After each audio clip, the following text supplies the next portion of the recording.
I want you guys to understand something very important. Probably more important than anything else that is going to happen today. I had two big, beautiful chicken sandwiches just ready to be devoured. And as I'm walking up the stairs to my room to get ready for the Duel Links Meta Weekly number 278, of which is about to begin in about 13 minutes, I tripped. And do you know where they fell? You know, because like I ain't above eating floor food. You know, there's a 5-second rule. I'm down with it.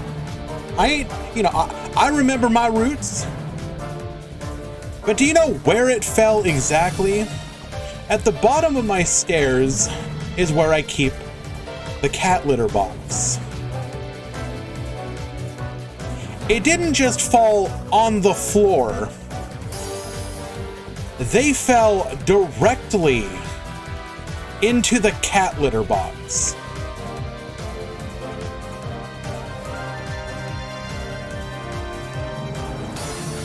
I have never been more disappointed about anything in my entire life. But as I stared at those chicken sandwiches that I had been looking quite forward to, all I could do is accept, you have to let this one go, dude. You just have to let these ones go.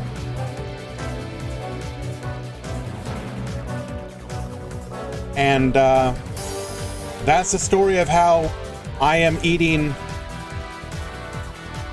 red beans and some ramen today. Yep. Because I was like, you know what? I just threw a bunch of money down into the cat litter. I'm gonna punish myself and eat cheap.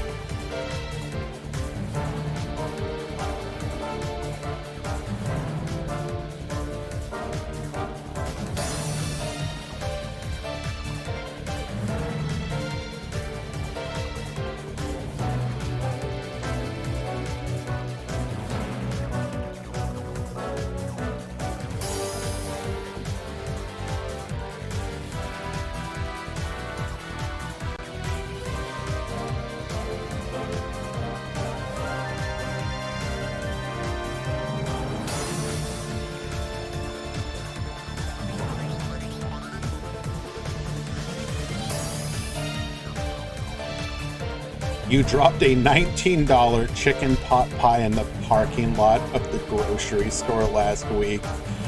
Incredible. I'm glad you understand my pain right now then. Hello, everyone.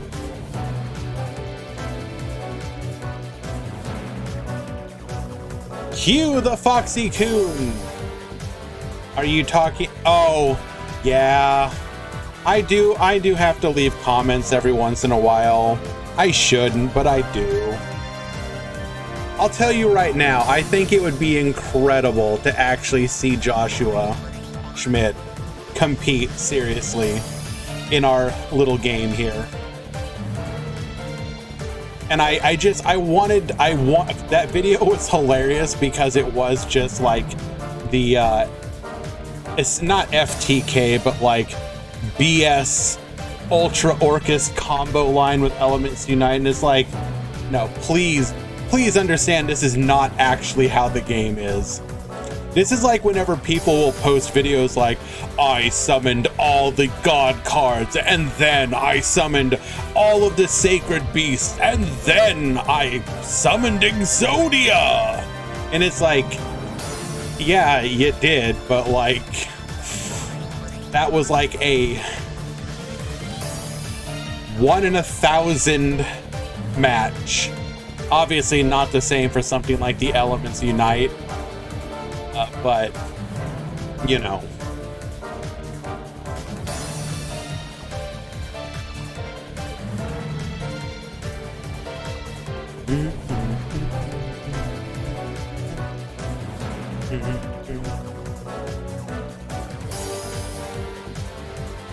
Hello, Spennytron, Jabberwork, Platanoia, Mulcom, Q, Wandering, Haggle, everyone who is here already. So good to see you guys.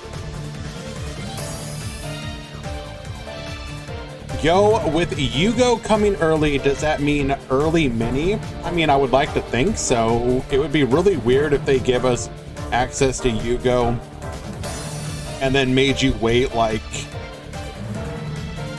a week to get the mini box, if not longer.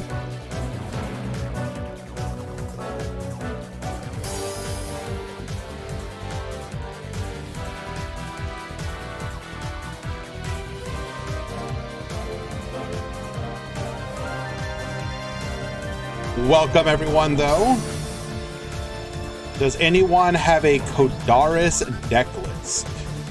Nah, unfortunately not, Frost.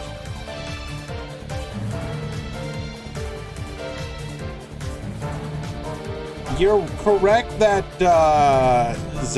Zone took a little bit longer, but I would like to think that's not going to be common.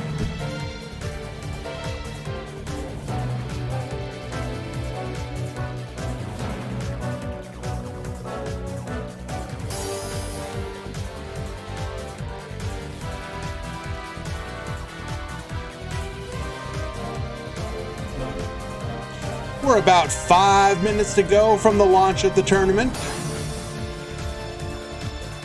I am going to go ahead and finish up my meal really quick. Make sure everything on the back end is going to be good to go. We're going to run through the edges really quick, get those out of the way, and be ready to go for the tournament. So stick around, guys. We'll be right back.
Alright guys, not gonna lie, those noodles were mid as all heck. I do suppose that's how it be sometimes. Hello, Metal Overdrive. Welcome, my friend.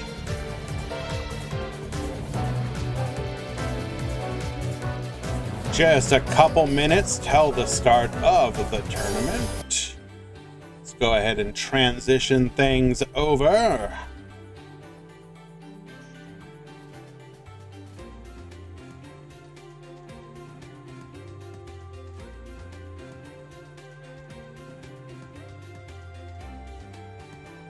So, what do we have to look forward to in the world of Duel Lonks? As people have been talking about, we got the official announcement of the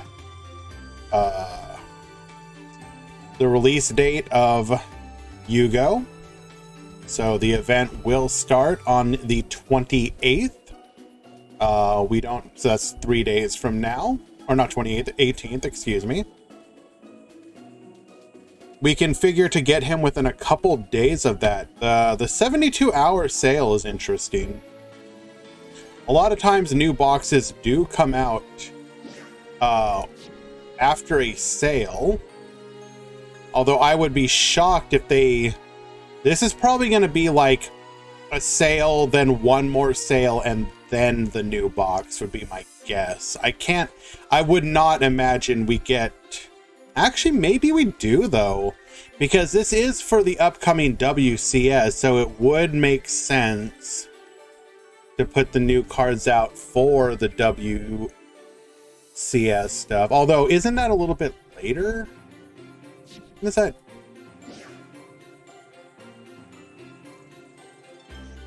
Actually, you know what? If we're getting Odd Eye's Raging Dragon, that means we're getting at least a structure deck on the 18th, right? It would make little sense to get Raging Dragon and not have the structure deck.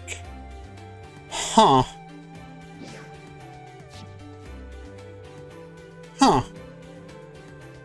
Who knows? We'll see.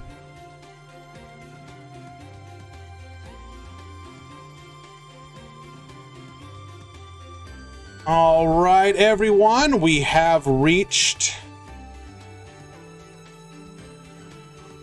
the starting time of the tournament. Let us go to the bracket.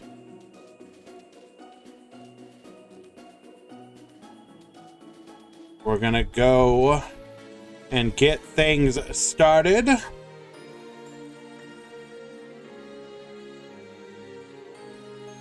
We got here today 8, 16, 24, 82.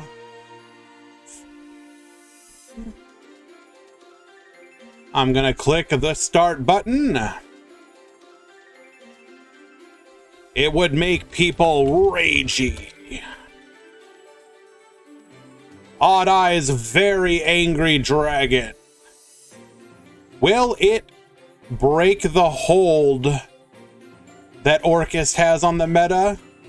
Probably not. Probably not.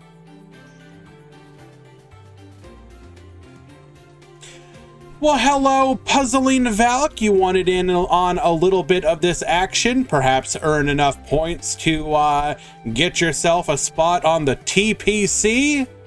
You too can manipulate the metagame if you get enough wins under your belt.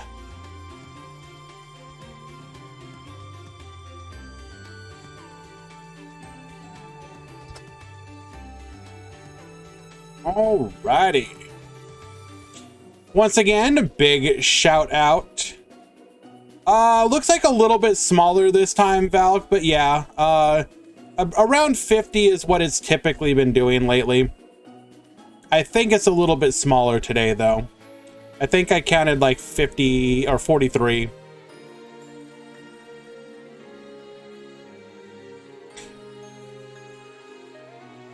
I think it was 45 before drops, which means $45 prize pool for today's event.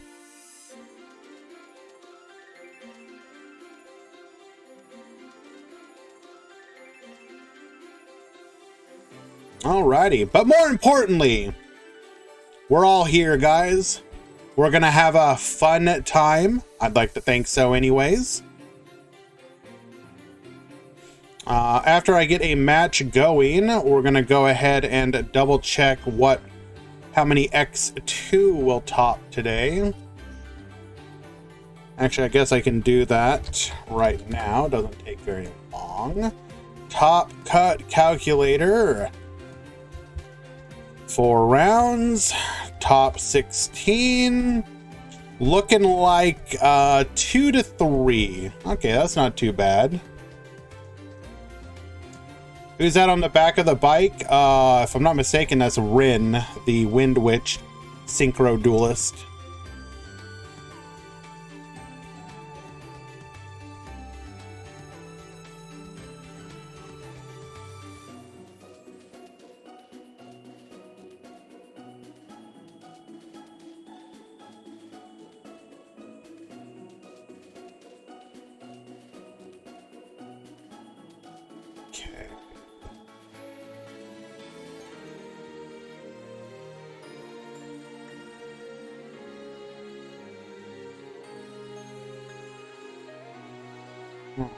Righty. We're gonna see if we can find any spice for today, but our definition of spice might need to be tempered just a little bit.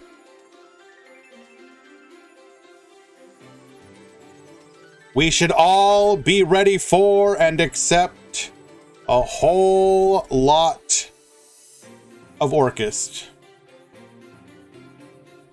We got a little bit of variety here, though. I appreciate you guys.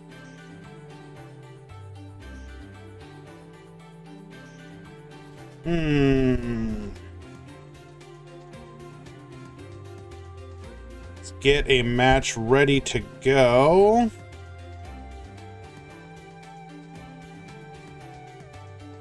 Do.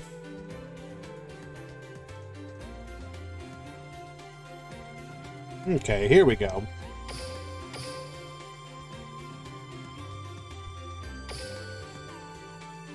We actually had a tournament-winning rocket deck list. We played a little bit of rockets on my last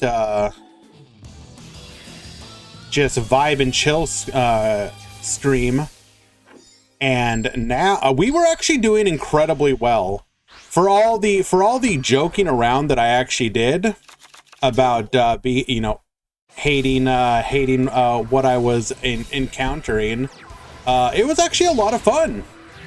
And here is, let me go ahead and bring up the deck list.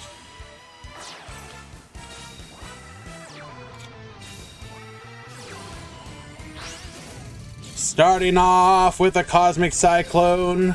We have Salad versus Onomats. Oh, it was not pinged. Oh my god, thank you so much.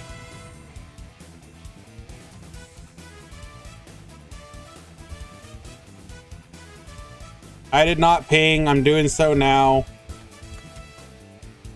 The tournament has already begun. Please check in quickly. Call a mod within a few minutes if you DQ'd. My bad, I got caught up. Not gonna lie, I got caught up. So anyone who shows up a few minutes after a DQ, we will reset and let you play. My bad, my bad.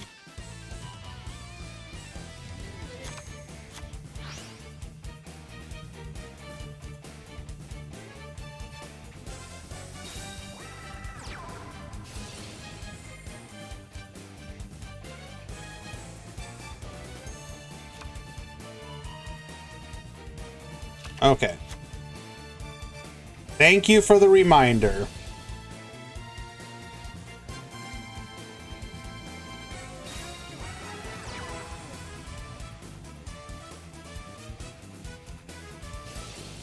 I also got distracted looking for that deck list. So, which tournament did it win? It was So it was from user Krita42. I assume a Japanese or Korean tournament. Just go ahead and bring it up real quick. Like, it was one of the 30 card deck lists. They are actually running 12 rockets, which I can see that being viable. We're running the rapid trigger, which is actually really interesting because of the fact that it lets you gain immunity to like Ding Sen, which is pretty cool. I think the only thing in this list that actually comes across as a little maybe let's think about that a little bit, is the fact that we're not running Chalice. We got the warning points, but I don't know. I'd almost want to try and fit Chalice into this deck list. But pretty cool list. We have a Rocket player winning a tournament, and they played against like Orchist, so they did well. Alrighty, game number 1 going to refresh. Sorry about that, guys.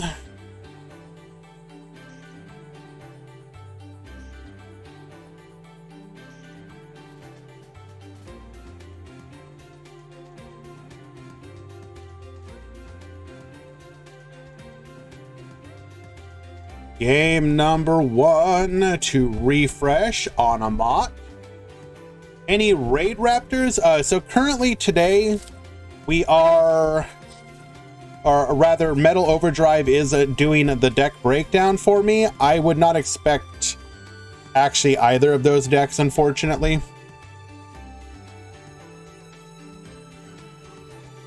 I think people are a little timid on the deck, on anything that isn't already established right now. And so, speaking of which, check stream queue. Okay. I like the sound of that.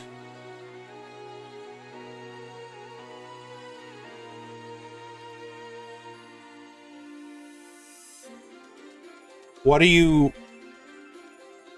doing to me, Metal? Why?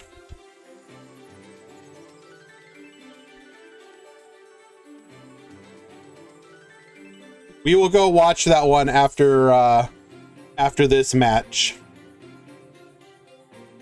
If you want to hold that room for me, that'd be lovely. Who knows how quickly that match could go. Game number 2. Can Onomat 2-0 Salad. All right, Ano's going to be able to get to set up here. Refresh at the bottom, jet ski at the top.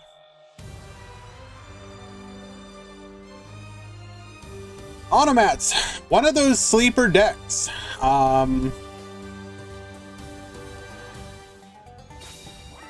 The tier list update went out today.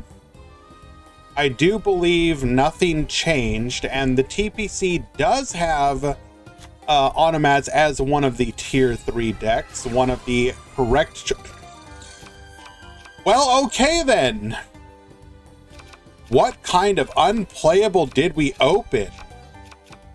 If nothing else, the one thing Onomats actually kind of had going for them is the fact that they are fairly, especially with Automata pickup,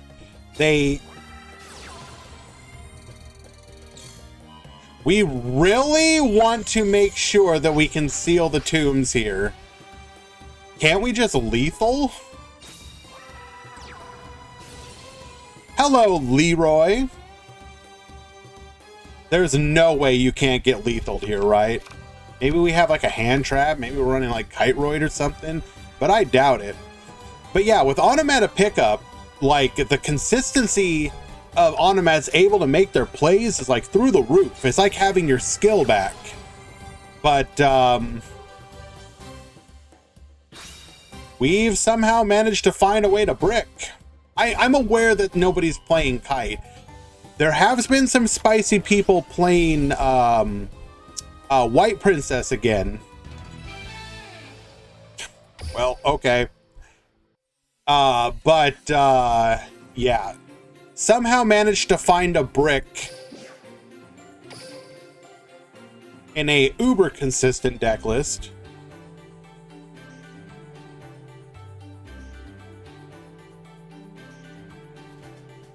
But yeah, TPC tier list update went through.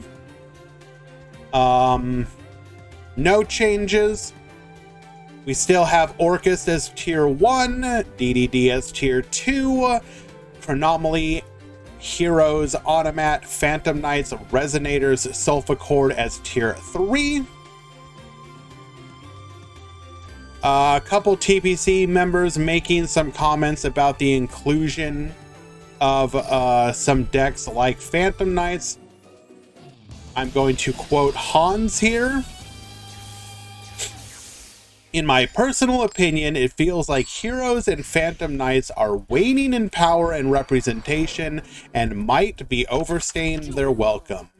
Could be a nod towards them potentially falling off of the tier list in the upcoming week or weeks.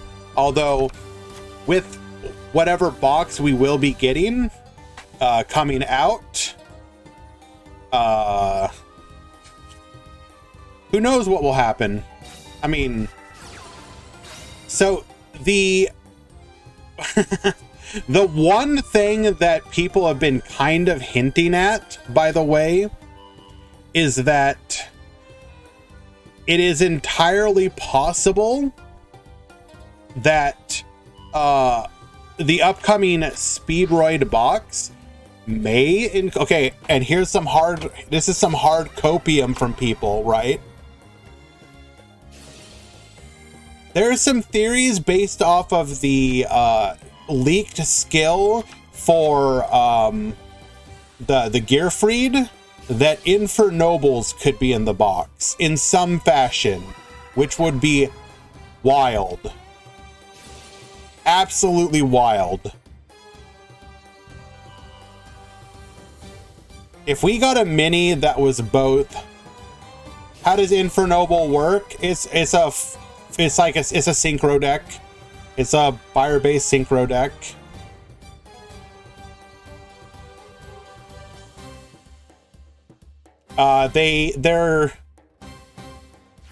They're famously known for using Smoke Grenade of the Thief to hand loop you. But yes, as Metal said, they are a hybrid of like Noble Knights and synchroing that do things with equips, both the monsters and actual equips. Could you imagine a mini box that's got like Crystal Wing, Isolde, and like, I don't know, Charles or something as the ultra rares? Not gonna happen, by the way. Equip decks aren't crippled in 3 zones. You do remember that Noble Knights were tier 1 bordering on tier 0 for a while, right? I'm aware they won't Cthulhu Cosmic, but it would be hilarious. And the fact that we have that skill kind of hints towards the possibility, but who knows?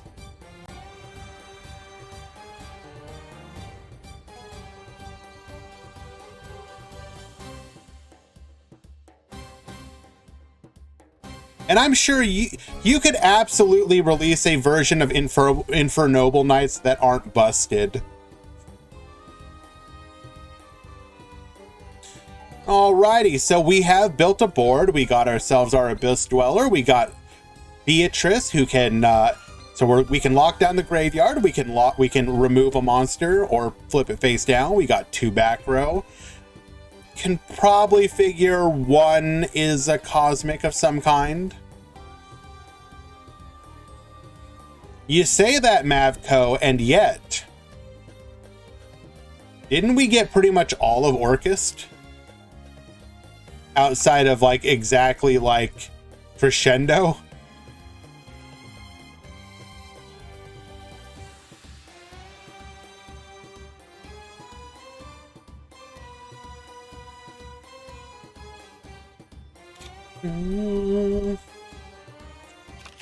Crescendo and Girsu, right.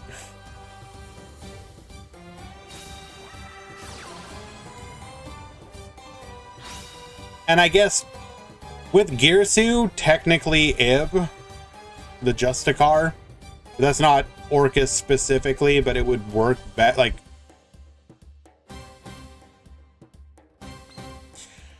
mining into mining. You never love to see that.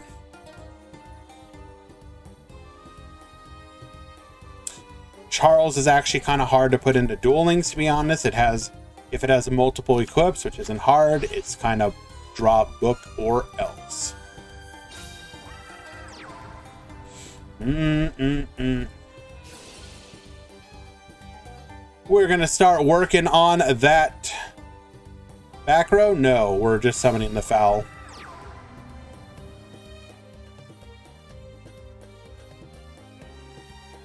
I'm just saying that skill does say Fire Warriors, and Infernoble do be Fire Warriors. I can't even say let me cope, because I never actually had a chance to play Infernoble, but I think I would like the opportunity to.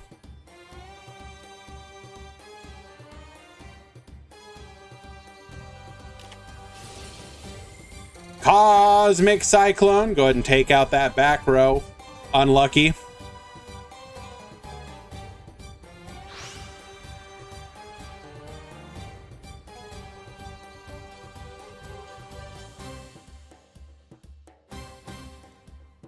Isn't Magistus only missing like exactly their broken extra deck monster? Like the one that like locks down special summoning?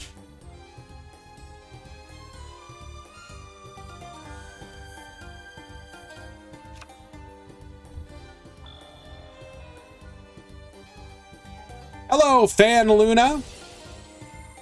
So this should be a pretty easy cleanup for refresh here.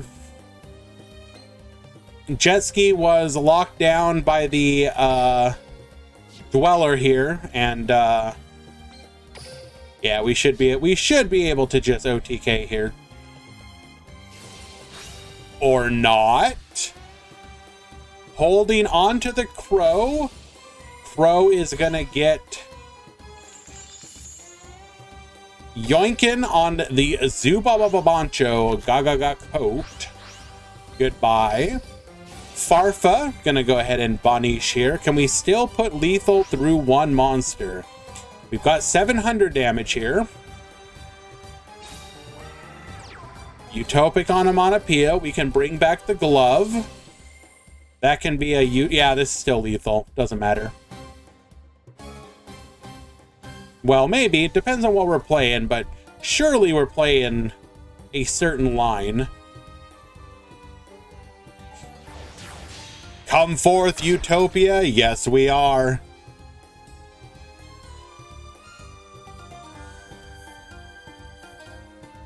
Rank up.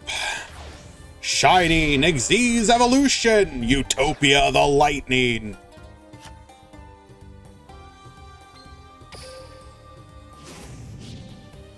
And just because we're gonna switcheroo, did we find a back row? Not that it matters. No monster or spell trap effects can be activated. Baboost up to 5,000 attack, 3,200 damage, and Beatrice will be lethal. Refresh will win game number 3, securing a round 1 victory. Well done. Do I have the breakdown? Yes, I do. I will get that in just a moment.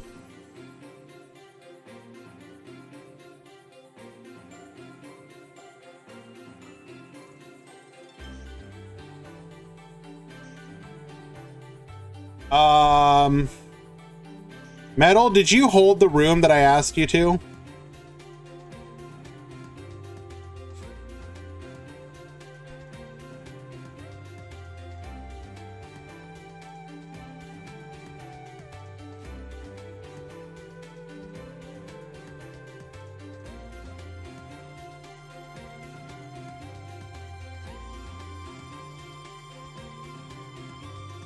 Perfect, thank you.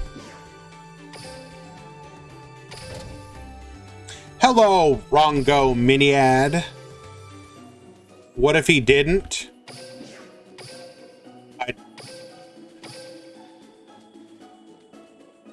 There would... Why would that even be...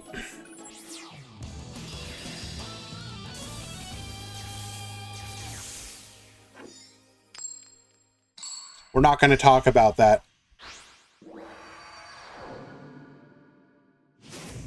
Alrighty, we got Needex at the bottom. We've got Playmaker at the top. Infernity Sage downbeating into an Infernity Mirage. Sage effect activates. Mirage bring back.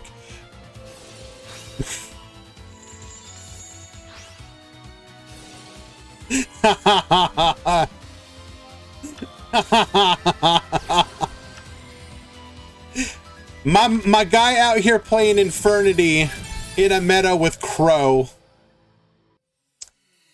God bless your heart, my friend.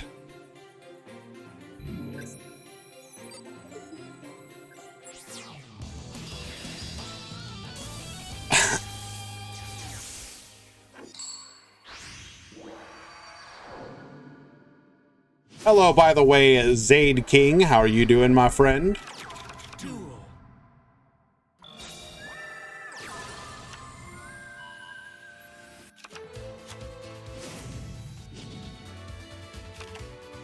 And a weekly 278 breakdown.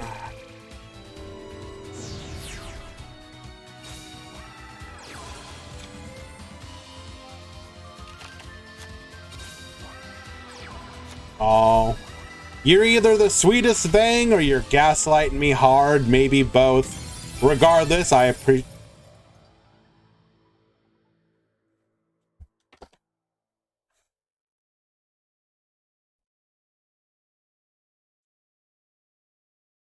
Yep, that sounds about right. Thank you so much for that. Edit com breakdown.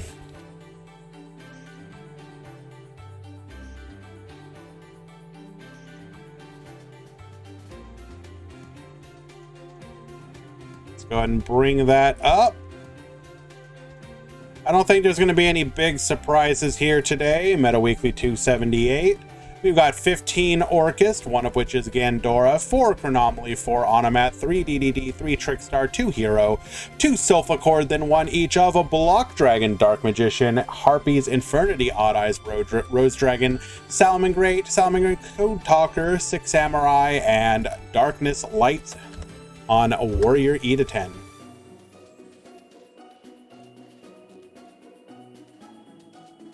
Do do do do do do. Do, do, do, do, do, do, do, do, do.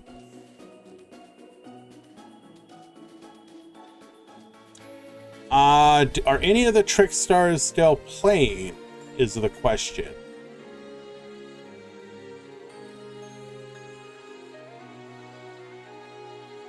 I don't think so, but I will certainly look.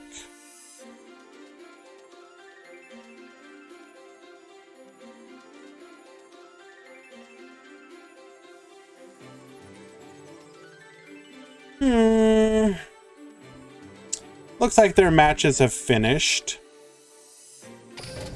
So we will have to wait for the next round.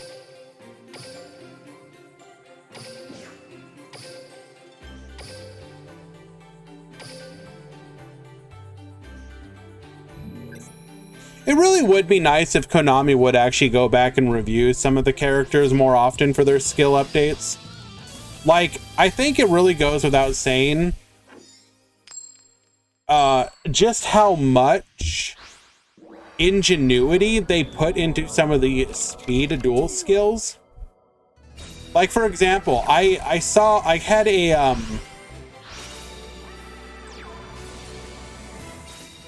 what do I think about the Yugo event rewards? They are incredible.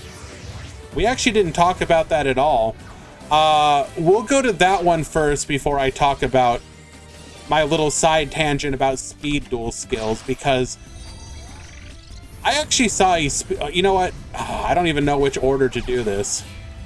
We'll actually do the speed duel one first, and then I'll talk about the rewards, because I think the rewards are actually really good. We've got Neo at the top, Yusef at the bottom. Neo appears to be on some sort of block dragon Orcust variant. Interesting.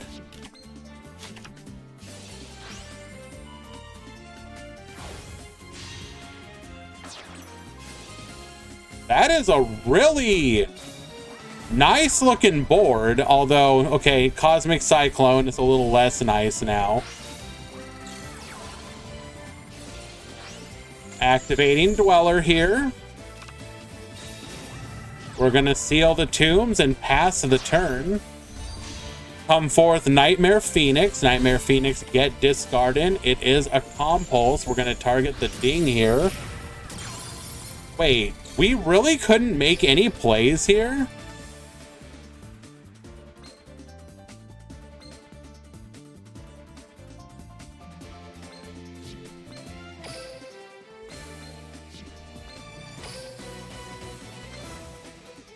I'm confused. Sealed tombs, duh. Right, thank you. So that's giving us the extra turn that we needed. Tetherwolf into the Nightmare Phoenix. Nightmare Phoenix doesn't need to activate its effect. Gonna go into Mermaid. Orcus Night. So we're just gonna combo here. And unfortunately, that Sealed Tombs was all that was needed to put Neo on the back burner here.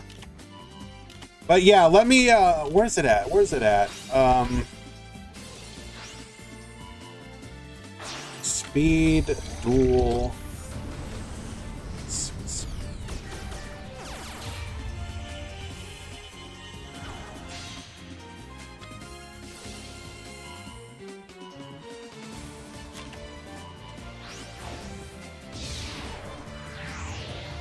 I find it quickly.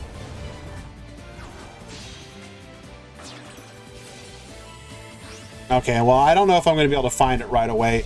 But regardless, there was a speed duel skill, for example. And I've said this multiple times. Speed duels actually go hard with some of their skills. Okay? And there's one, for example, for Amazons that makes it so that it's like, if Amazoness Queen is on the field, then your opponent, or sorry, all your Amazons negate the effects of monsters that they destroy in battle, which is just like, you look at that school and you're like, that skill and you're like,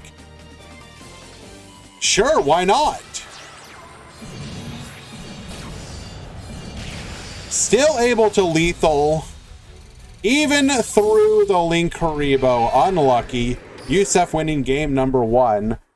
And you see stuff like that, and you understand why, like, Konami wants to put a focus on characters in Duel Links, which is fine. I'm all for it. Ah, the good old spectate bug. Perfect. I'm all for, you know, the characters being the focus of the game. But my God, I see, and like, so I think that Amazoness skill was for the Amazoness woman from GX, if I remember correctly. I forget her name. The one who, like, wanted to... Tanya, thank you. Thank you.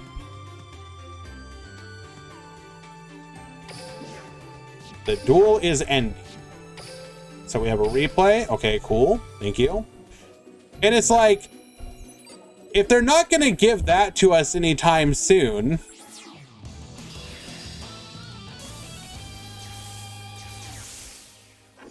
But these skills are so cool. And I just wish that they would introduce more of those. And if they're not going to do that, then either A, give some of those skills to characters at least tangentially related. Like, why not give that skill to Bastion? Like, screw it, who cares? Oh god, someone might actually play Bastion for fun. But second, go back. Yo, Konami, go back and revisit some of these characters with absolutely dog water skills that nobody plays and ask yourself, what if we made these good? Something to think about.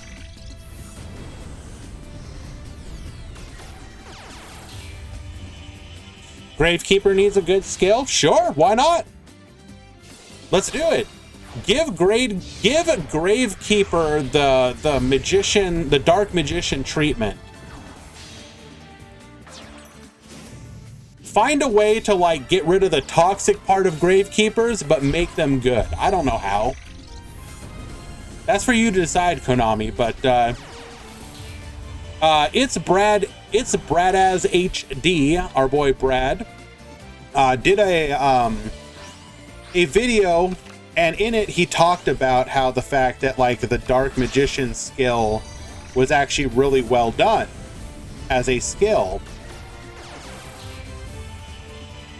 because it forced you to play the deck differently and took away certain things to basically fix the problematic part of a deck. And I think that's great. They should do more stuff like that for more decks. Aw, poor Neo. You'll get him next round, my friend. Remember, all X1s will top, and 2 to 3 X2s will top. So there's still hope, my friend.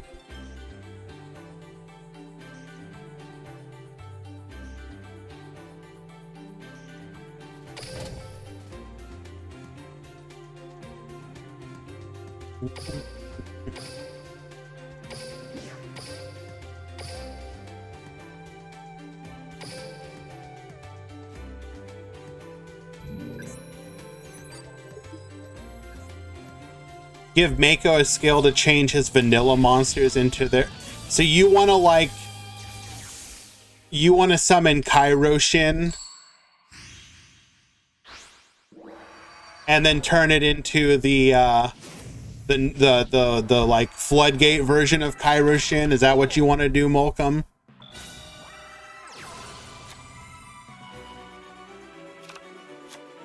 I don't think you should give Mako the shark skill. I think you, like, the only person that needs the shark skill as well is you give that to Rio. Give Mako something around his Mako specific stuff for sure.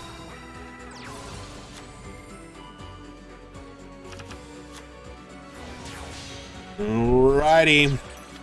Come forth, Abyss Dweller, into Doom Rider. We're going to activate our Dweller here. Chronomaly Crystal Bones into Tuspa Rocket. Get Reducing. We're going to get Poppin'. We can summon the Rock Boy into our V-Mana. Attacking in. Get Baboostin. Taking out the Dweller. Joker, searching for a copy of Pendulum Dragon. We will then pen to summon 1. Attacking in, Compulse, get Sendin.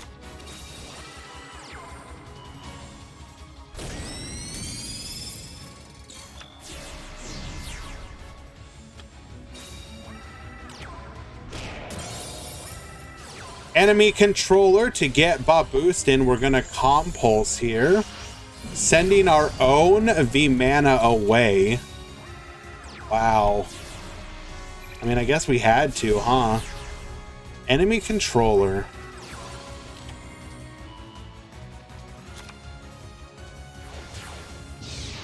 Give the Sacred Beast skill a buff. I would absolutely do that. Let them keep the field spell. Is it really so bad that they get to keep it? You're playing friggin' Sacred Beasts.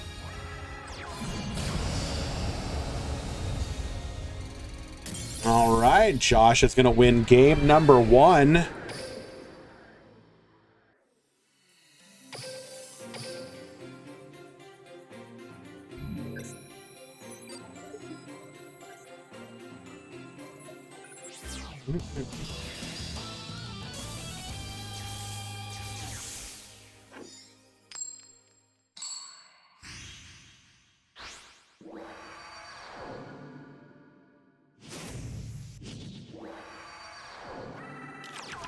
Duel. Oh, and also, I'm so sorry, Bentai. I missed your... I think my biddy cheers isn't set up properly. 200 biddies. Bentai saying that I'm rather poggers. You're too kind, my friend. Thank you so much.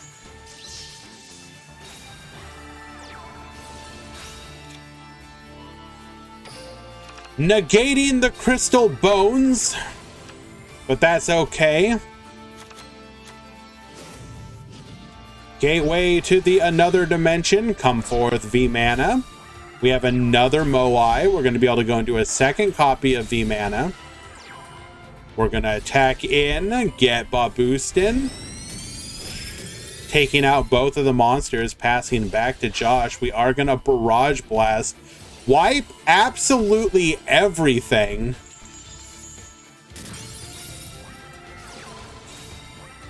Scaling. We're going to be able to get one monster back to the field, but there is no coming back from that. And game number 2 will go to King. That means game 3, which we just missed. Unlucky. Hello, Wills.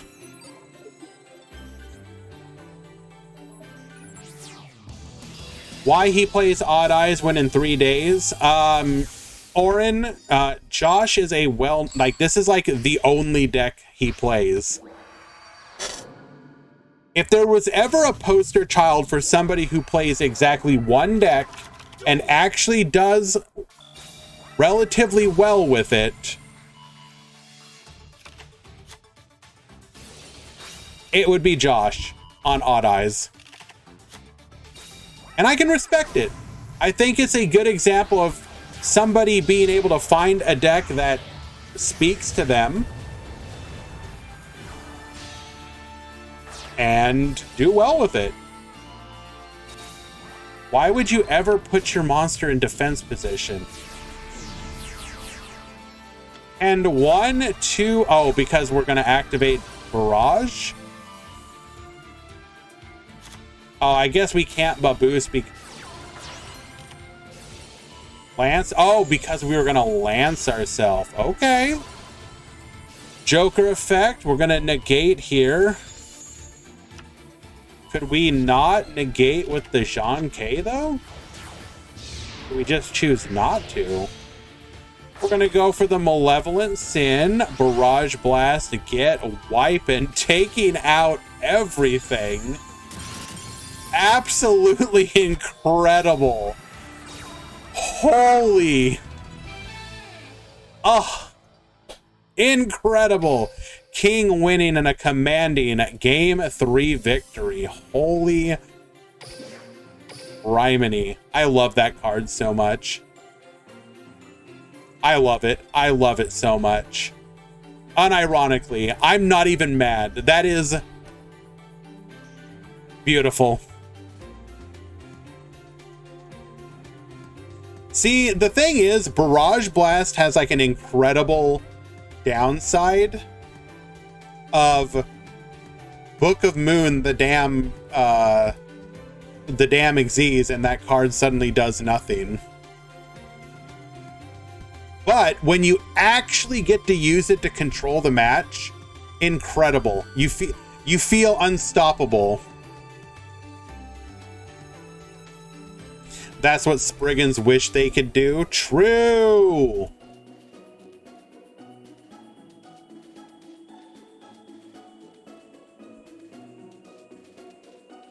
Alrighty, let us announce to the Discord, round 2 has begun.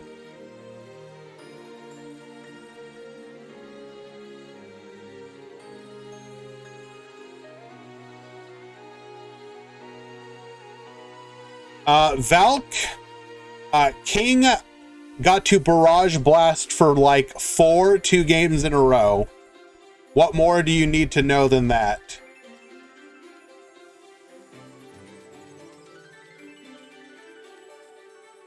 Hello, by the way, Draft. I saw your post earlier, or your message in the Discord. Unlucky with the box pull.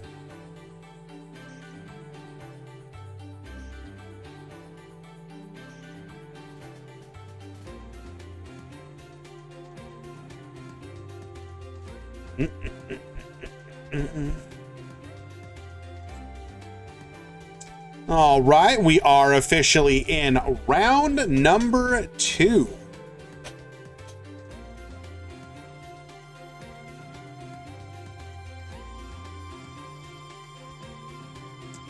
Right, and while we wait for matches to begin, why don't we take a quick peek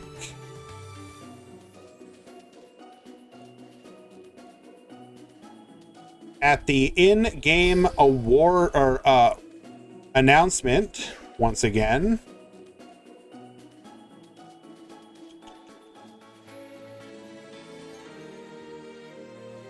Thank you, Metal. Appreciate it. So people have been talking about the fact that from the upcoming Yugo event, we are going to be getting High Speedroid Kite Drake and Speedroid Car Turbo. People have rightfully talked about the fact that both of these cards are incredible for rewards for the event. Like, unironically, Kite Drake could have been like, they probably wouldn't have made it a UR in the mini box, but it could have been like a main box UR. If we go to DLM, look this up really quick like.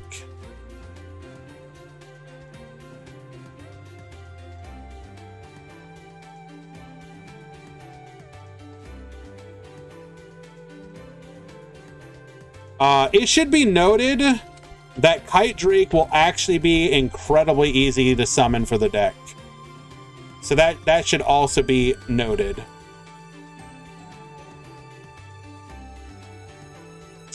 Level 8 requires 1 Wind Tuner plus 1 plus non-tuner monsters. Incredibly easy, obviously. If this card is synchro summoned, you can activate one of these effects. Destroy all other cards on the field. That's pretty good. Negate the effects of all face-up cards your opponent controls. Also pretty good. Oh, that is not what I meant to click on.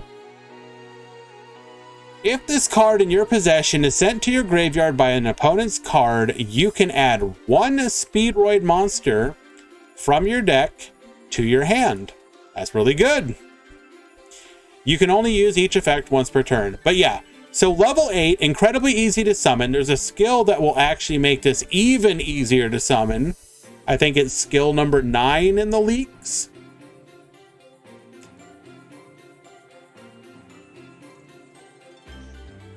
And then our Turbo.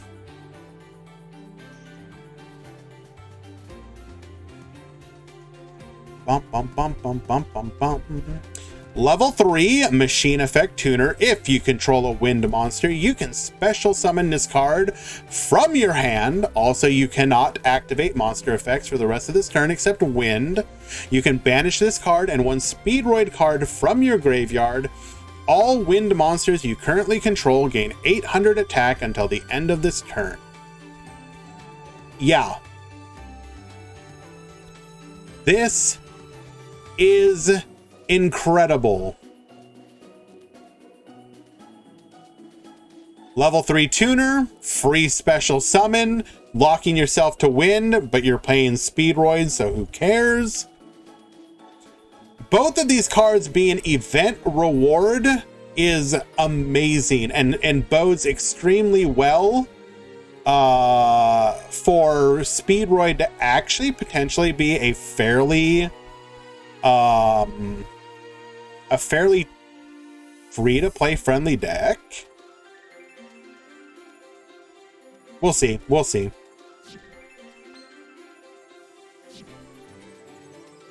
I am very hopeful for Speedroids now.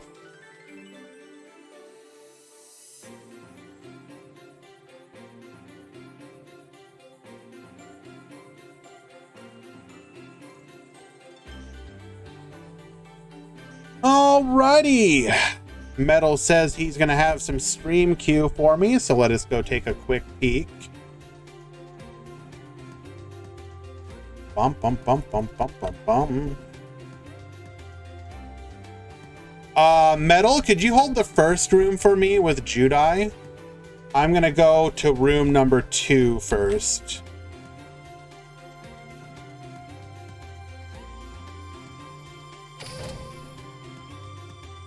Hello, Ohimi! And all fellow Ohimians, welcome. We are currently over here gushing about Speedroid.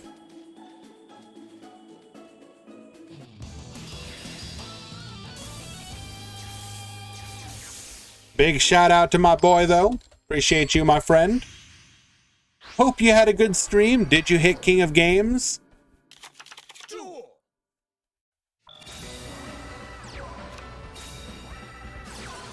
Cosmic Cyclone in response. You'll love to see it. We will activate Trickstar Festival. Come forth, Crimson Heart.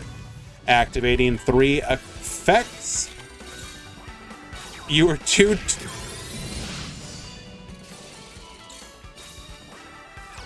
Okay. Lilybell back to the field, getting in for another 800. Book of Moon will stop the lethal.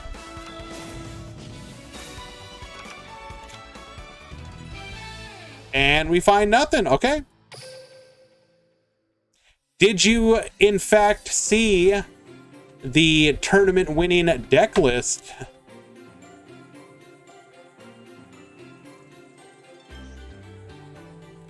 Somebody out the Korean side of things, if I'm not mistaken, one with a 30 card deck list. Show that again.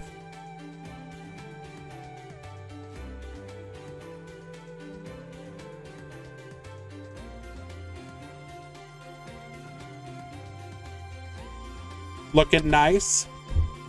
Hello, Serena. Welcome, welcome.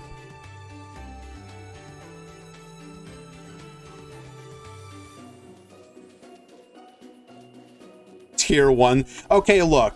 Ain't nobody out here gonna be like, yo, Speedroid is the future, guys. Gotta go fast. Gotta go fast. But Speedroid do be looking like it's gonna be okay. It do be looking pretty good. But let's be real. Let's be real, guys. Where is it at? Let's be real. Everyone out here looking at this skill right here. That is not what I meant to click on. Everyone is looking at this skill right. No, let's go back. Don't do that. Skill 1.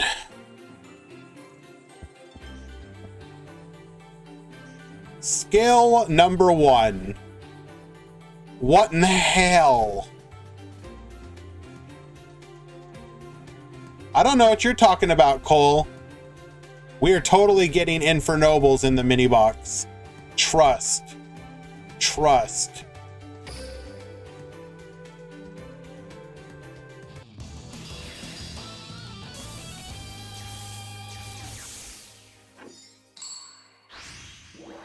I'm aware that it's Fire Gemini, but we're not talking about that, Luna.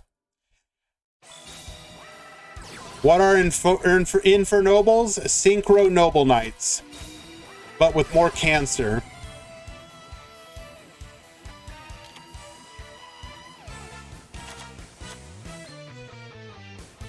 Licorice into light stage in, or sorry, Cantina into light stage into Licorice.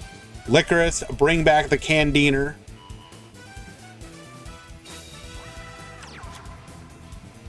Squeak Knight, though. Infernobles are noble knight, but good. Rongo, can I remind you that Duel Links had a tier 1 noble knight meta? You think that there's Fluffle support, fusion? Okay. It would be kind of hilarious to put fusion support in the Yugo box, don't get me wrong. Like, as sort of like a joke. I could see that. But it's also a mini, so could we actually, like, get good stuff so you can recommend the mini to people? We only have so many spaces to waste on memes. Alia's gonna activate Cosmic Cyclone. Lancia will say no. MST, however, says yes.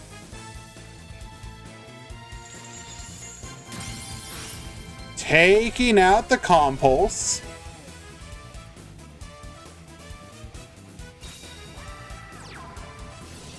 Keep in mind, we did give our opponent an extra card off of the Crimson Heart.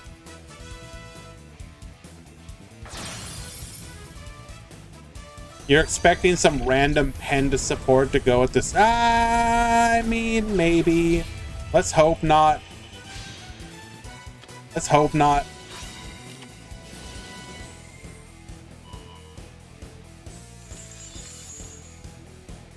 Activating Ice Dragon's Prison.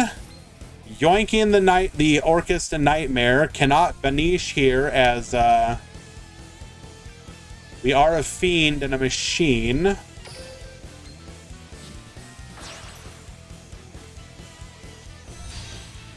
Nightmare Mermaid. We are going to be able to discard here. Discarding the World Wand. That you took my Nightmare. That's fine. I got another one.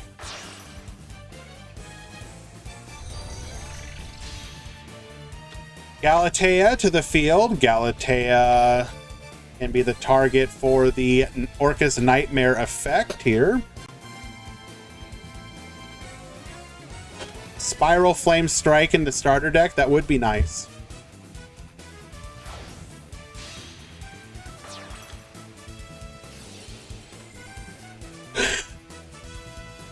IDP my sleep paralysis demon. Sometimes I wake up late at night and I just see two dragons fighting over a endless sea of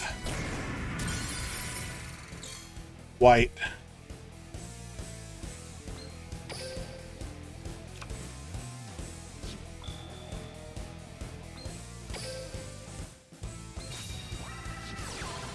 Activating Cosmic Cyclone. Going after that back row. You cyclone me.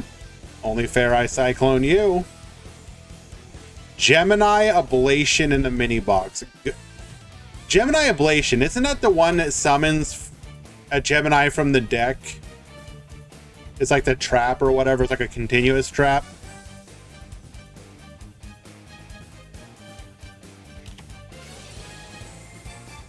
Ah, you IDP me, I IDP you.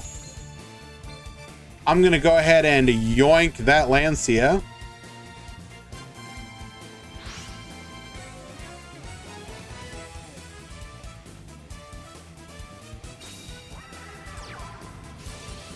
And Diener back to the field. What one card can get us back into the game, though? I don't.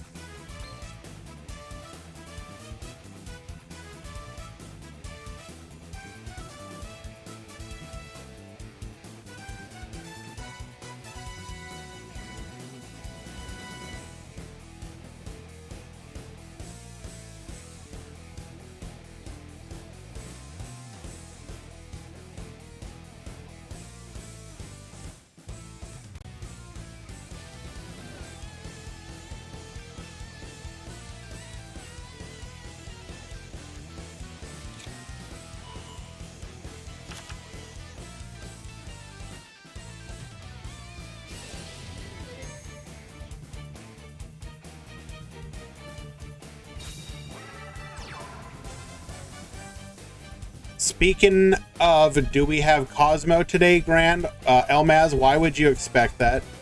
Let's be real, my friend. This is a weird search here. Why did we go for Lilybell? Oh, we're adding the Corobane. Okay. That's not... We can just protect ourselves, though. Wouldn't it be better to keep this... Okay.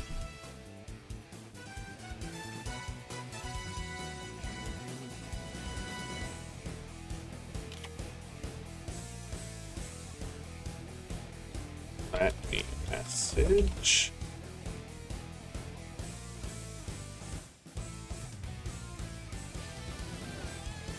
Are you there?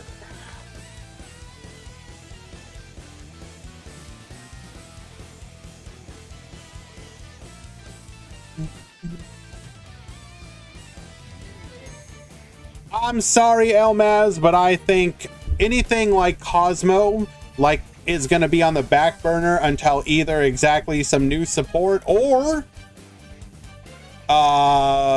Orcus gets hit. If and when Orcus gets hit, people might be willing to play something like that again.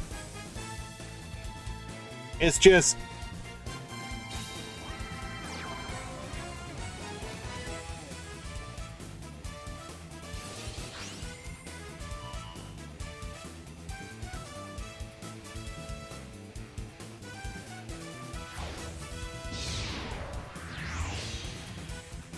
Fourth, second Dingirsu.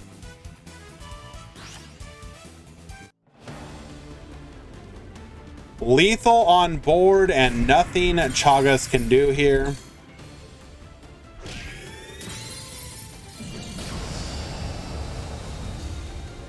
Alia will win game number 2, and we will be going into a third.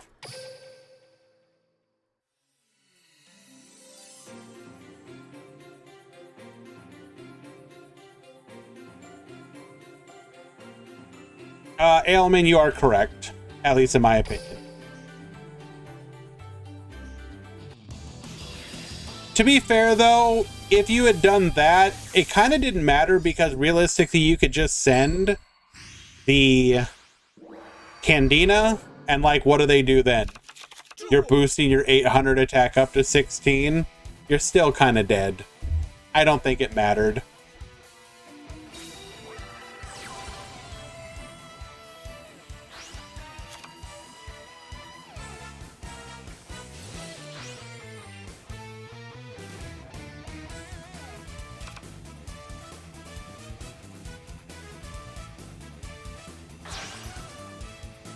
Still.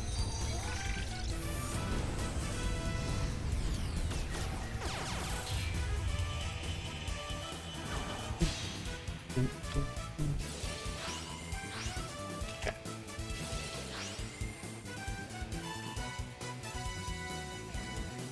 It's all gonna come down to the back row here.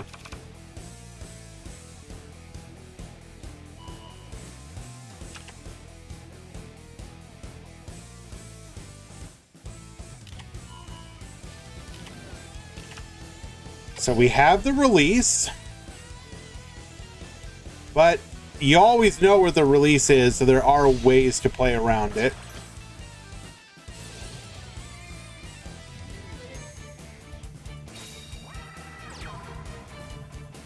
Two sets, one is release, one is unknown.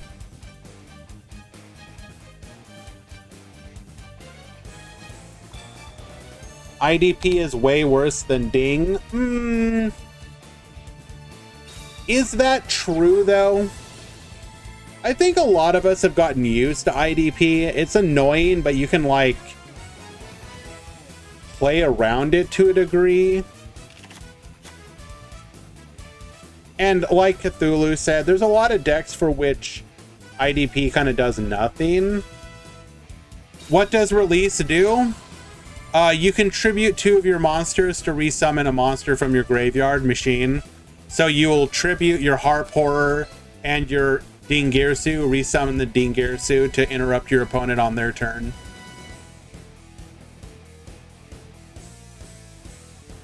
Typically, you run it in the Mermaid variant of the deck, since you don't have access to Babel to be able to ding your opponent on their turn.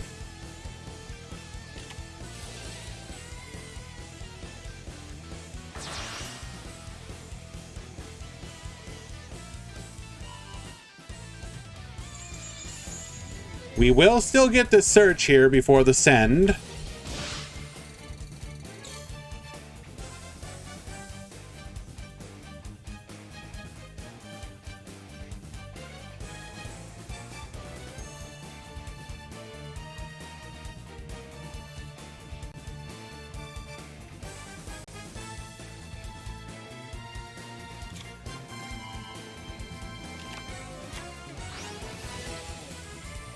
Dingirsu, get sendin'.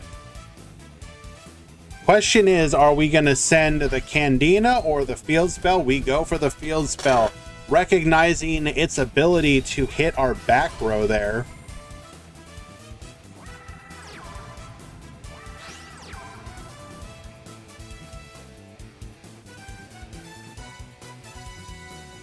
They haven't responded yet, so unfortunately, I will have to give you.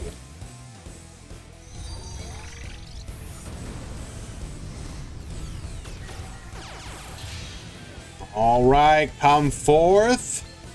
Crimson Heart. Gain those life points. Discarding another copy of Festival to draw 1.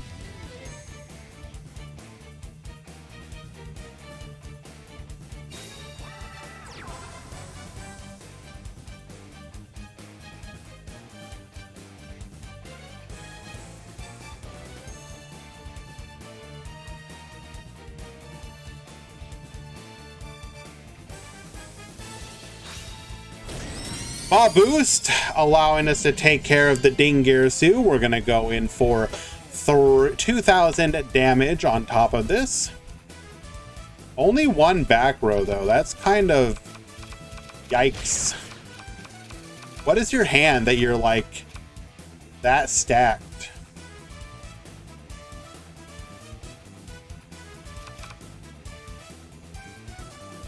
Do we have Licorice? Can we try and go for a game here? Okay.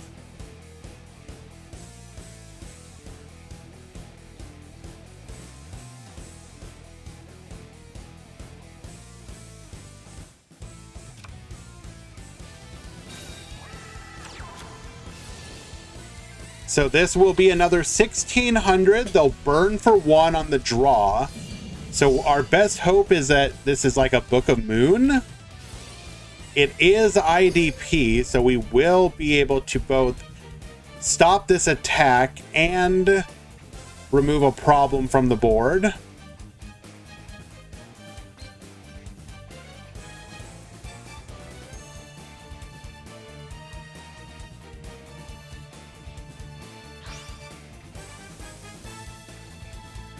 No, we're going to keep it, knowing that we can't beat over it.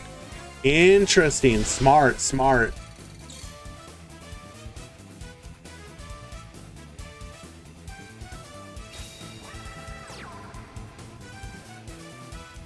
Hello, Saifadine. What are you talking about?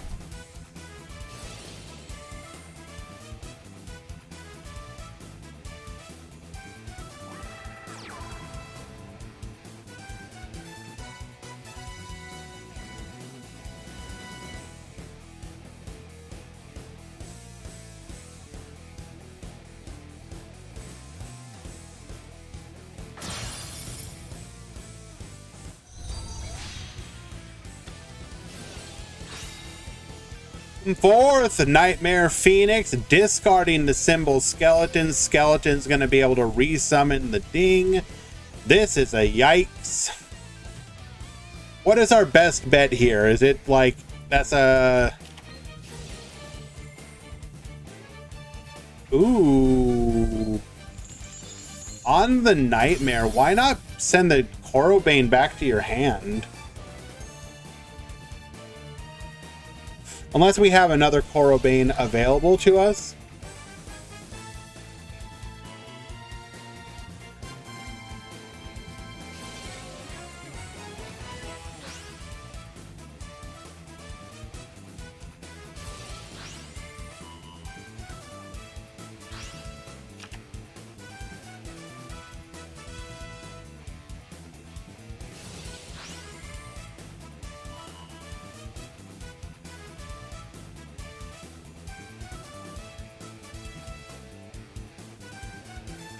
That's not surprising, Safedine. That happens regardless.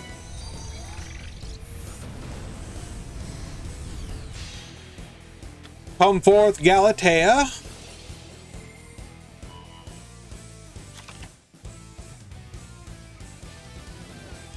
Are we running a second copy of Release? No. Grabbing Return. Return to try and dig for more back row or another body.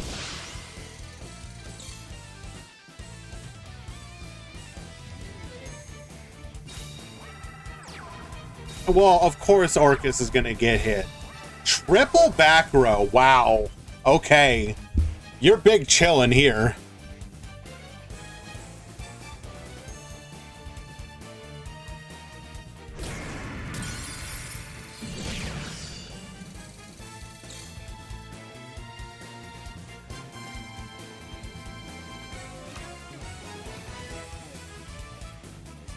So if anybody watched me stream yesterday playing Rockets, I definitely raged against this deck.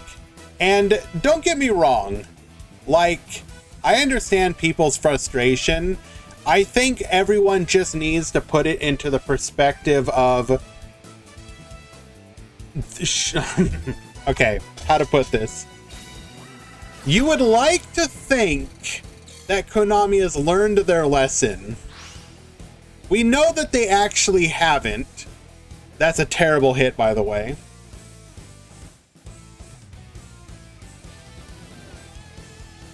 You would like to think that they're not going to let a Mech Knight situation happen again, right? Okay, because we've had two situations since they added Vrain's World, right?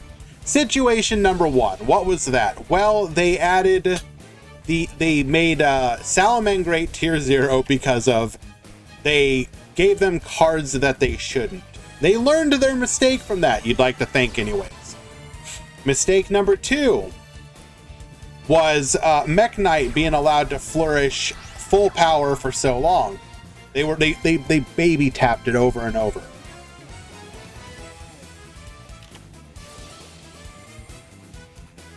Really? Needle sealing? Okay. Okay. If that's nothing, we have game. We're praging. Crackdown. Do we have a Licorice in hand? Oh, no! All we needed was a Licorice in hand. Or to hit any other card but the Cosmic. You know what? Really, it just came down to we hit the wrong card. Hot take incoming. I think Orcust is very overhated and slightly overrated. Okay, break that down to me, Valk. Explain your reasoning there.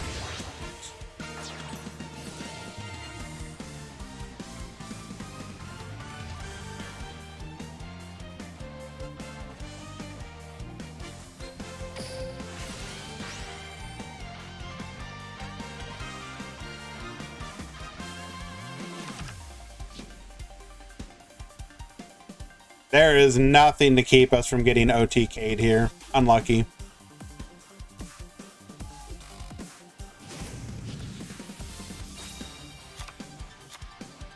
Well, not OTK'd, but killed. And Dahlia will win game number 3. Well done. Looking like we're about to hit the edge mark, so I'm going to go ahead and get those out of the ways, guide. Trickstars did not win Fan Luna. I'm going to go ahead and get the edges out of the way. When we return, we will have the next matches in round number 2. Stick around.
Duel!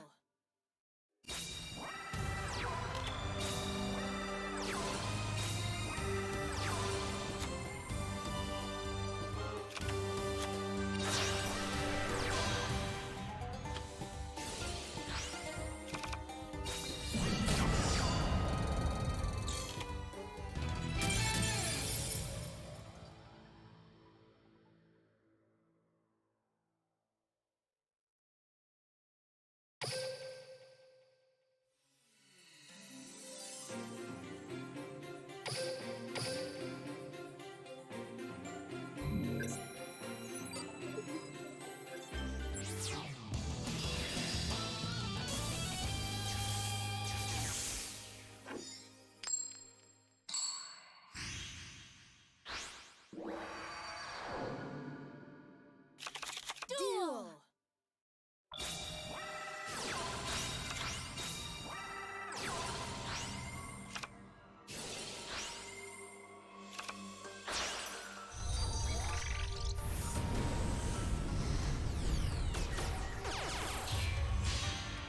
Right, quick, easy OTK for Zeto Mason in game number 1. However, game number 2, his opponent's actually going to get to play the game.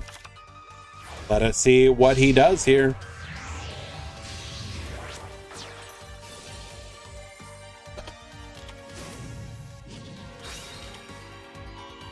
Samurai Destroyer is pretty neat. Like, if your opponent sends it with Dingirsu, it just comes back. Unfortunately, it has the problem that the protection effect of Dingirsu is not an activated effect, so you can just crash with it. Wait. Oh, wait, no! Hold.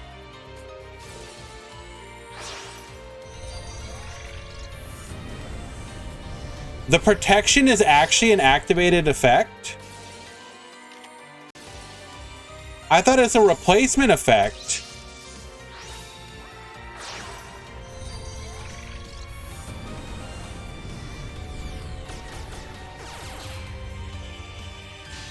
Oh, okay. Spinning away the Samurai Destroyer, however, getting in for all but 600 of our life points, not able to make a play here, and we're just, yep, dead. In my head, I was thinking about the replacement effect of Neos Fusion, but I guess it's not a monster effect. But that's where my head was.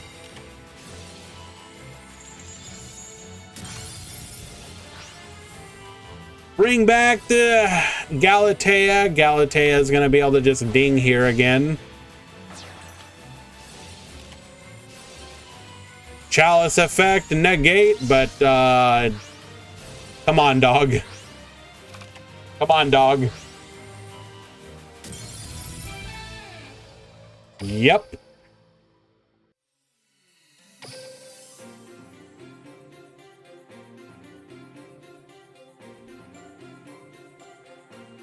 That's cool. I didn't want to actually watch game 3 anyways.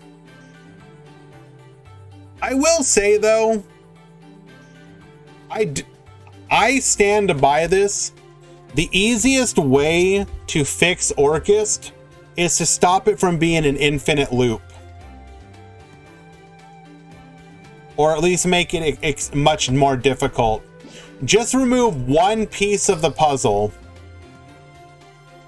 And my suggestion has been limit one symbol skeleton.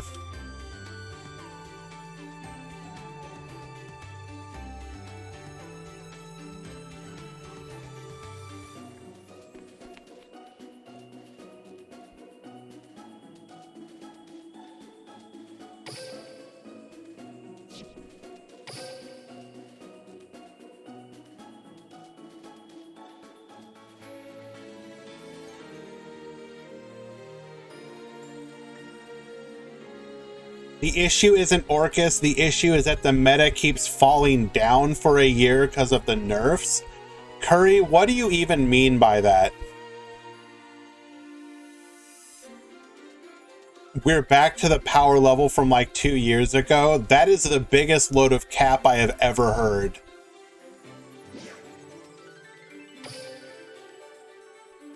What deck had the resource loop of Orcus 2 years ago? Please enlighten me.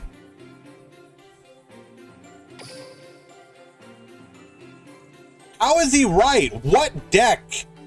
Ritual Beast? You're joking, right? You really think...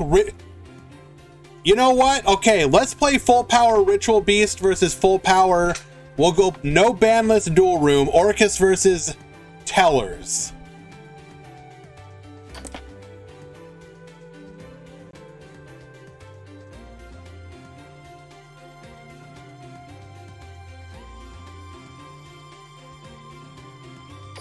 We'll have to come back to this one. The room is bugged.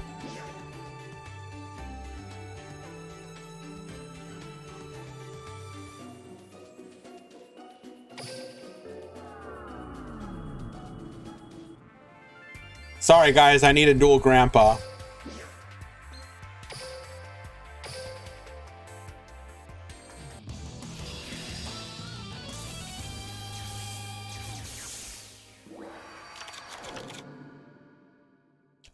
I will have you know that I played against No Life Lynx, who was on Tellers in yesterday's tournament, and I destroyed them with rockets.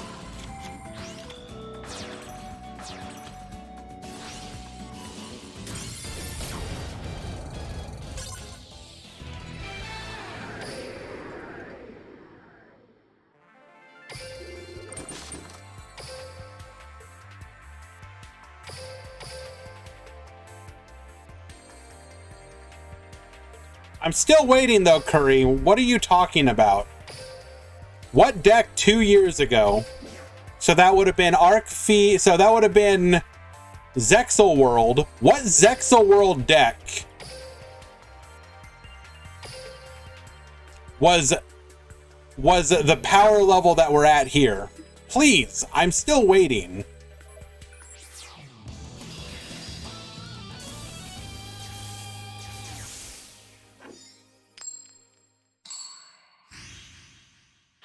So we're talking about what? Onomats? Full power tier 0 Onomat? Duel.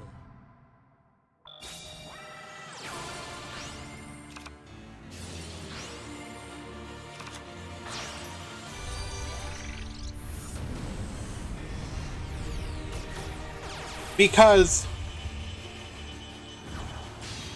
But Orchest is very frail. Can you explain what you mean by frail? Because I would actually argue that Orcus is kind of not frail at all. In fact, one of Orcust's biggest strength. Okay, think about the fact that, like, you know, how would you outplay certain decks back in the day, right? It would be something like, I'm going to activate Karma Cut and I'm going to banish you, right? I will pay the cost of banishing you, or one card from my hand, to banish you. Why am I banishing you instead of destroying you? Because if I banish you, you can't come back. Okay? Orcust as a deck breaks all the rules. Certain decks do this. It's not just Orcust. I'm not laying the blame just at Orcust. But Orcust, you banish a card, they have a card that can bring it back. You get something to the graveyard, they've got a card that brings it back. You put it to the deck, they've got a card that brings it to... There is nowhere that you can send a card in the Orcust matchup that is just gone. Like, literally, you would have to play a skill like, if they didn't limit salads and mechs, Orcust wouldn't be... So your argument for how you keep Orcust fair and balanced is to make it so that every deck is just oppressively broken and whoever goes first wins. Let me get that straight. You don't want any back and forth, you know, you win, I win, you know, like we're gonna go to turn like 5 or 6. You want it to be, I set up my broken negate, skill drain, send on your turn, whatever. That's how modern Yu-Gi-Oh works. You do realize that one of the things that keeps Duel Links interesting is that we aren't modern Yu-Gi-Oh, right?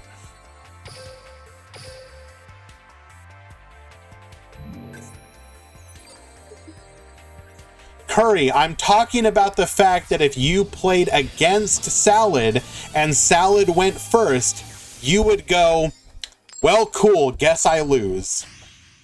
I don't know about you, but there were many times if your opponent was a Salad deck that was sitting on, like, their back row was like Roar, Needle Ceiling, and like a Circle. If you went second against them, you were like, well, guess I die.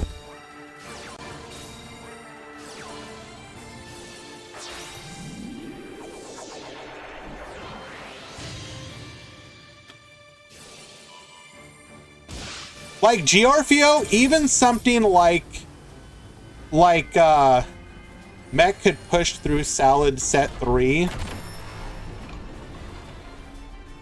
Are you saying Mech could... Okay, let me just understand, Curry. You think Mech was going to push through Salad set 3, including an Omni Negate, correct? So, like, when you activated your Morningstar effect and I negated it and you didn't get to search for your, like, your skill drain, and then your board was just empty...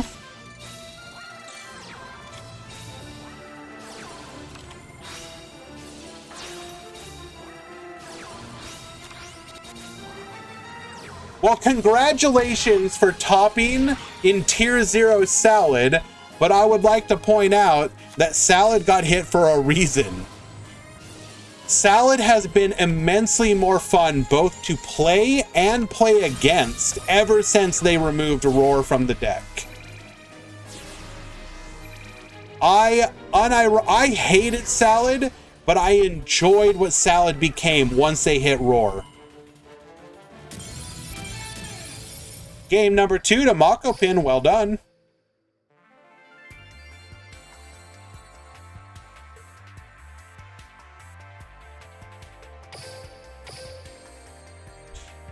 You liked playing through... What? Why would you like playing through an Omni Negate? Cool, every once in a while you would play through an Omni Negate. But most of the time, do you know what Roar did? You just... Because it...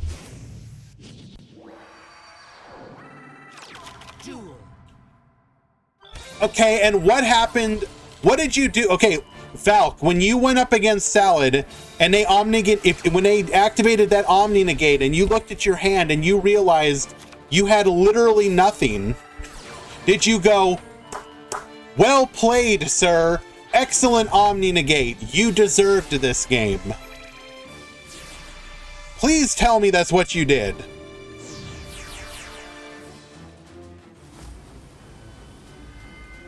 You were like, excellent, excellent use of the Omni Negate.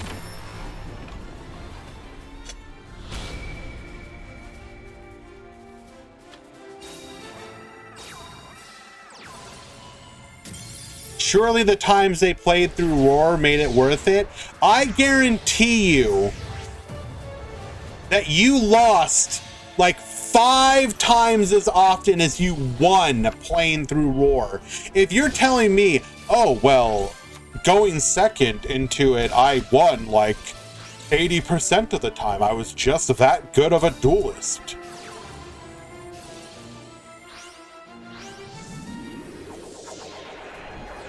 Like, I'm having a bit of a laugh, you know, I'm hamming this up just a little bit, don't get me wrong.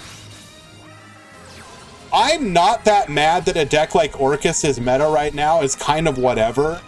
I know that the deck's gonna go away eventually and we're gonna have a different meta. So I ain't all that mad. But let's be real. We are in round number 3 now, however. Let me go ahead and notify the Discord. Round 3 has begun.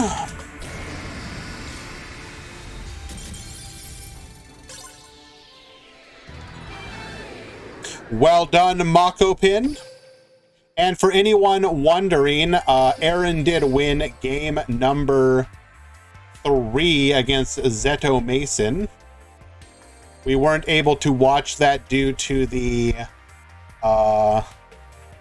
spectate bug.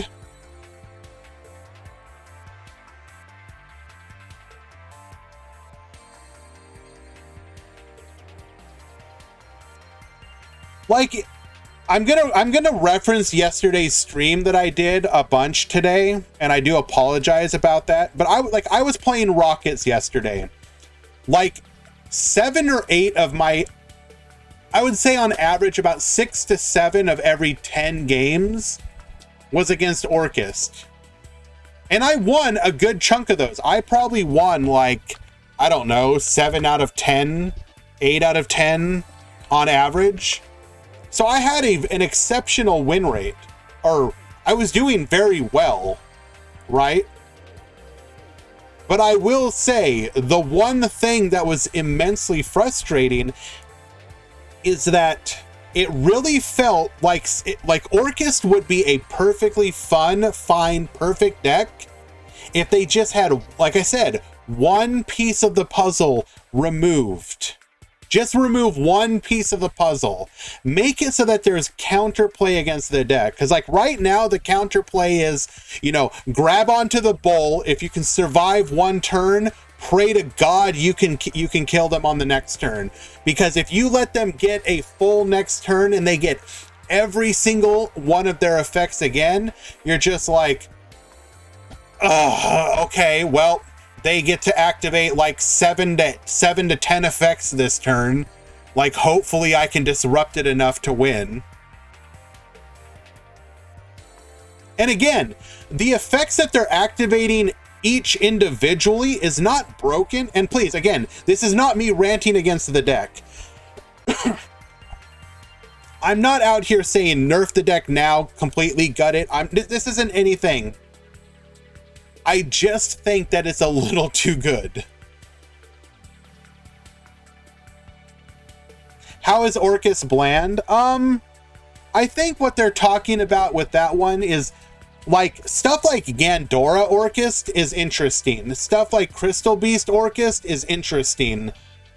I think when people say it's bland, they're talking about the pure variant that is the main way to play right now, right?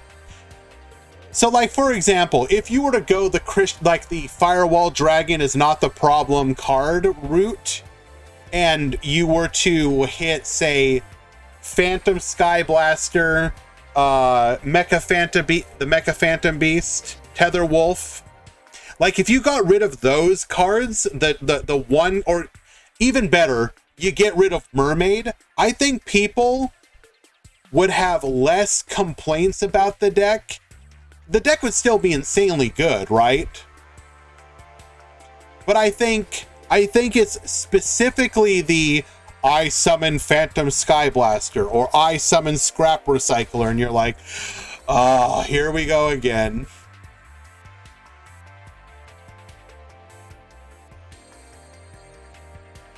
I actually like, so personally, I love the Gandora variant. I think the Gandora variant is cool, specifically because you're taking the shell of a deck that is already working. You're taking the downsides of the deck of having to play a bunch of the gadgets, and you're working in Orcus as an engine.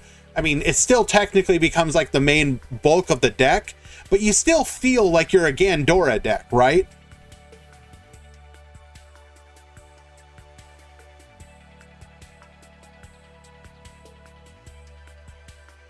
And again, please understand, this is not me railing against the deck. I'm not like screaming out here, nerf it, blah, blah, blah. I know that they're going to. But I don't know. Every time we talk about a deck being unfair, which is every time, true, yeah, true. People talk about what's happening in the moment. I wonder what is fair for the Yu-Gi-Oh community. That's actually a very good question. I think fair is like, and this is maybe kind of a weird comparison.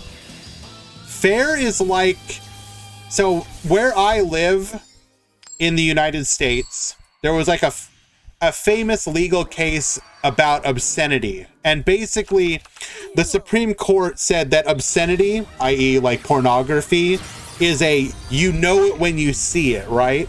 That there is no specific definition of what obscenity is. It was simply, it was a feeling, right? You would look at something and be like, that is obscene. I think the same thing is actually true in Yu-Gi-Oh!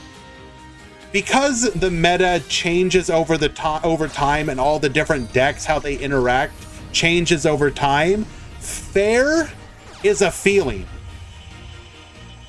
You can have a deck that was broken OP, stifling to all of their decks, and then at a certain point, it can be fair, right? Fair is a feeling.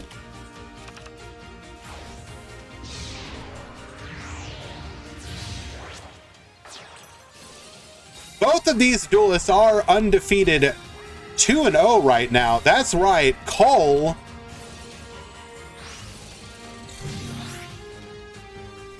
Well, okay.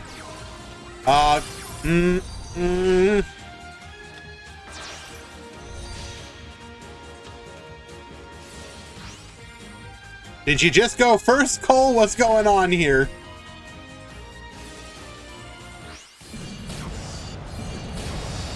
Unlucky.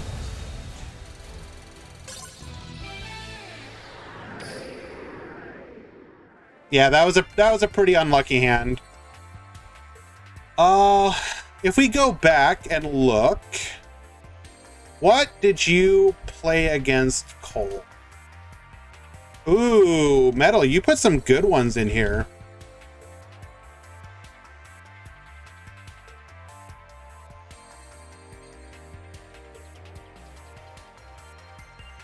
If you want to hold the first one, Metal, I definitely want to get to that one as well.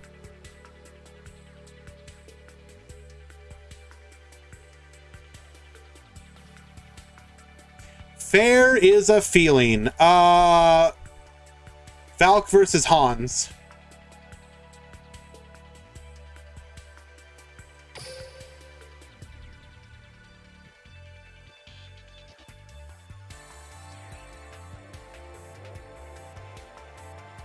Oh, cool.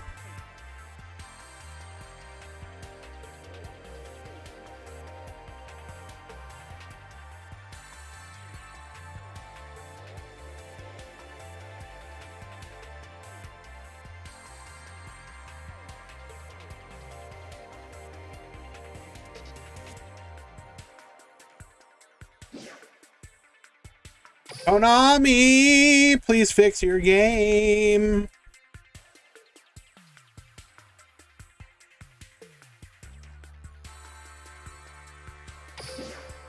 We will come back to this one, guys, and see how that finishes out.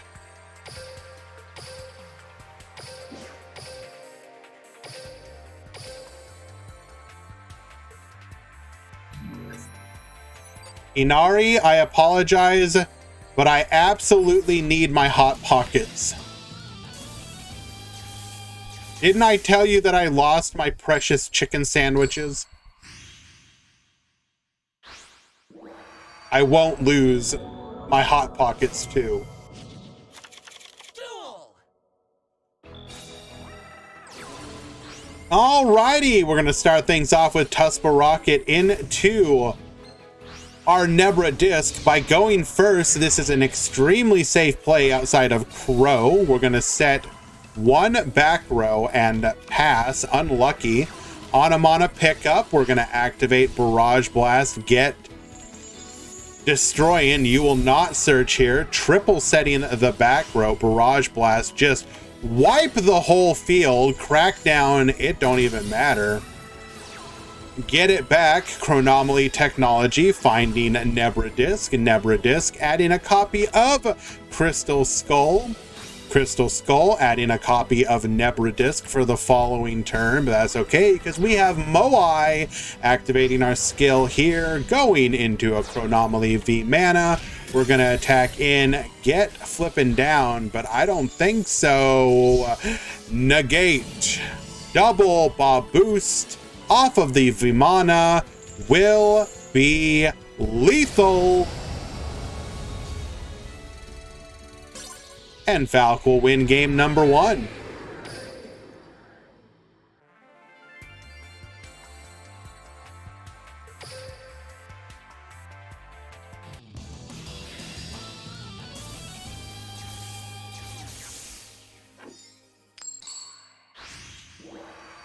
No, Chronomaly is not tier Z. I agree with the tier 3 categorization. It's a good deck, but it's got some pretty significant weaknesses you can exploit, especially in a meta where you're running a lot of like Cosmic Cyclone, MST, etc. Losing your like, you tend to have like one, maybe two back row, and so it's very easy to become defenseless very quickly. That said, deck is fun, and I will absolutely love any time in Duel Links where a deck that was never, or not never, but basically was not really a meta contender deck, I'm gonna be happy that a deck like that gets to be meta.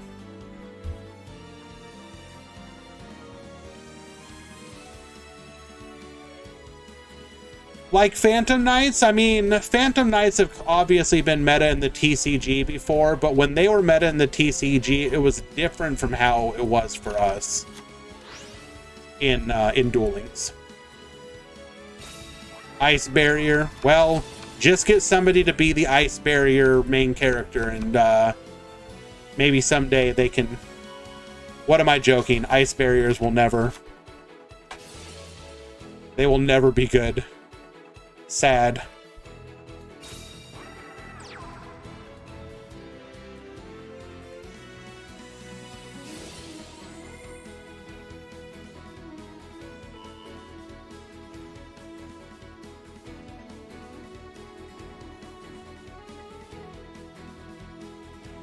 I don't do it on purpose, Sakadetsu.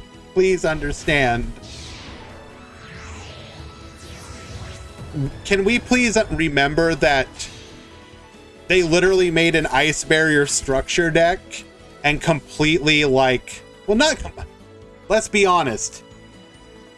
What could they have given Ice Barrier to actually make them like truly good?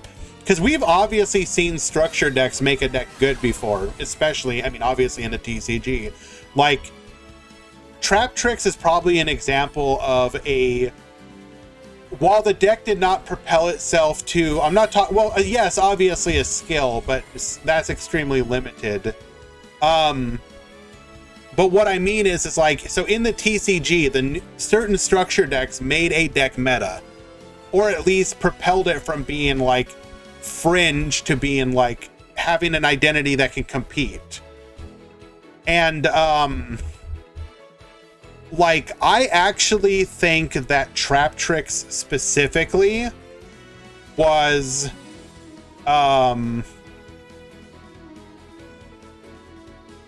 did we bug here?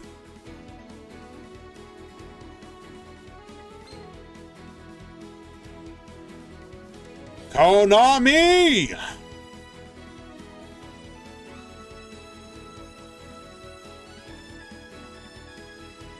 Oh, no, no. Should generic skills like life point boost, beat down, grit be usable by every character?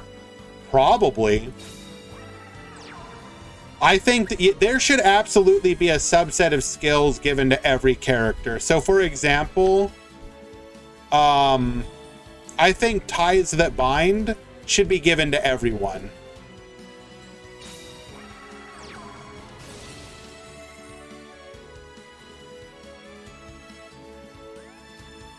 But what was I talking about? So like in the TCG, Trap Tricks went from being a fringe, like roguish, like back row heavy deck to part combo, part back row, and it's actually kind of cool now.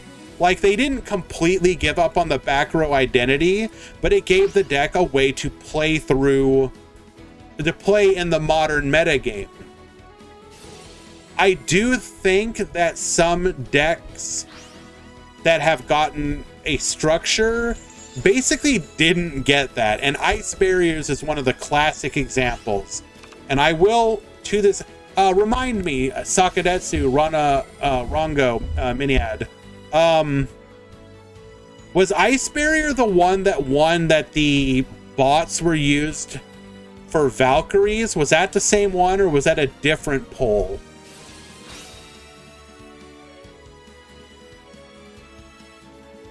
Different poll, okay.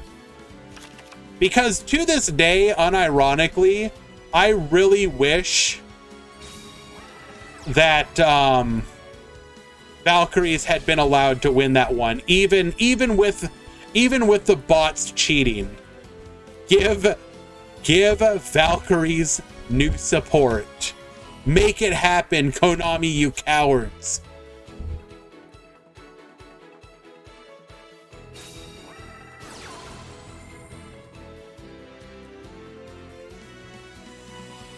Ice Barrier was the second structure poll. Okay, thank you.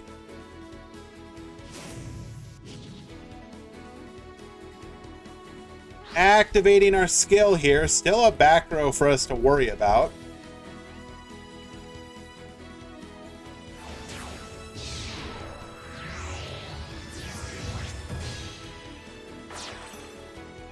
Remind me about the first one. Was that the Ice Barrier one, Lunar, or was that second? What was the first one? My memory's a little fuzzy hazy on this.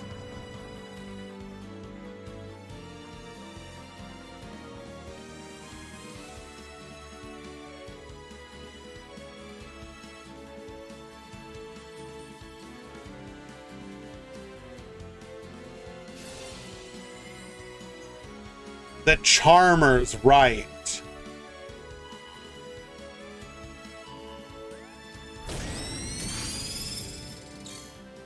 I actually think the Sacred Beast support was fine.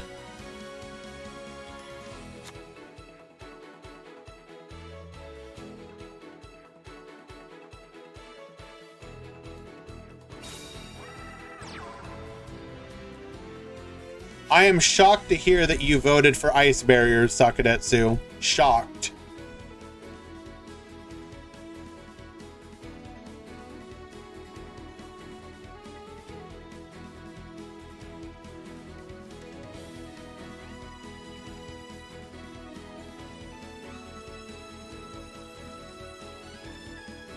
attacking in. Are we gonna do something about it? Thank you, Metal. I'll go to that one as soon as I can.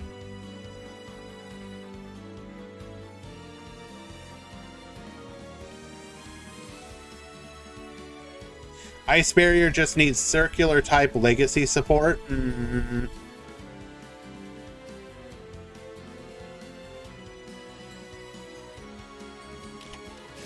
Honestly, I am of the impression that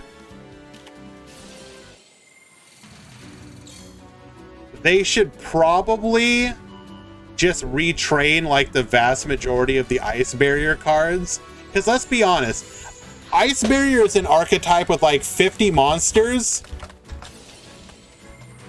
and like 48 of them suck.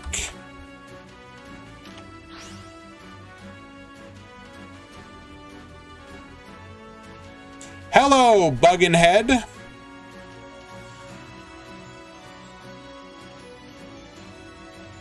Double back row to ensure that our monster survives here.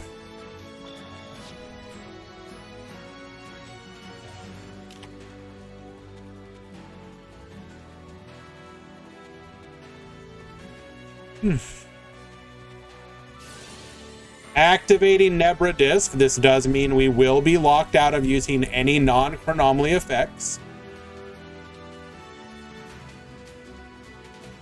Like, Ice Barrier has all these monsters with like just the weirdest effects that you're like, did you come out of like one of the first 2 or 3 sets of Yu-Gi-Oh? Like, why do you do this? It's really such a bizarre archetype.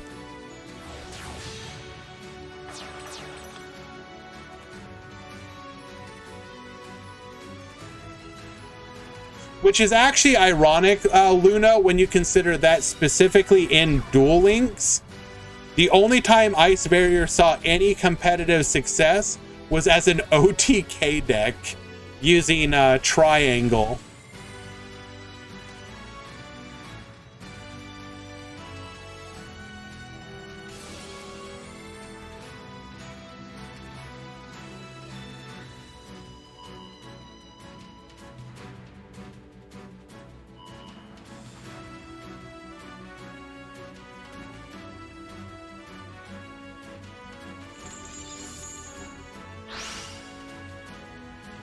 Get Baboostin.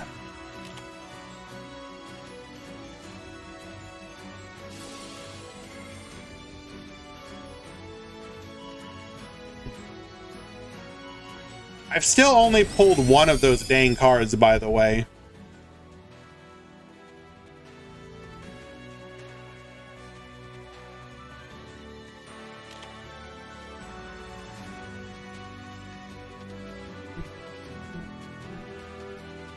Unfortunately, Cauldron or whatever of the old man won't ever really do... Oh, what an incredible rip. Except get negated, nerd.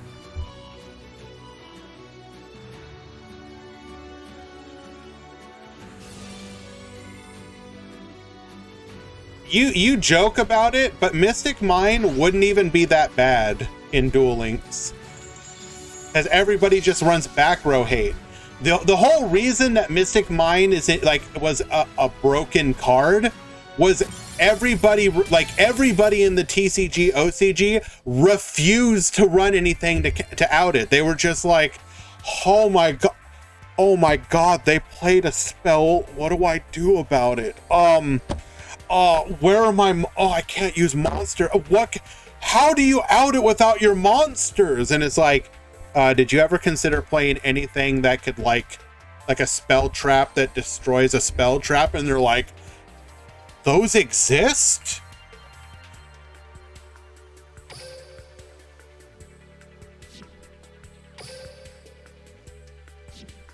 That's probably one of my biggest complaints about the modern OCG TCG is just people like, I need to be all gas.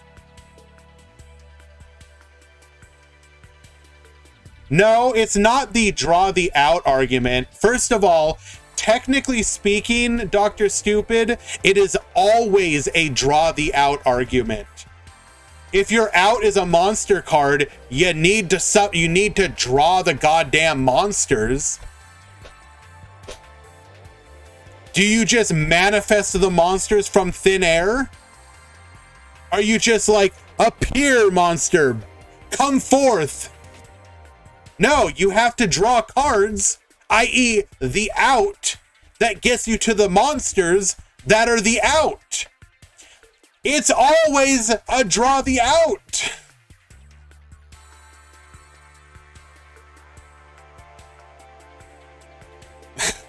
I hate that argument so much. I really do. Out of everything, that is the one that I hate the most.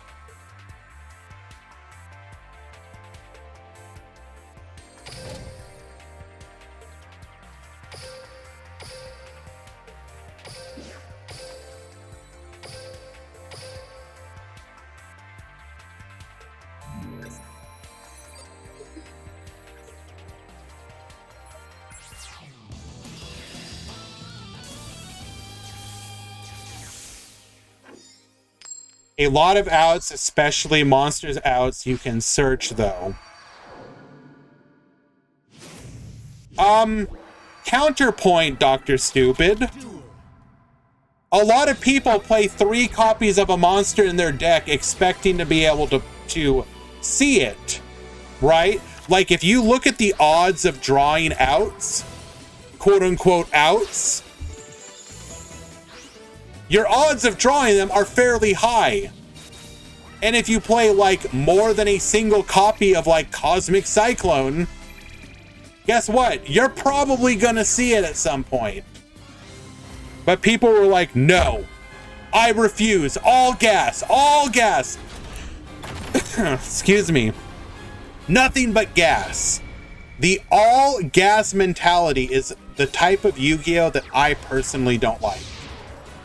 It's why my favorite decks in the TCG are more control style archetypes. I want the game to last. I want to go to turn. I want to see turn 4.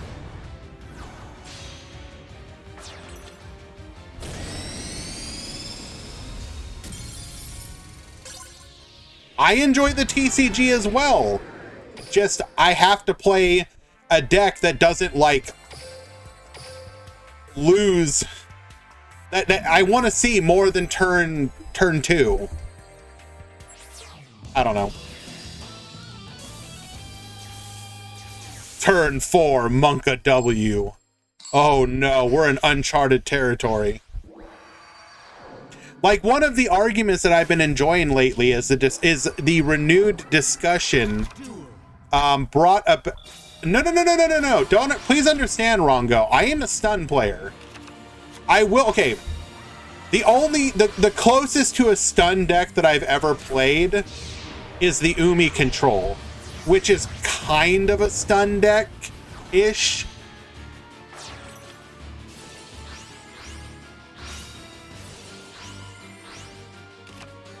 We are watching Block Dragon Orchest here.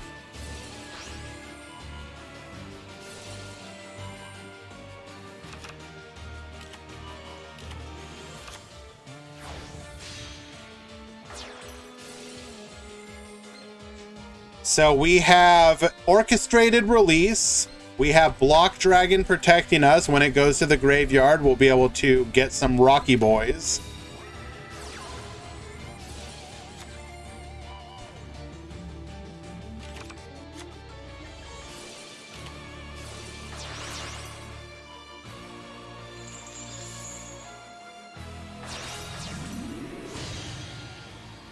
Come forth, Beowulf, get sending. And our opponent apparently has nothing from there. Wow, okay.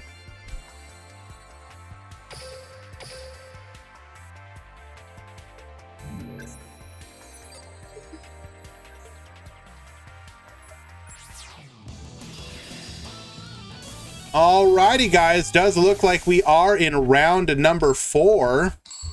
I'm going to notify the Discord. Remember, all X1 will top and 2 to 3 X2 will top.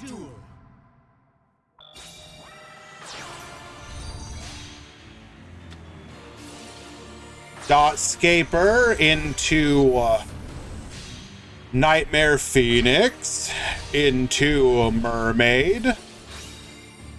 Discarding the Rexy Boy into Galatea. So now we're just regular Orcust here.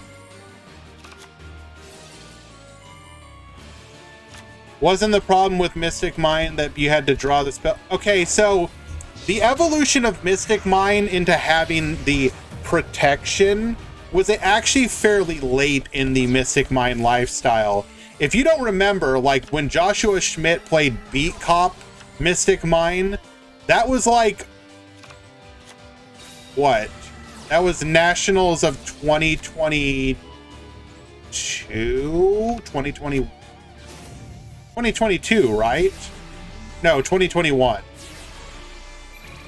It was a relatively recent evolution of the deck. Before then, people weren't really playing the, like, most versions of Mystic Mine, yes, you did have the burn variants, but a lot of times people were using Mystic Mine as literally just a go second card. Like, yes, you would run into people who would just play a Mystic Mine like burn nonsense variant. But I would actually argue that it being used as a go second board breaker was more prevalent, or as a like plan B. Hans, we're gonna get Josh to play Duel Links Worlds, or the qualifier. He seems to be hemming and hawing over it. We're gonna make it happen, bro. No, I'm aware he said that he might. We need to push and make it happen. I think it would be cool. Real. If you go check his secondary YouTube, like, he's talked about it several times on stream now.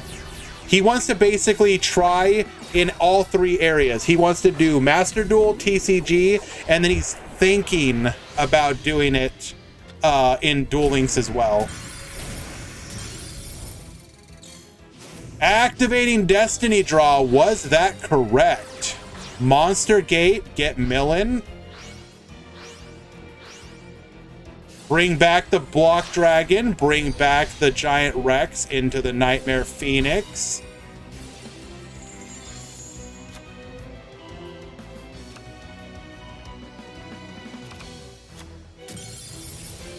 No, they're talking about Joshua Schmidt, Curry, the TCG player. Did he ever play? So he has said specifically that he played Duel Links like 4 years ago, but hasn't played recently.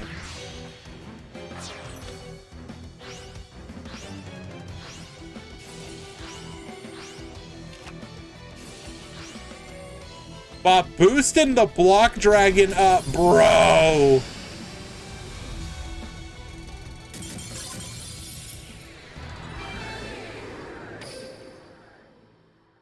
Incredible. Well done, Neo. Alrighty, guys. We are in round number 4. This is the final round before top 16.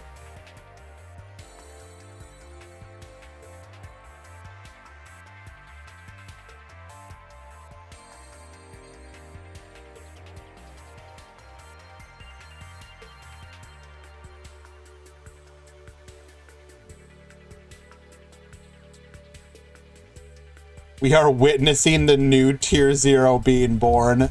False.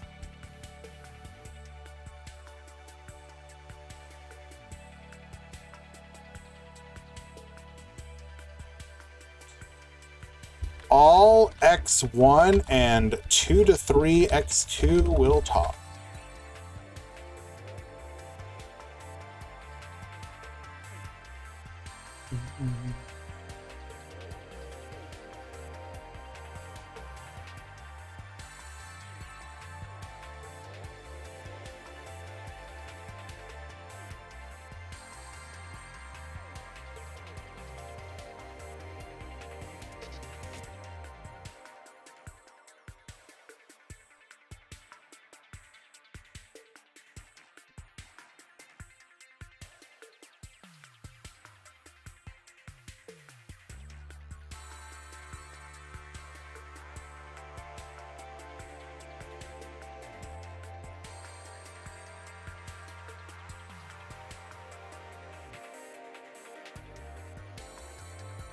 Yes, most of your gems early on in your time in Duel Links will come from leveling up your stages, leveling up your characters.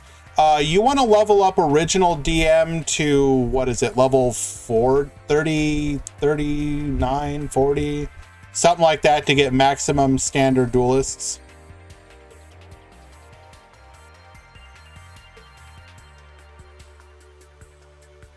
Oh, we are witnessing the birth of a legend here. Can Darkness Light top with his Star Warrior deck? 45. Thank you, Luna. Are you sure you have all the original characters, Buggenhead? What about the secret ones that you have to unlock secretly?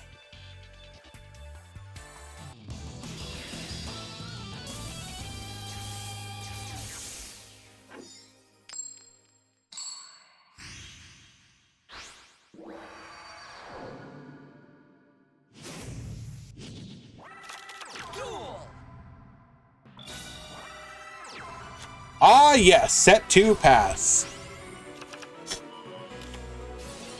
Crackdown, get yoinkin'. That will just end our turn here, right? No, we have the crystal bones. Let's go.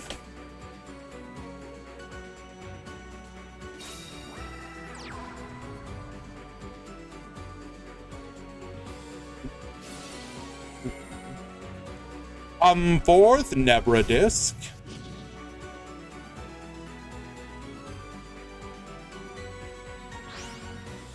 Duke should still be available.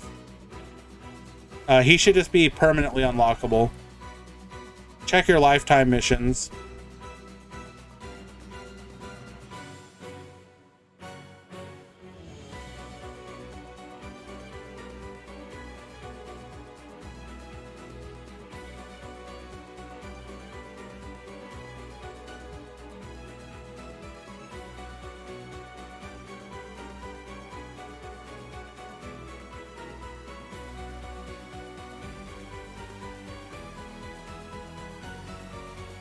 Are we thinking again, or did we bug this time for real? Oh, Nami. Nope, just thinking.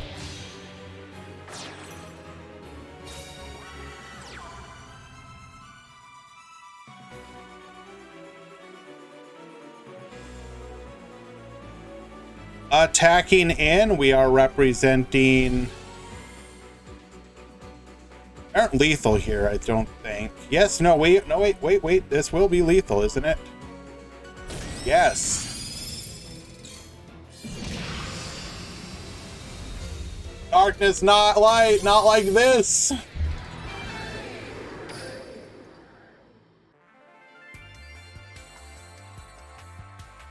Unlucky.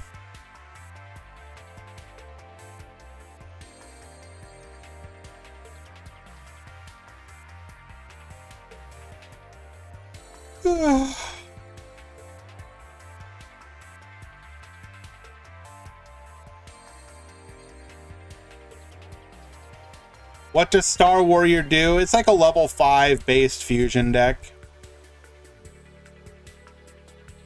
I'll be honest, I'm not sure why specifically Darkness Light enjoys it so much, but he does.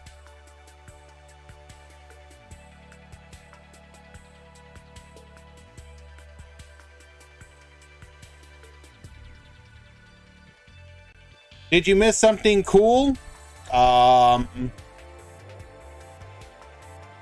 Define cool. I mean, mostly it's been a lot of just having a conversation with chat while we have stuff going on in the background.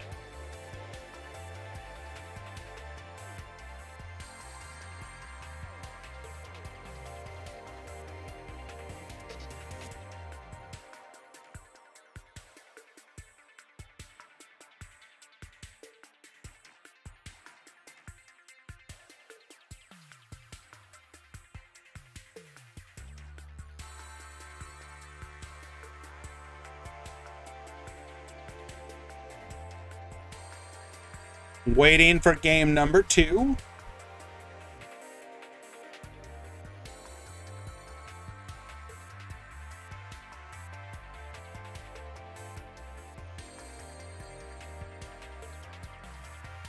Excuse me?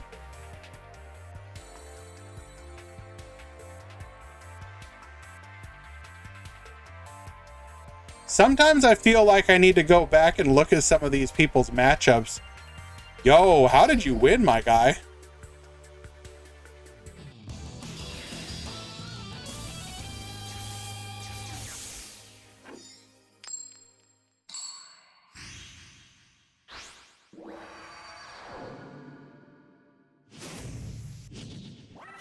It's round 1. DQ win round 2.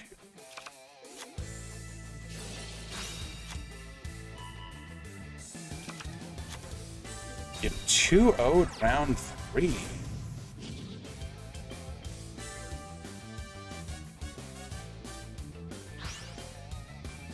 Huh.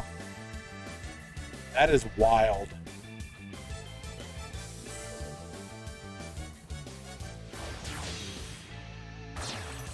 Electing to send Utopia the Lightning as their first one. Interesting. I guess they want to leave Machu Mech as an option due to the attack modification nature of this deck. Welcome, Murata. You are in fact first. It's pretty impressive. You know, we've been live for 2.5 hours, but you're still first. Thank you so much for joining us and finally like breaking the silence of this very, very lonely stream. Oh, look at that, and you're getting people talking now too. Come forth, Ida 10, the Conqueror Star. Ida 10's effect activating here to add a level 5 warrior monster from their deck to the hand.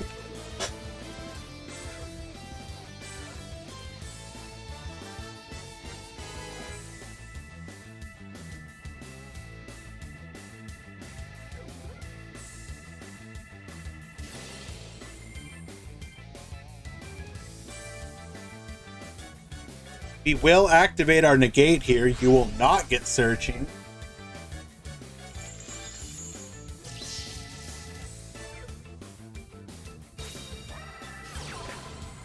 But that's okay, because we got Feast of the Wild level 5. Bring those level 5s back.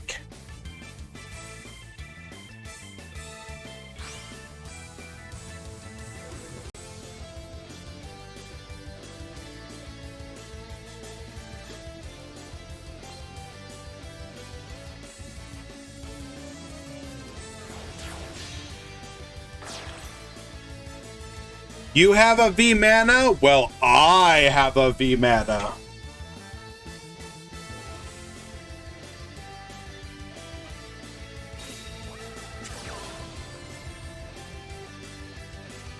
Oh my god. He's going all in, boys.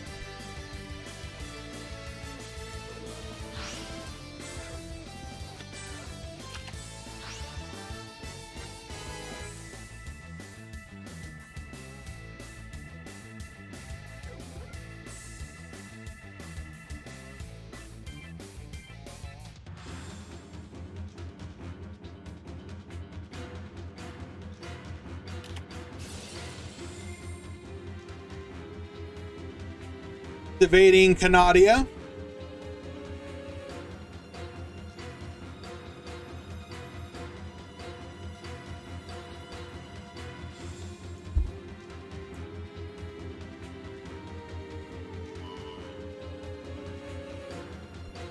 Go face down, Ida 10, the Conqueror Star.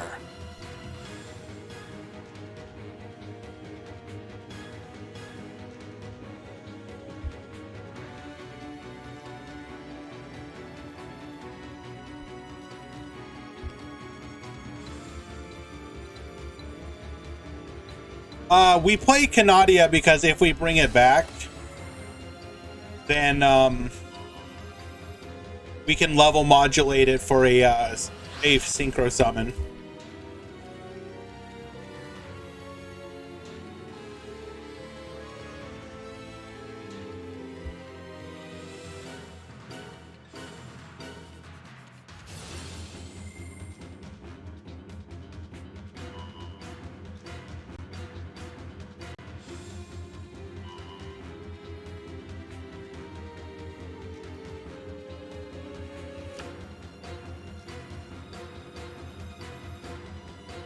Oh, you asked the forbidden question. Nah, Master Duel's fine. Like as a game, it's fine. My chief complaint with Master Duel is two things. Number one, I feel like the meta has been more awful than good. And that stems mostly from the fact that I think pretty much everything post Branded and Sword Soul was kind of bad as far as game design goes.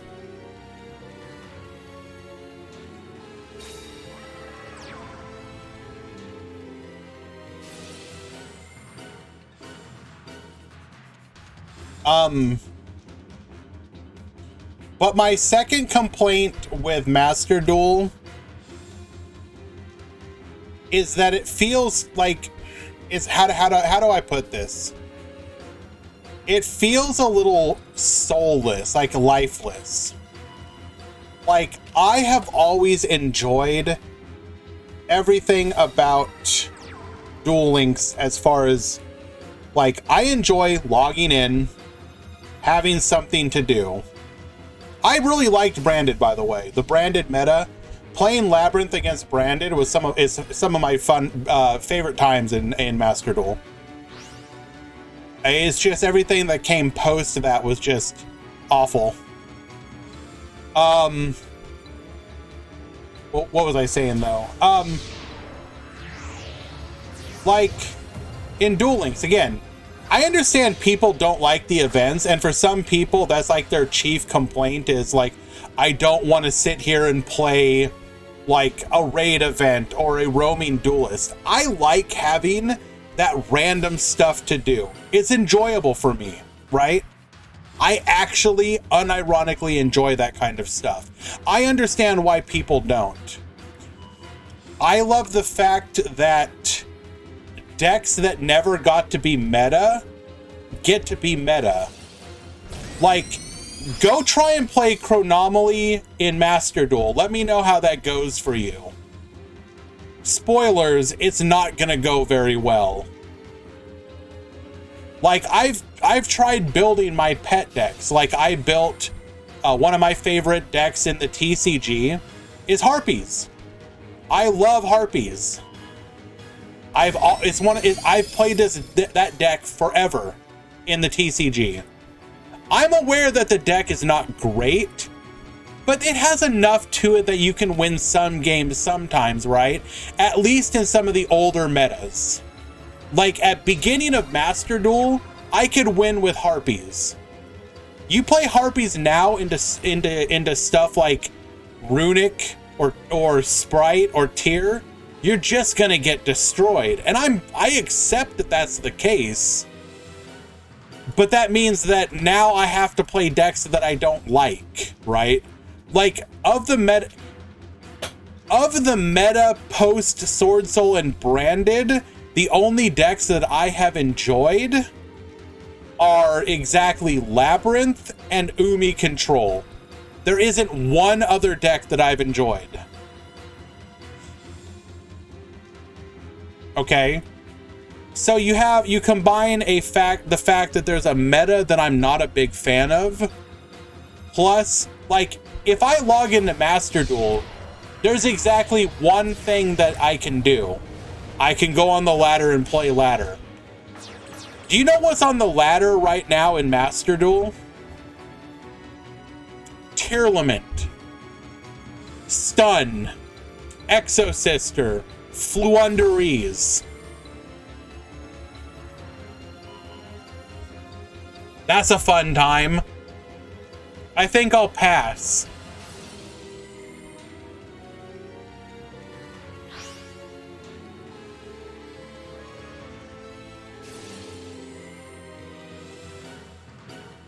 Tearlament is the most skillful meta in Yu-Gi-Oh! Next to Crystron's.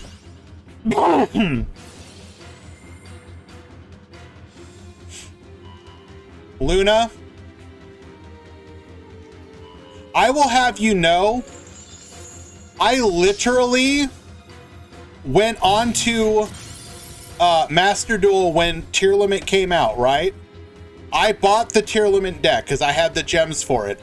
I will say this, for all that I complain about Master Duel when I do, I keep up. I own Sprite, I own Runic, I own Tier Limit.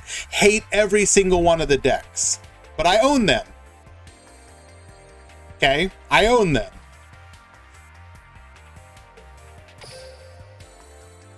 That is a 2-0 victory for King. Well done. I went in when Tier Limits came out and literally just yes clicked. I'm not even joking. I yes clicked my way to some of the stupidest victories with Tier Limit. It didn't matter. I was like, activate effect, sure, why not? Activate effect, yeah, why wouldn't I? And literally, I just destroyed like 95% of the people that I was playing. Now, am I naive? Do I understand that that is an exception? Like that, you know, in the highest levels of if you play Grand National Champion Tier Limit versus Tier Limit, you will have some of the most skillful gameplay you have ever played. Cool, probably true. But you want to know what I actually face on the ladder? Other fellow yes clickers. And do you know what happens in those matchups? I yes click my way to victory.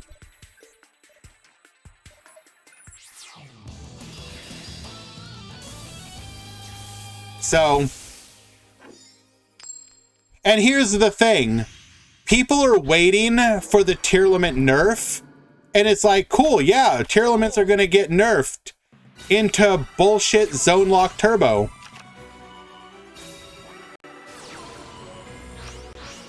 Sure looking forward to that. Like literally, Master Duel is going from Runic format to Tier Limit format to Kashtira format. Oh, I'm getting real sick, guys. Like it's literally BS format after BS format after BS format. I'm sorry, all those decks are awful. Again, this is not saying that like maybe you can't say I own TCG cards. I play the TCG. I like the TCG. But let's be real. These metas have been awful. All of them.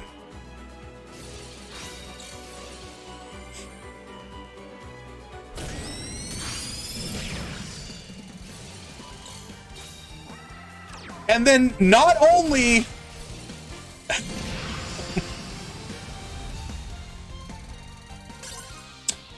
Master, okay, you're right. You are correct that technically, Luna, it is meant to be.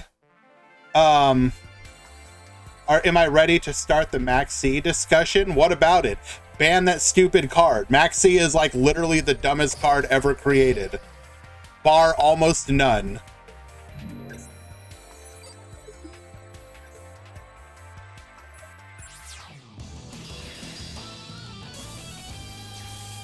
I won't say bar none, because there are some pretty dumb cards that I would rather not play against more than Max C.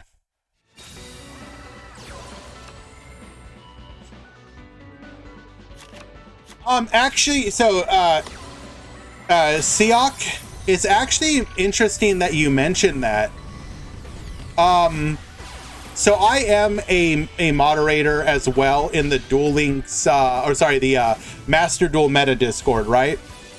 And one of the very interesting things, so we kept track of like people's, if they got to Diamond 1, so originally Platinum 1, then Diamond 1, and etc., right? So you can see each month how many people submitted a Diamond 1 deck list. Right? So it kind of lets you know how many people are vibing with the meta, how many people are inspired to hit max rank. And early on, the number of people hitting max rank especially when it was platinum, because to be fair, that was fairly easier, was actually pretty insane. It was a lot of people. But then literally every month consistently halved, like less and less people.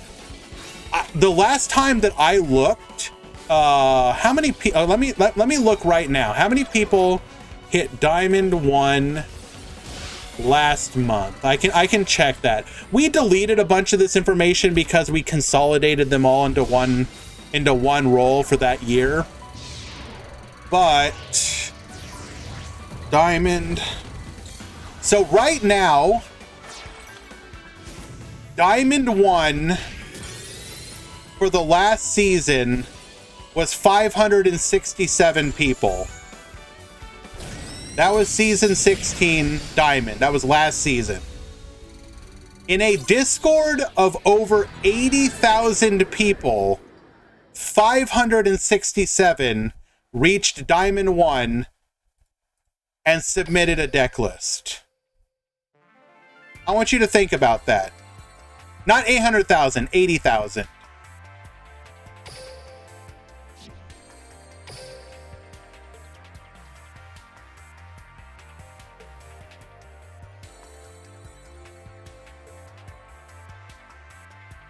No, that's a very big server. I think it's actually a little bit. So right now in the current month, so we're roughly halfway through the month, right? And I will say people will rush a little bit towards the end, but as a whole, you will typically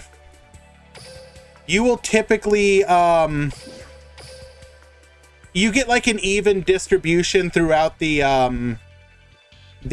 month. In this month, halfway through the month, 145 people have hit Diamond 1. So that means we're on track for roughly 300 people this month to hit Diamond 1. From the the Master Duel Meta Discord. So again, that is obviously not indicative of the entire player base. Master Duel Meta does not get a lot of the Japanese players, for example. So keep that in mind. Let's find another match to watch here.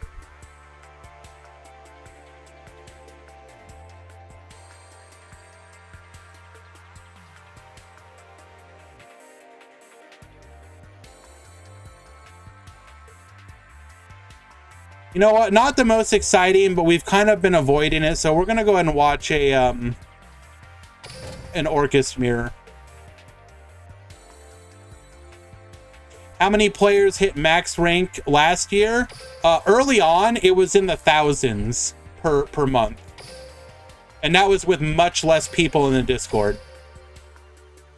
You'd have 30,000 people in the Discord, and like 3,000 to 4,000 people were hitting max rank.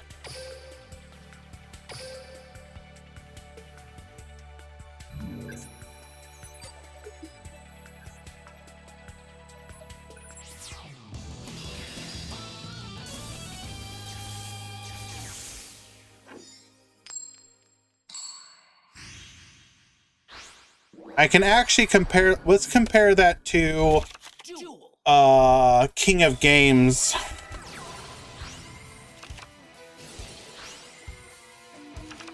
So to give you an example, last month King of Games in the Duel Links Meta Discord was just shy of 300 people posted a King of Games deck list.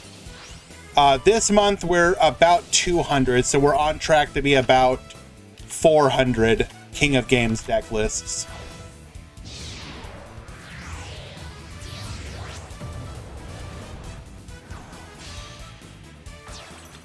There are currently more King of Games deck lists than there are Diamond 1 deck lists from the game with significantly more people. Kind of funny. Now you can argue that it's because either A, people Yeah, Valk. You could argue that it's because A, it's probably easier to hit King of Games, which is probably true. Ain't nobody should argue that fact. 2, the fact that Orcus is actually, like, people were excited to play it and get King of Games with it. So that shouldn't be discounted. It is a fan favorite archetype. For as much as people may complain about the deck as a whole, it is a fan favorite archetype. A lot of people like Orcus, like from the history it had in the TCG, etc.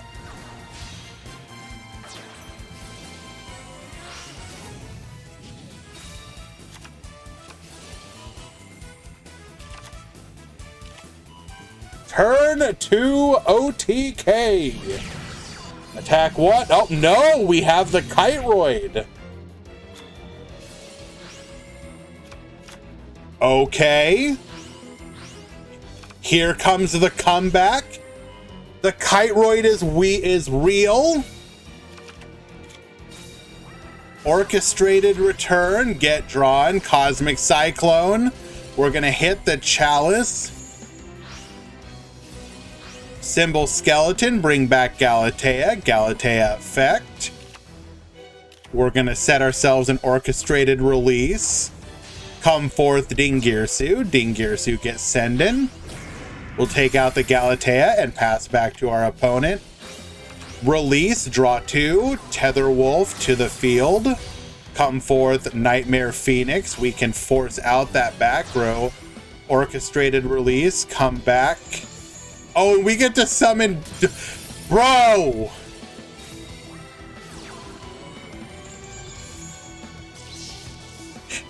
Excuse me?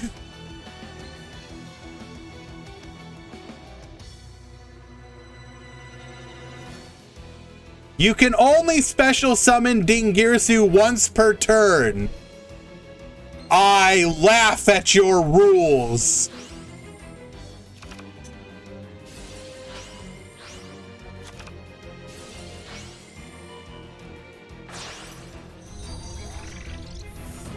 I'm aware of why it works, but it's just hilarious.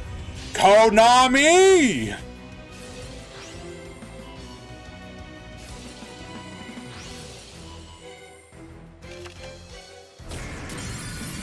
Forcing out the second activation of Kite Roid. Scrap Recycler, get dumping. Come forth Mecha Phantom Beast O-Lion.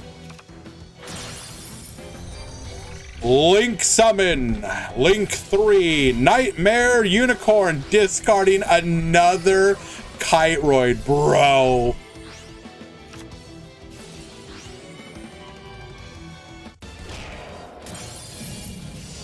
Kite Roid of our own, but it don't matter. Kite Roid, is it back in the metagame?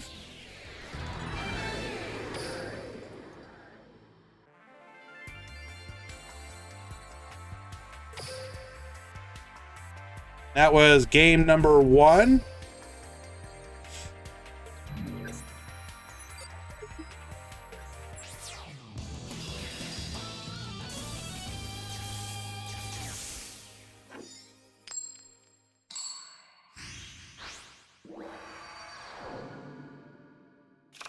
Duel.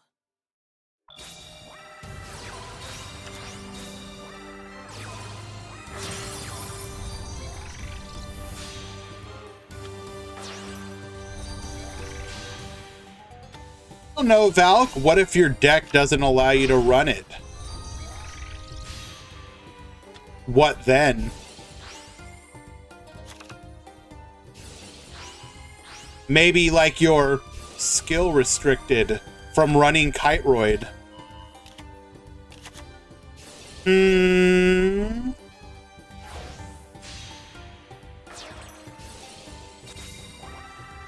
Triple set the back row, Cosmic Cyclone, hitting the warning point, second.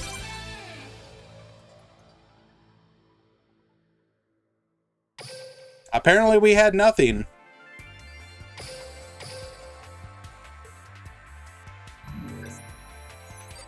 I just wanted to see what you're running.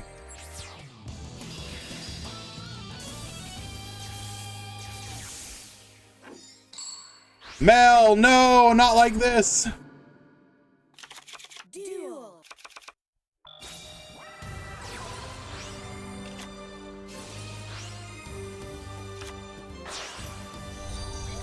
Ritz has gone from... he has sided into sealed tombs, it looks like.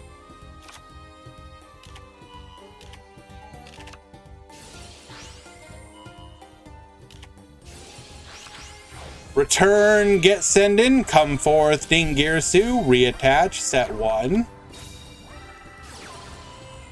How do we lose from this position? We've got to be, it's probably got to be Kite Roid, right? Because we should be able to OTK here. It's got to be Kite. We got Scrap Recycler. Oh, but we get Lanciad. Bro, not like this.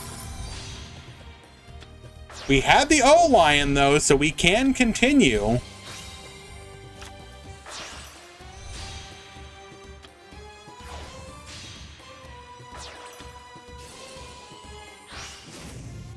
Seal the tombs, set 1, and pass to our opponent. Sky Blaster into Nightmare Phoenix, get discarded. We protect. Why'd we scoop? Was that just a DC? Oh, unfortunate, Mel.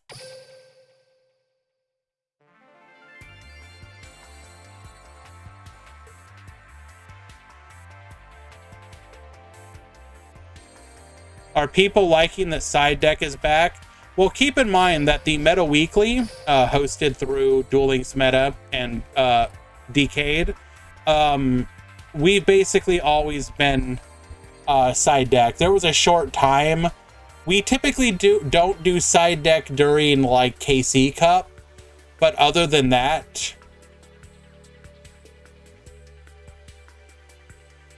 deck check Ibly game 3. That is legal. How many did you see?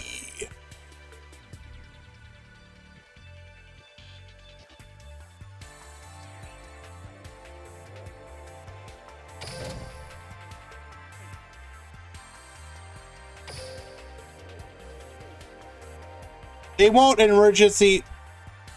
Excuse me? So, you know how at the bottom of the computer, if you have it set up, you can get like alerts and whatnot? So we're pretty warm right now. It's like 83 degrees Fahrenheit where I live. Not hot, but it's warm. It just flashed with a flood warning. Monka Giga.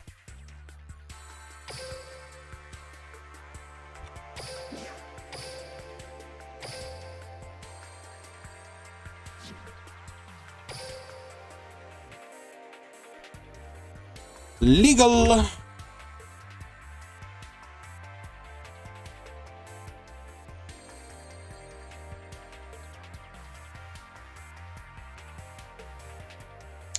Alrighty, it does look like we are done with the Swiss rounds, so we will be pushing that and then moving on to the top 16.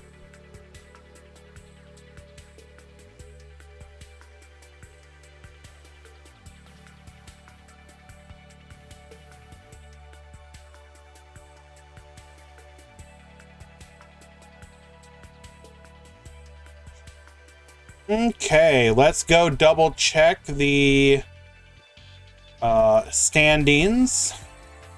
See who our X2s that topped are. I see Neo and Juninho as our X2s.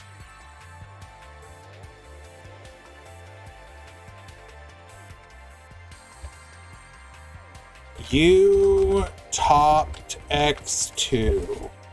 Do I consider S-Force a rogue deck? Yes. It's a good rogue deck, but it's a rogue deck.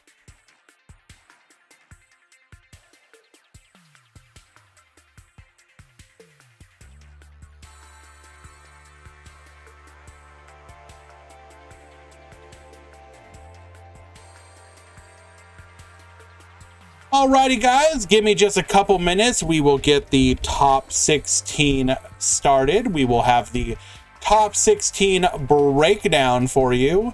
Metal Overdrive, are you here, sir? Can you get that for me, or do I need to do it?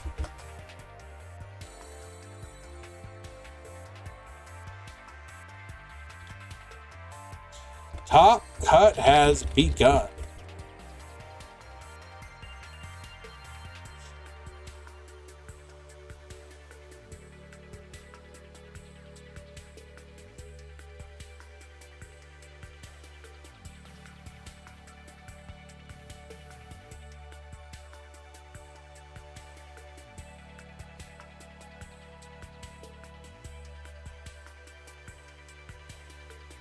What is your favorite deck of the box, Molcom?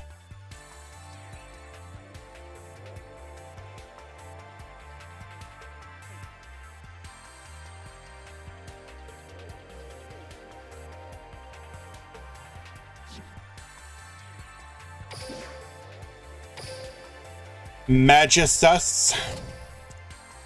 Fair.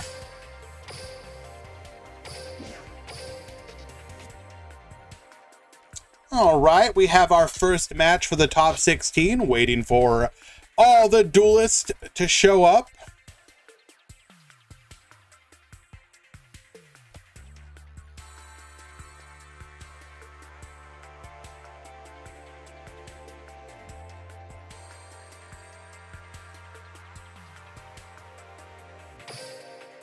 Good luck, gamers.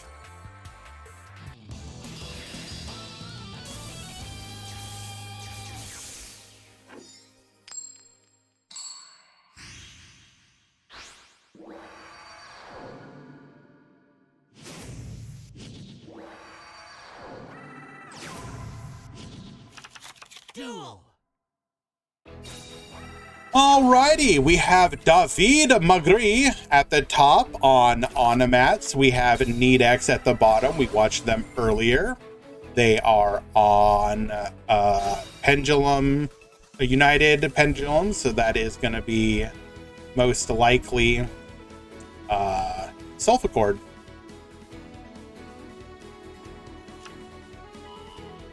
Doesn't Warrior of Hope just add Utopia to the extra deck? It has one other effect as well. If you're at 2,000 or below, you can recycle a Utopia back into your extra deck.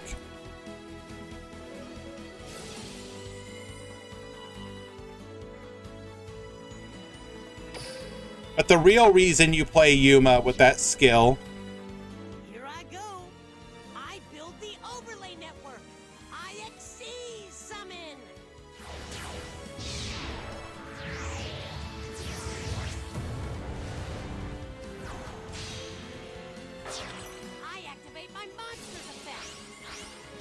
Hello, Ryan. Welcome. Join me.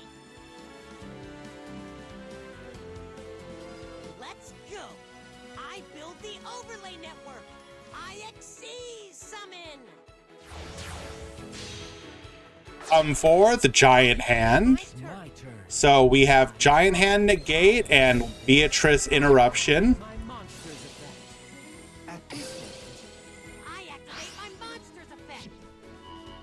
So we're going to go ahead and negate here. You will not search.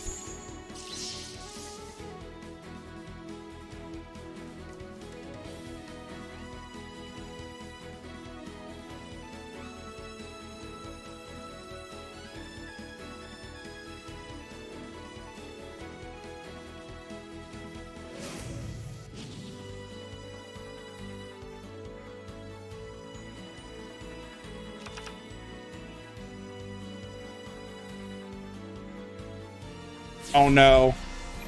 Yeah, I saw that bitrate crash. No pixels, please.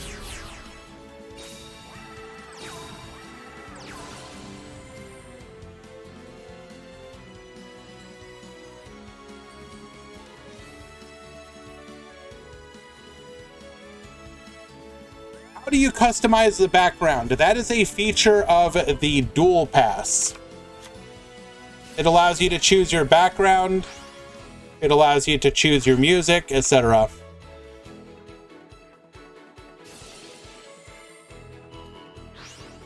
I do not recommend doing it.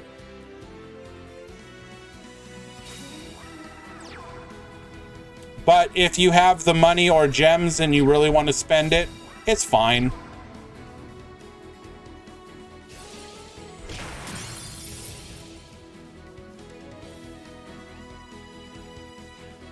The Duel Pass is fine if you use it to buy as a sale.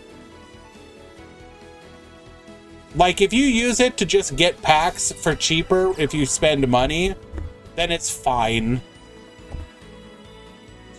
Facing down triple back row here, one of which we know is the Musica.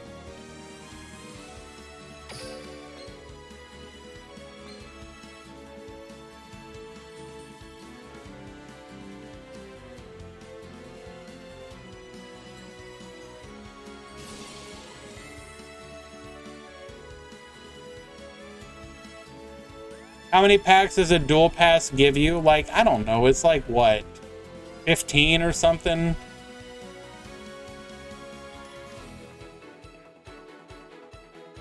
$10, $15, somewhere in that neighborhood. I don't know. Loki Trash, thank you so much for the raid, my friend.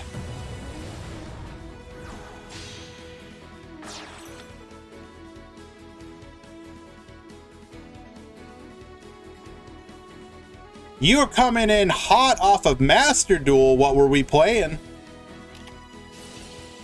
Warning point. Negate.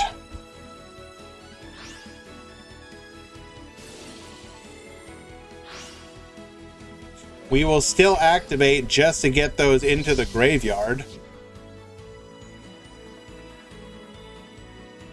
17. Okay, right. Thank you. Thank you, Valk.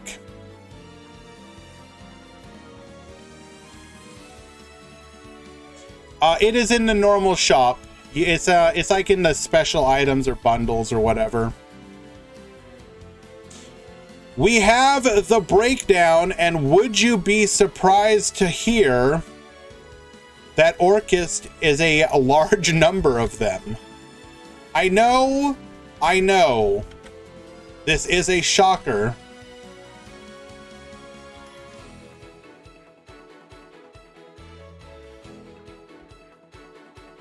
Two, 7, 8. Top 16. Breakdown.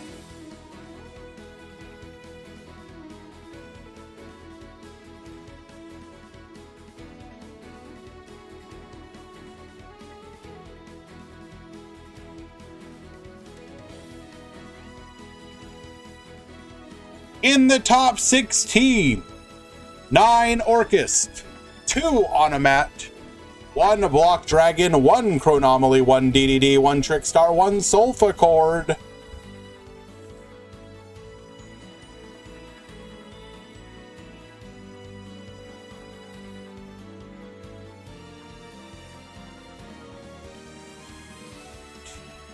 Do keep in mind, so what, we went from 15 out of 43.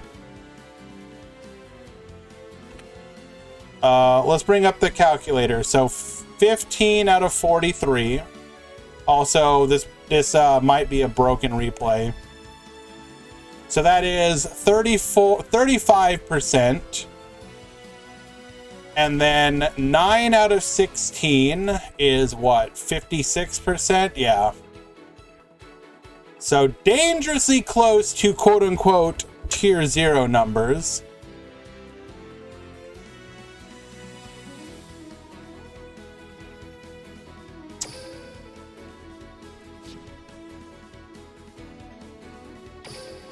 This duel looks broken, unfortunately.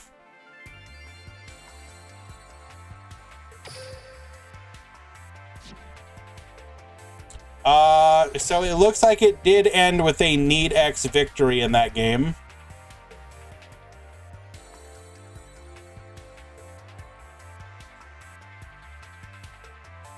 Also, while we wait for both players to show back up, As a courtesy to our new friend here, if you go into the shop and you go to the special tab, you'll see the Duel Pass here. You'll see the bundles, and then you'll see the Duel Pass.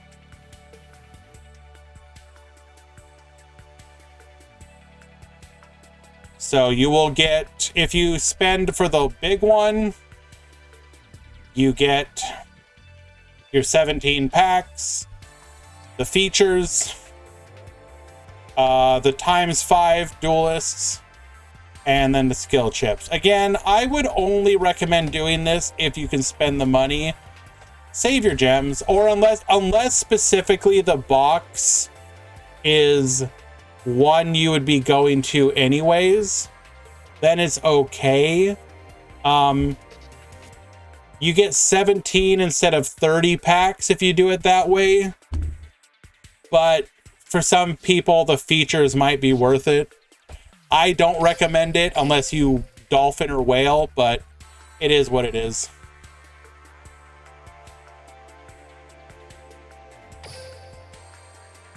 I think you should save your gems unless you're going into that box anyways.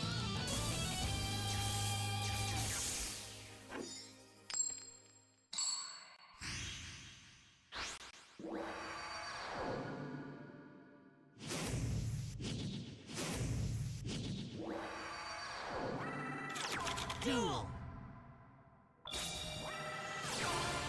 Alrighty. David Magri starting things off again.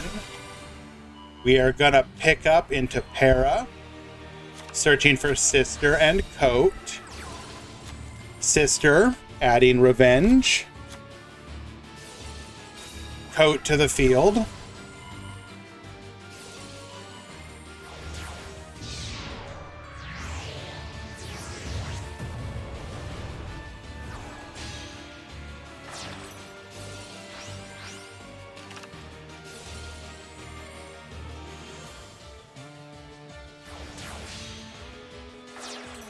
Going for the Roach here.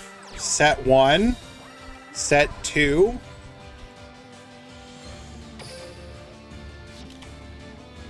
When's the next box? Probably in like a weekish.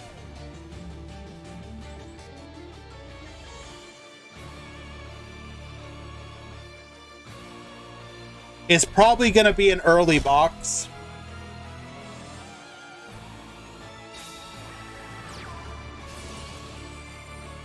Normal summon Cutia, get searching.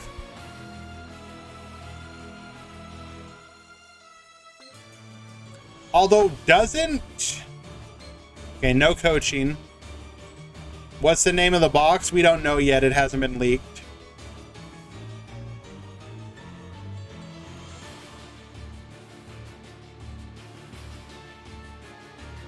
The SR ticket is by no means better, but it is rarer. We get way more.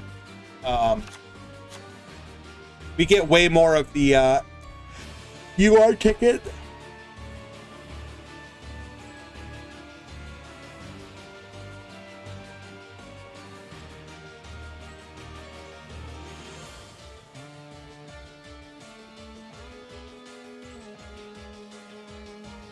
It's not going to be link focused. It's synchro focused. It's Speedroid.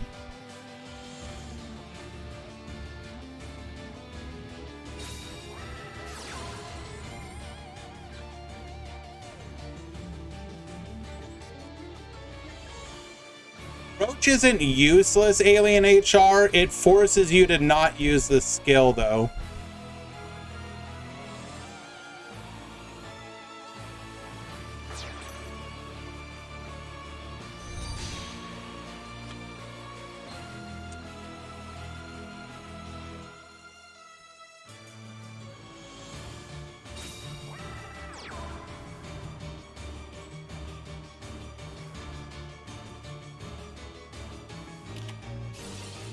That is kind of yikesers.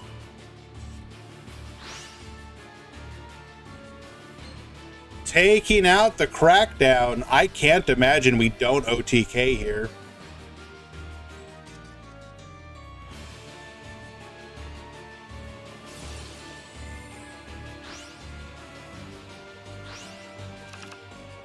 Gonna send Farfa here. Goodbye to the Link Haribo.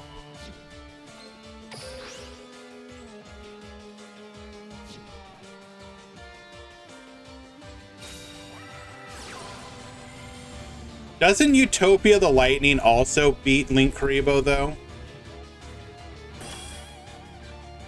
I guess we didn't have a way to get to it.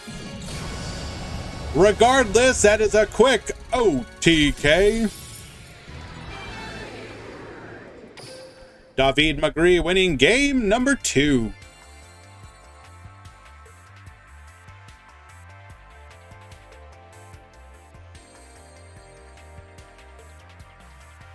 Do, do, do, do.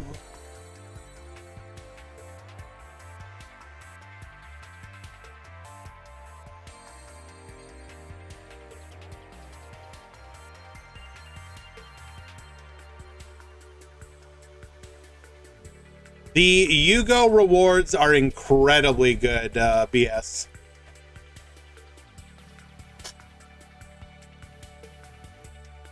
You are a cross dueler too, Buggin? Oh,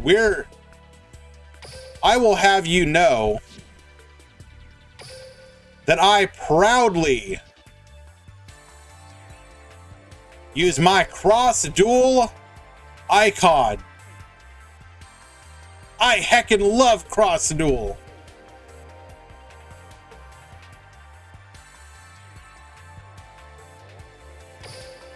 Look at that beautiful icon.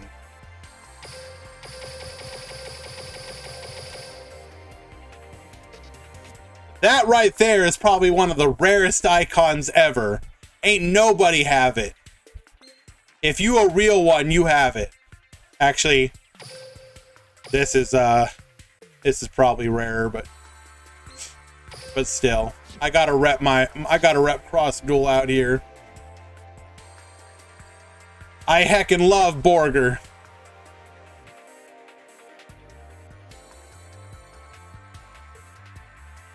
Game number 3. Are we ready to go? Yes, we are. For all the marbles and moving on to top 8.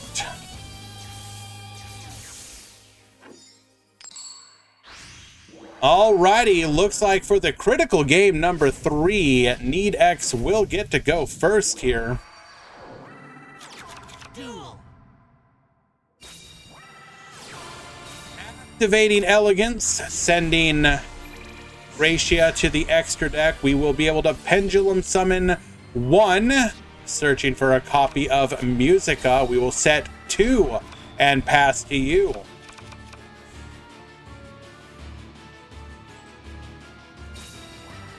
Cosmic Cyclone. Hitting the Cutia. This does leave... Was that the correct hit, though? We're a scale 4. This is a scale 3. That means Musica is still online.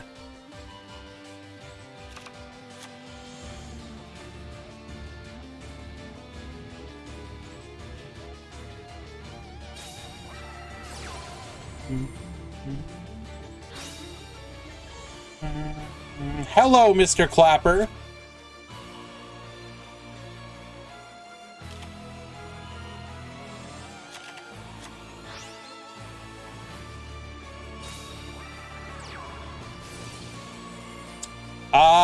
Master Rule 6 is like a pipe dream. Did we watch Rockets? Absolutely not, because there were none.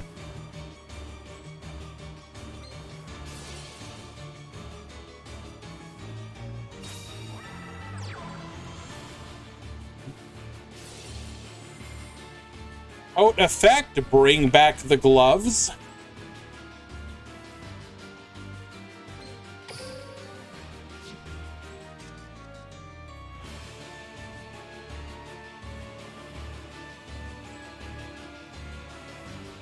Rockets did win a tournament within the last day or two.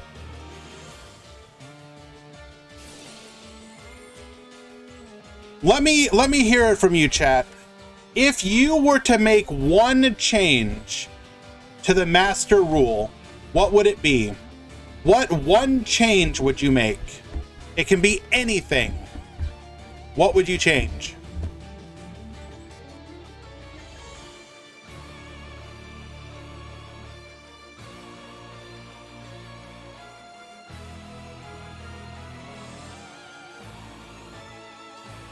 Reverse the field spell ruling. That's a pretty good one.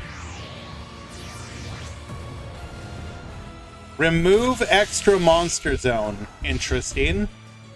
Why would you do that, Sokka?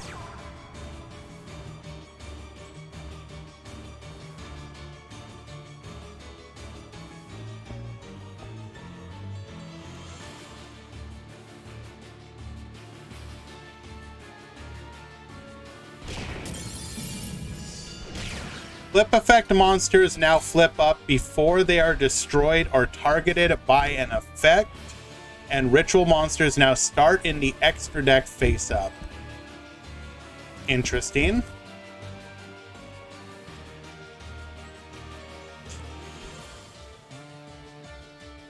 Bottom deck, up to 10 cards you select will always be at the bottom of your deck. No matter. What do you mean, no matter what? Like, even if you shuffle Cladanoia?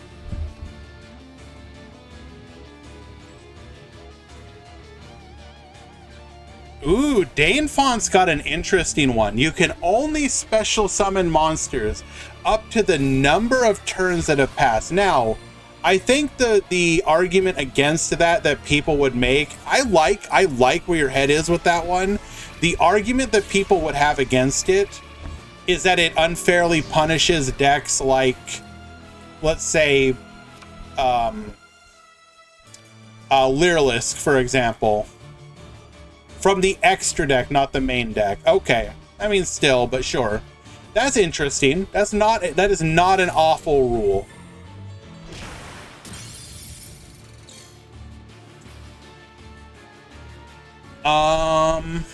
Let's see.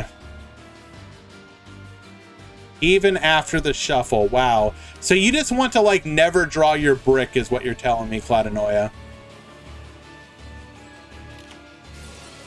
Activating a second copy of Anamana Pickup.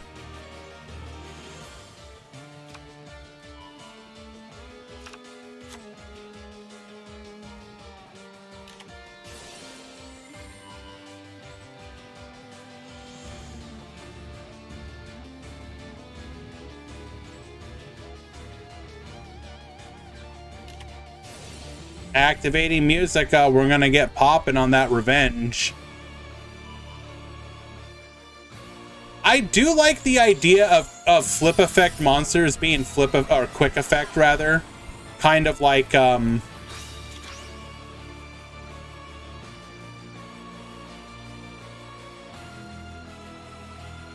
of like trap cards, basically.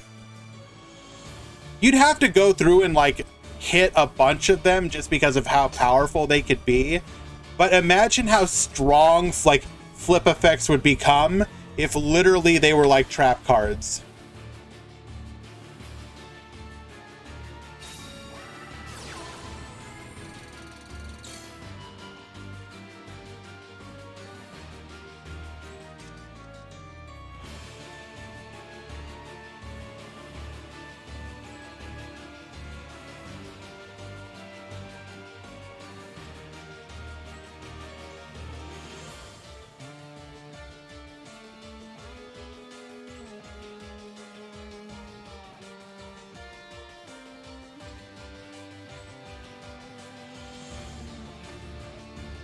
Well, Giorfio, the way you would handle that is if you had like a big refresh like that, you would get rid of the floodgate style cards. Goodbye. Why did we not activate Compulse?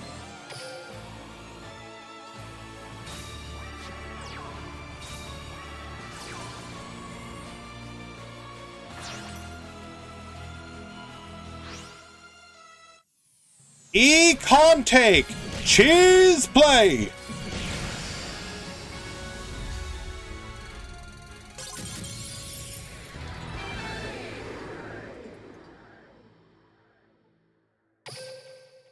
I think Nedex really misplayed there. We were clogged up, so we would not have been able to... Yeah. That. So you activate Compulse. I guess it depended with the monster in a hand. It was Farfa.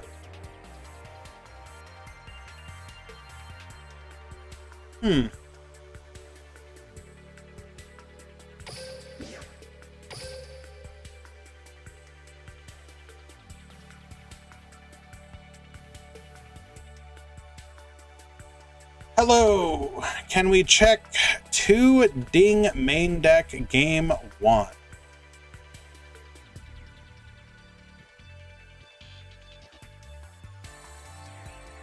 Legal.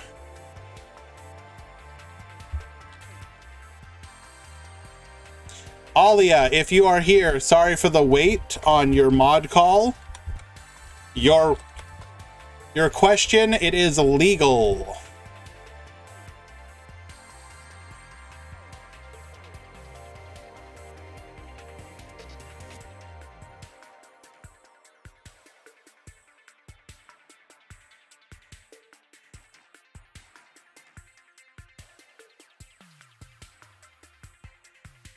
Alrighty, let us find another game. Do we want to watch Orcust versus Orcust? No, sir. However, Gandora Orcust is different. But we'll watch Chagos and see if he can defeat the Orcust enemy. How many cards do I got? What, in Duel Links? A lot. I'm like a Giga Kraken, my friend.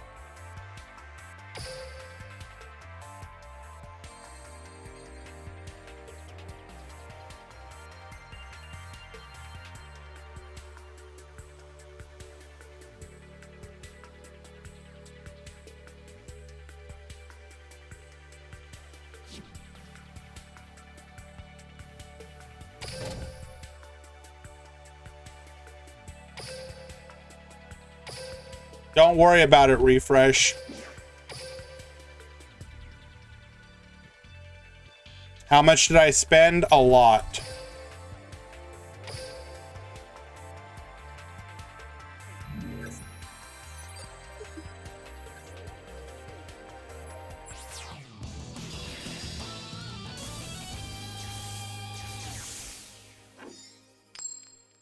Must be rich? No, not at all. Because so much of what I do revolves around this game, it takes a decent chunk of my, not a decent chunk, it takes a chunk of my disposable, discretionary entertainment income.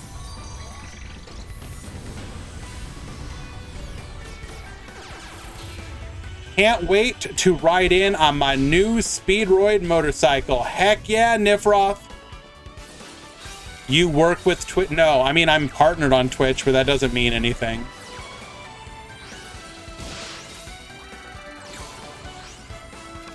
Alrighty. One back row, going for the Phoenix, popping it. It is a Cosmic Cyclone.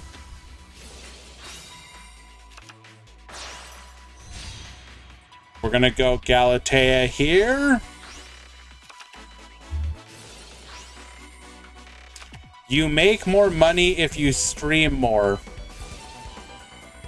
I mean, no offense, Buggin, but it doesn't work that way.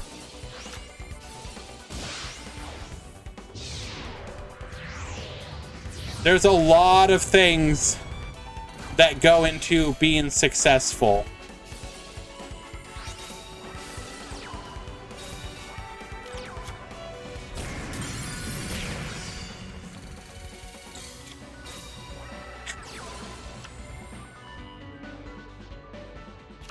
What do you want, Refresh? Do I stream my pack openings? No. I purchase my needle sealing, wipe the field, protect all the boys. Unlucky. Why not? Because I purchased my packs through my phone to get like reward benefits. That's gonna be a quick OTK in game number 1 from Yoda. Like, if I made like actual YouTube content, maybe it would be worth it. But let's be real here. Like, I don't. So what would be the, like, other than you guys seeing me either sometimes get scammed or sometimes not, like, who cares? I don't know. Duel. I don't really tilt. I just, okay, refresh. You have to understand, I typically buy everything, right? So it's just a matter of, did I have to spend like $30 or $60 more than usual? Okay. Like, I know, at this point, I know how much I'm gonna spend. So I'm never, and it's like the difference between the two extremes isn't that much anymore, especially since they made the prices cheaper. Ever since they lowered the prices, the amount I'm spending per month is like much more reasonable.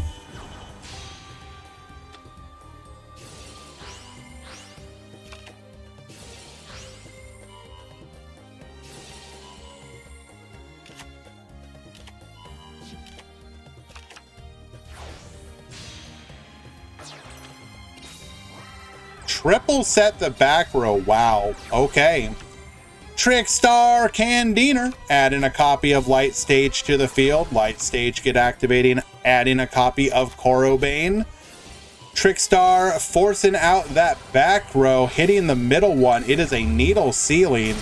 So we know we can now not use any of this back row the rest of this turn.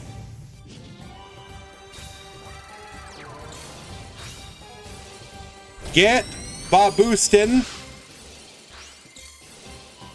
Licorice effect. Chose not to use the needle ceiling there. He would have wiped his own field, but would have wiped one of his opponents. So I guess it understands. I understand. Phoenix. Compulse get sending.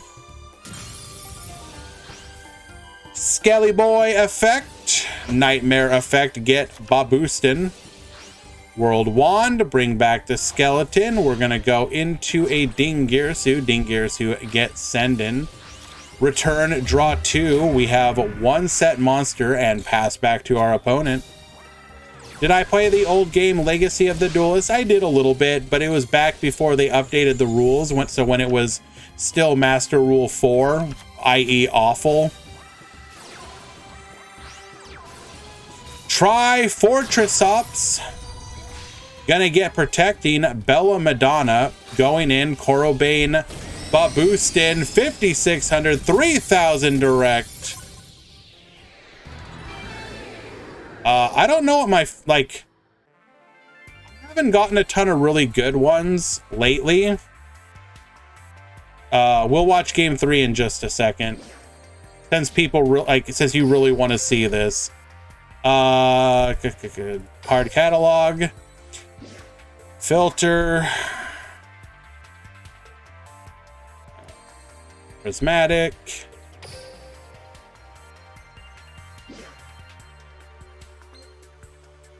Anything in here actually good? I think monster-wise, my favorite one was probably Alistair. I have a prismatic Alistair. The one where it's actually kind of interesting is on the spell traps.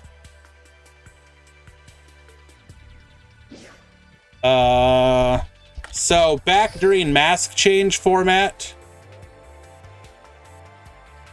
I had 1 prismatic and 2 glossy on mask change. So back when the Hypercorp bling was a thing.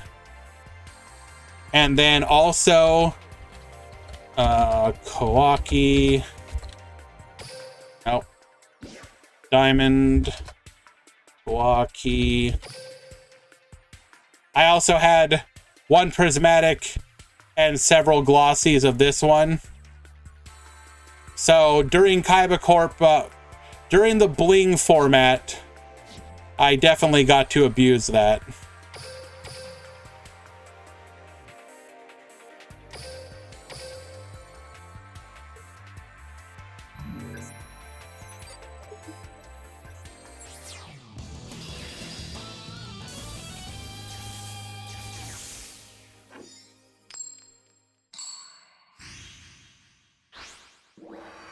But I don't know. I have Morningstar Prisma. Oh, yeah, you're right. I got Morningstar.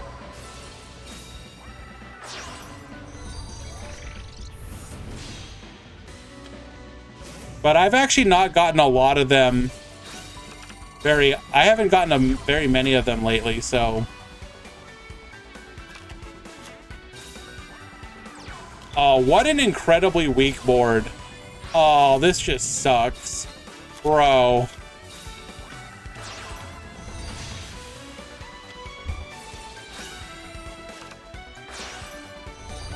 Chagas has had the worst luck drawing into back row. Like, the one way you make this whole play work is by drawing into a ton of back row, and he never does it. It's frustrating to watch, frankly.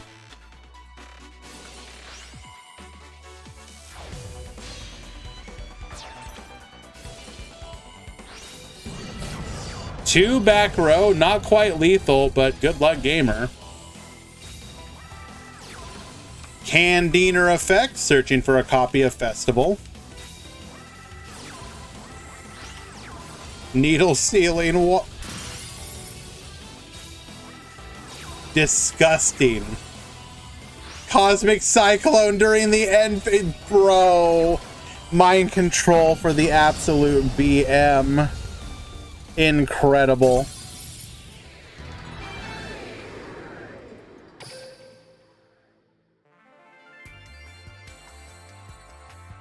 Good try, Chagas.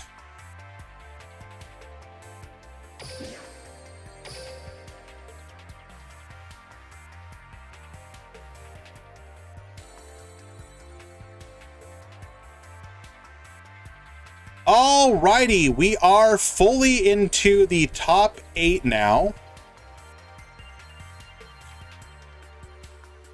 Let us take a look at what is in the top 8. We have Onomat, Chronomaly,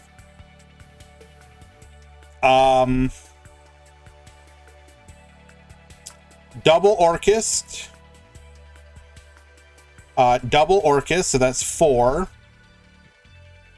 Orchist and Onomat. So both Onomats are in the top. Sorry, are in top 8.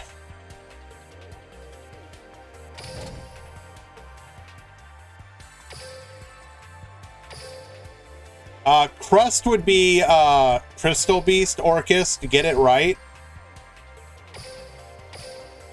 Do not disrespect Crust by just calling any old deck Crust.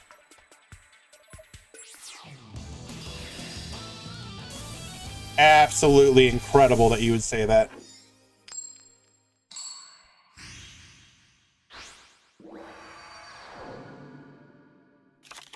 Duel.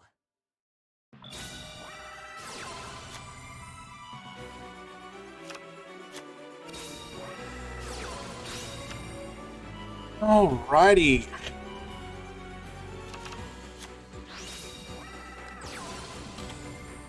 So we have one back row, Onomatopera into our Beatrice Plays, dumping the gloves, Revenge, bring back the coat, Coat, bring back the gloves, going into the giant hand, Boost, and pass.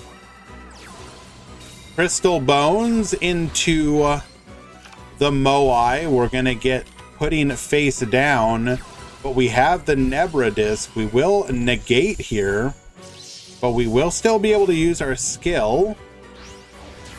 Come forth V mana in defense position. Why did we not go on the attack here?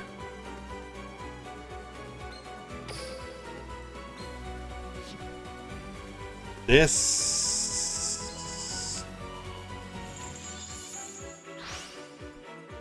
not sure if I agree with that play, but sure.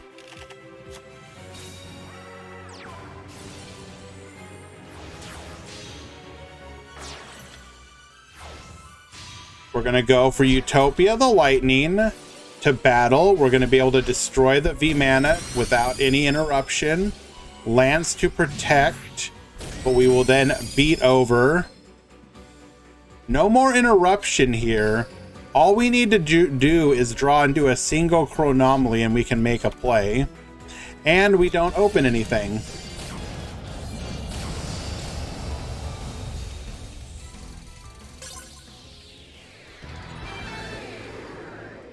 Crimson Reaper, no spamming. Thank you so much. Spammer, no spamming.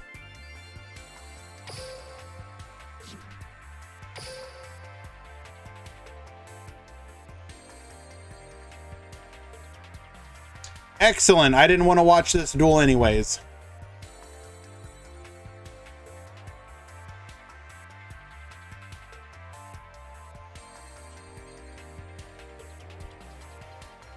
Konami duel rooms, I can't.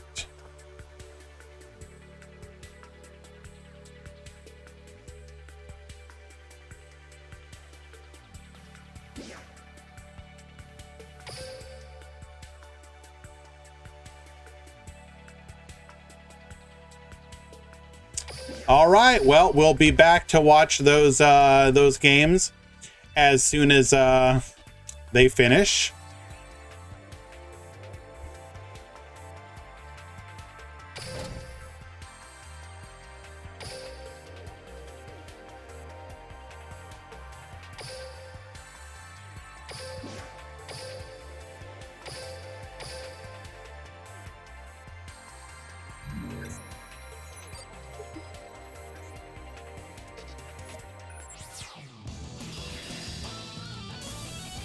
Alrighty. We have Moisture versus David Magri. This is going to be Onomats versus Orchist. Ah, yes. I heckin' love Ibly. Ibly is my city.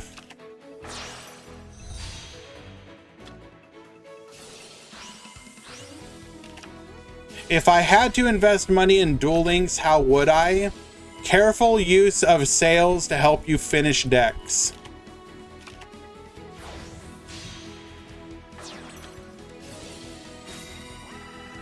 Good luck, gamer.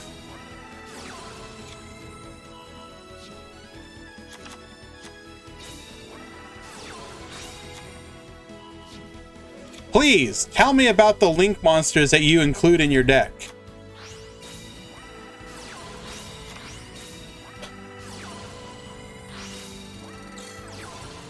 Gaga sister, time to play. Actually, no, you will not be playing here today. Book of Moon just to what? Make sure that we can't do... Okay. Unlucky. We were just about to make Sprite Elf too. Is Orchist tier 0? Eye of the Beholder.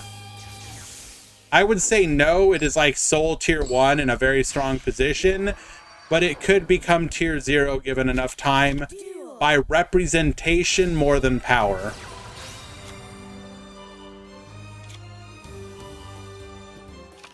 People throw around tier 0 very easily.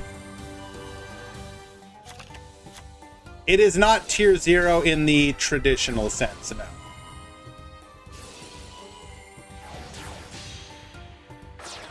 Well, yes, they should never get Crescendo. Crescendo is a very stupid card.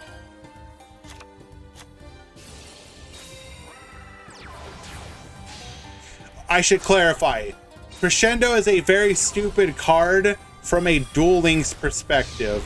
Ramon, I don't have it. Let me go ahead and update that.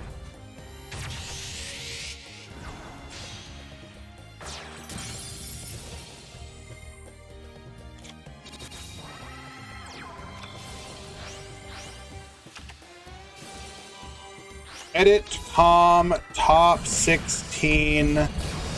There you go.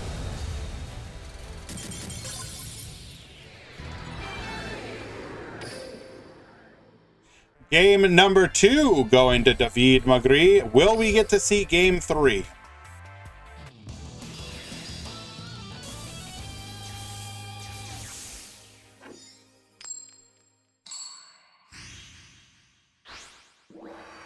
All right, we have switched over from Yuma to Ishizu. Don't think we can activate Sealed Tombs first turn, though.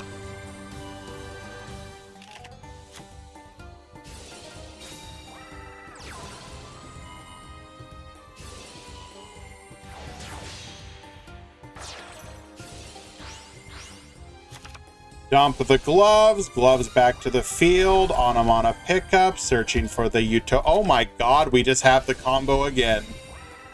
Absolutely disgusting. Abyss Dweeber. Revenge. Into the giant hand.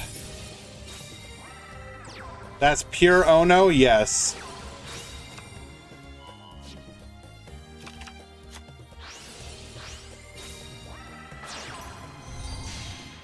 So we are now under Dweller. Giant hand effect. Negate. Orchestrated return. Hoping to draw into some back row. We don't find any. We do have the Kite Roid, however. Dweller for the second turn. Tether Wolf. We're going to send Farfa here. Farfa will banish. We will seal the tombs, hit the back row, and just like that, David Magri will secure his spot in the top 4 with Onomats, defeating the Great Evil.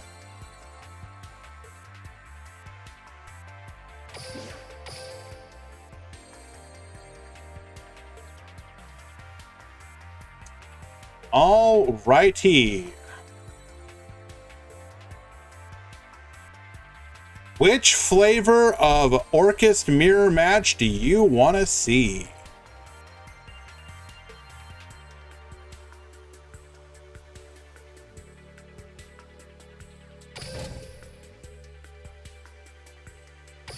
Only took about 300 to beat it, but worth it. True!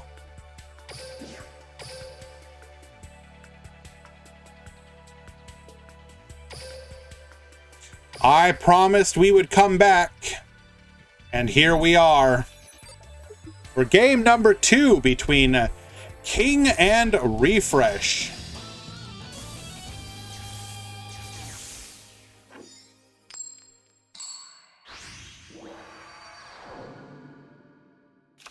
Duel. Never feeling good when you have to normal summon Crystal Skull. That said, able to get to our V mana get sucking it up on a mana pickup, adding a copy of Utopic Onomatopoeia. We have the para, so we're going to go ahead and activate, getting Sister and Coat, normal summon the Sister adding a copy of Revenge. Come forth, Coat, return the Utopic Onomatopoeia. Sister effect is going to get negated, and we're going to activate our Compulse as well. We will then modulate our level using the Onomata pickup going into Utopia. Utopia into Lightning. Attack in. Take out the V mana and pass back to King. Did not top deck into anything useful. Well, I mean, a back road. Needed a monster. We're going to go for the Malevolent Sin. Will that back row do anything? No, we will scoop. Probably drew into Barrage. That's usually how that goes at that point. That'll be a 2-0 victory for a second Onomat in the top 4. They are on opposite sides of the bracket, so there is hope for an Onomat mirror final.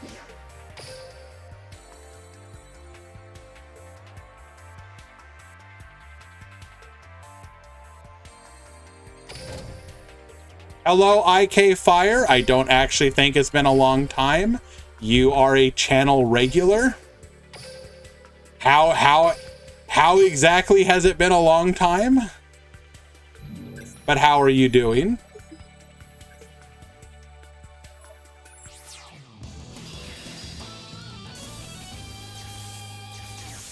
Hello, Frost Even. Welcome to the channel. I always get a little weird when I see someone named Frost, considering I've known a couple of them in the community. All right, Ritz at the bottom, Aaron at the top. We're going to start with Phantom Sky Blaster going into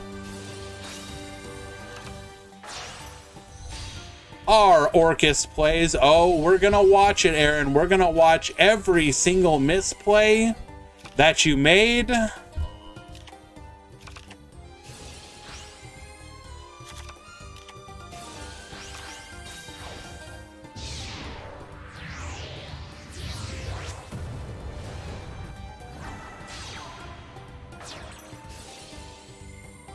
All right, back to you, Aaron. Cosmic Cyclone. So we should have had every chance in the world to win this one.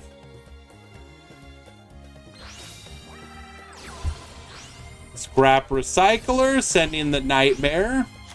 Nightmares. We have our Harp Horror in hand, huh?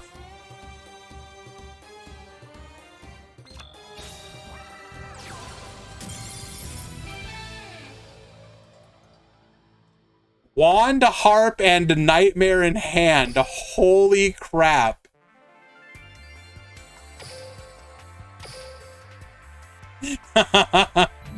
You simply were not fated to win today.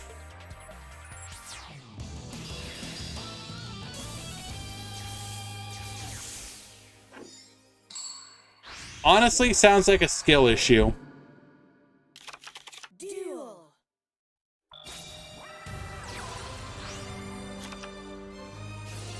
We've got the Lancia.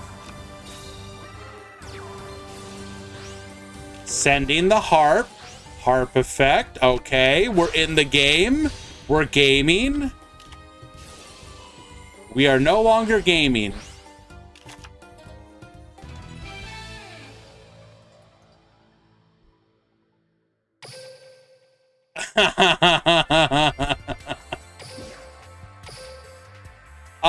Swag, no. There are two Onomats in the top 4, and then because all we have left is mirror matches of Orcus, that means 2 Orcus will make it to the top 4. So it'll be Onomat Orcus, Onomat Orcus.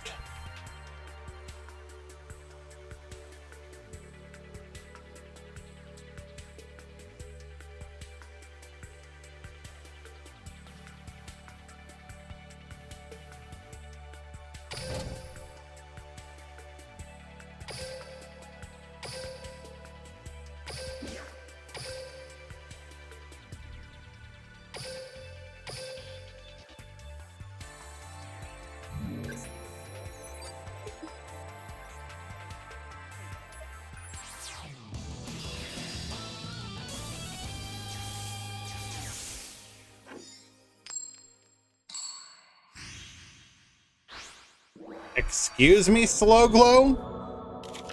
Duel.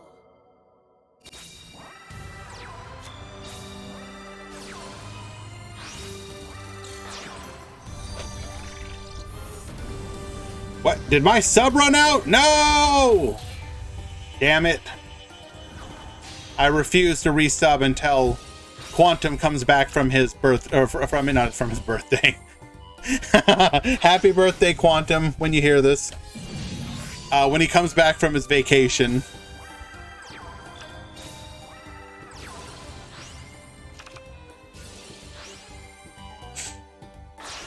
If you guys have been wondering why you haven't seen your daily streamer, it's because I think he's gone for 10 days, something like that, right? Dingirsu, get sending, attack, lethal. That's a quick game number 1 for Yoda.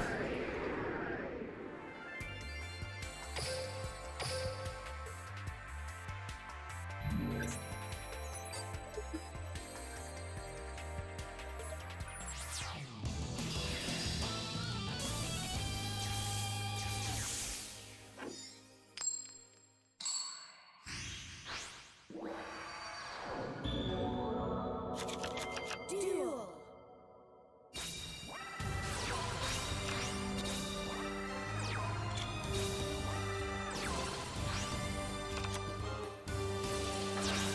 Okay. Cosmic Sight.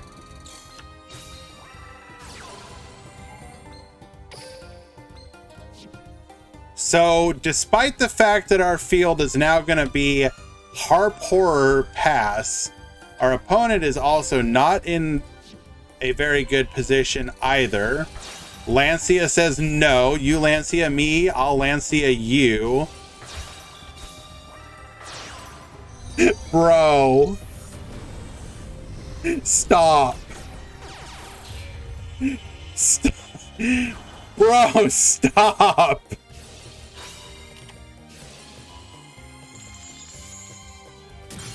This is the most simplified of game states.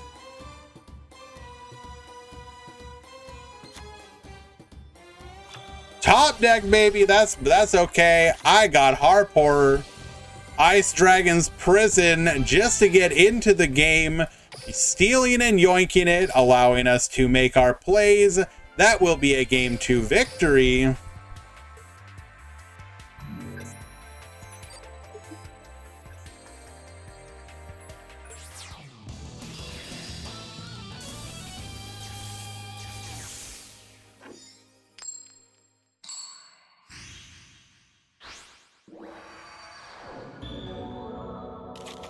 Duel.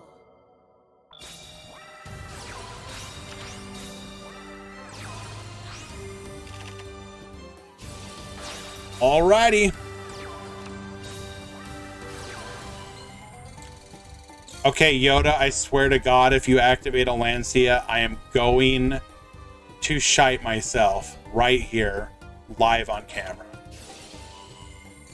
Okay. Thank you for stop.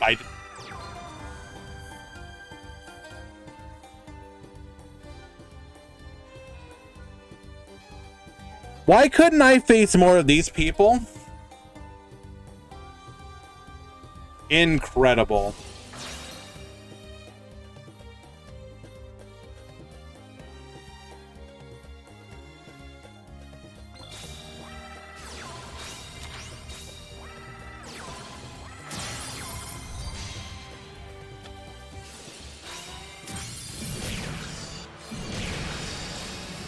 You guys just witnessed peak Yu-Gi-Oh! Gameplay.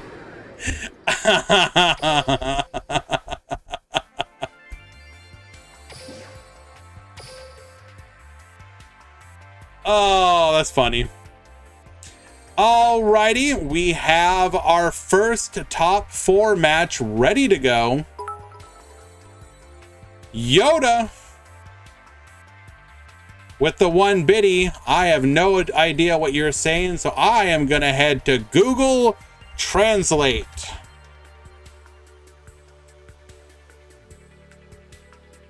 Apenas o suco do YGO. Just YGO juice. Just YGO Juice.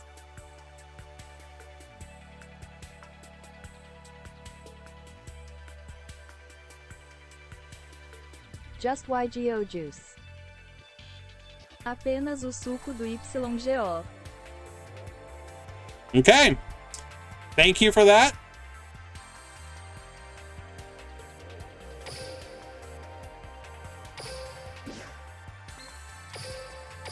Don't mind me just casually auto-dueling during a tournament.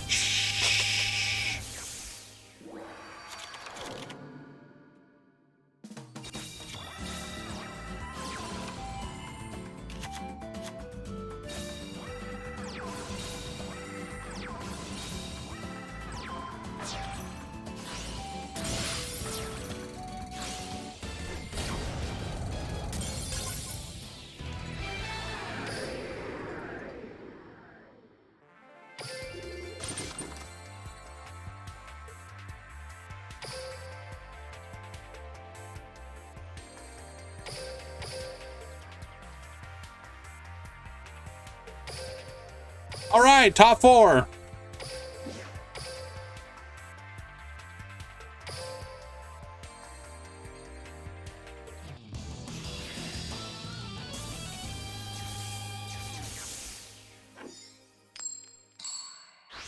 Refresh versus Ritz. Duel. Refresh starting things off. We're gonna activate Onomatopoeia.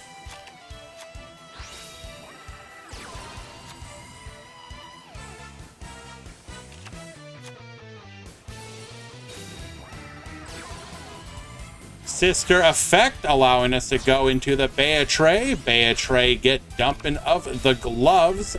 Gaga Revenge, bring back. Coat, bring back. Do we have the Crow? Is that a Crow delay? That is not a Crow delay. We were just taking our time selecting.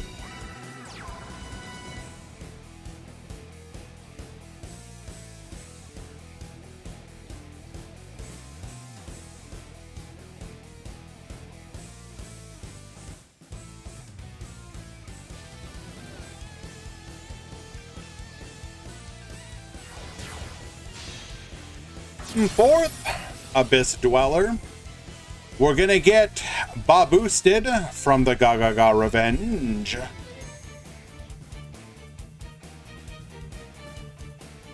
One back row, it will immediately get Cosmic Cycloned.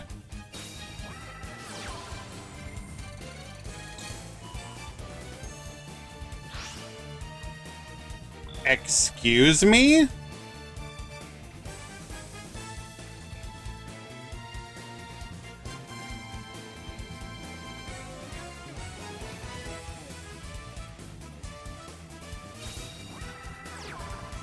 Activating Phantom Sky Blaster.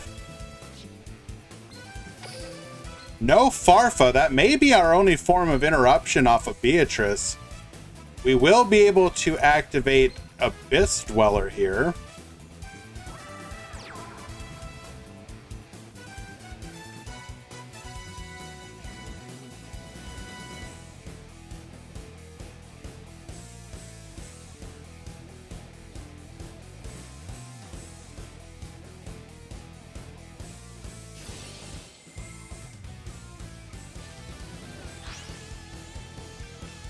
Activating our Beatrice, sending the Tackle Crusader.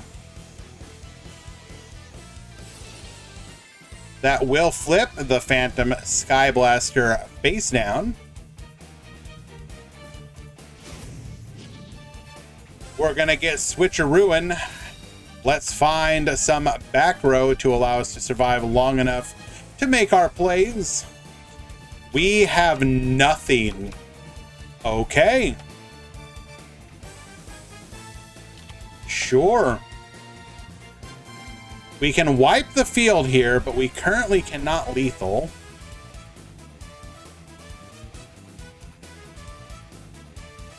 Kindly do not stare, Ramon. Thank you very much.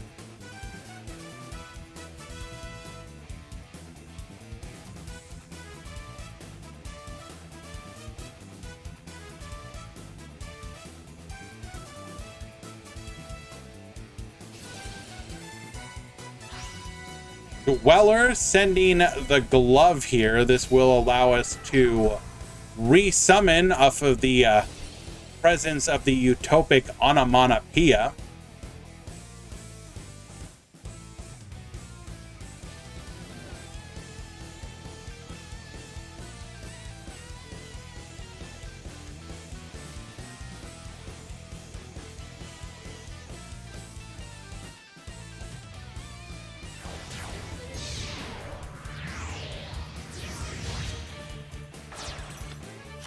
Looks like we're going to play it safe here with the giant hand.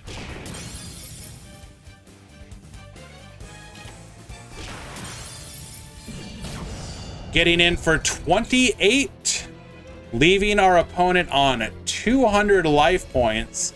No graveyard effects. We'll be able to negate one monster effect.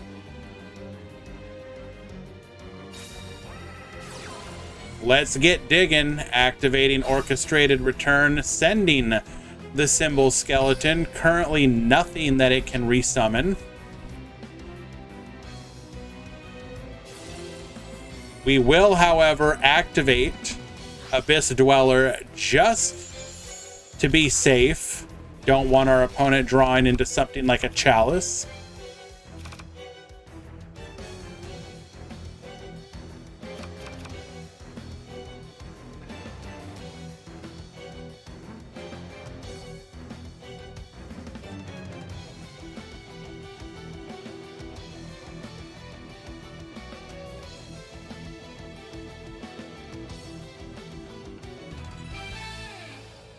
We're going to get the scoop. No way to break this board. Refresh will be up one game with Onomats. One more game to make it to the grand finals. Onomats not running Malevolent Sin. They're probably running Sin, but you have to consider the risk if you go Sin is that on your opponent's following turn, you have no interruption other than Dweller, right? And while Dweller is pretty devastating, you do have the ability to like get into your Dingirsu play off of a single summon. And yeah, like a lot of these lists are now running Kiteroid. We don't know if Ritz is. We may have seen it earlier. I don't know. But it was the safe play. Like, it is very unlikely that your opponent can play through both Giant Hand and Dweller.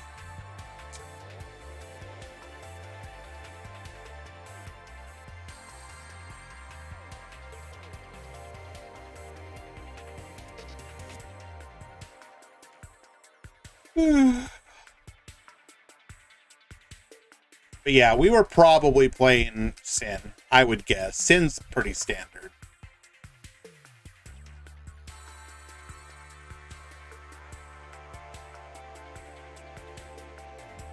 Waiting for both players to return to the table.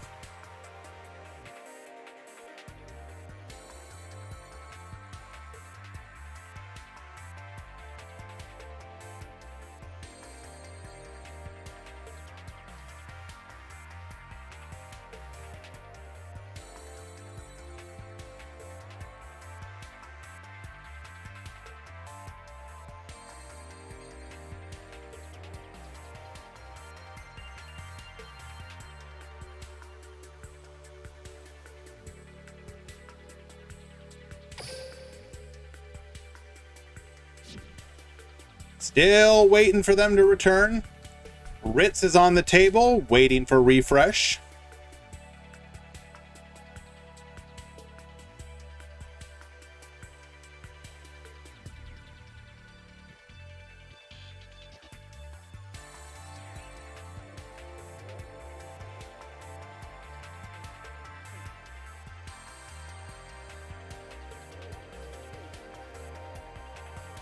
Alrighty.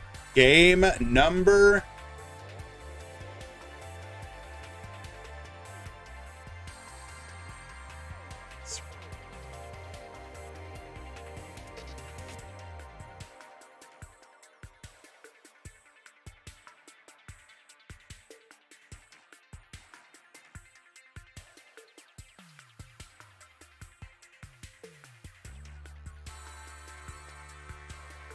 Oh, not me!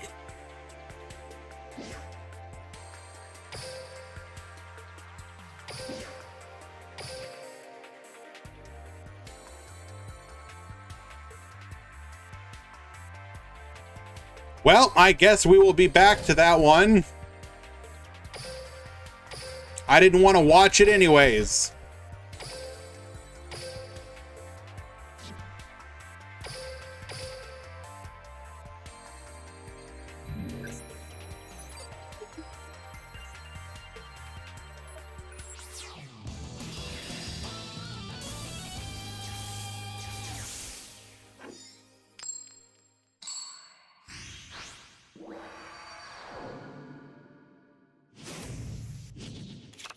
Duel.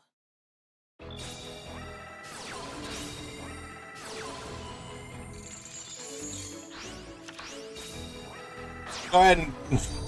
Bro, chill. Bro, no, bro!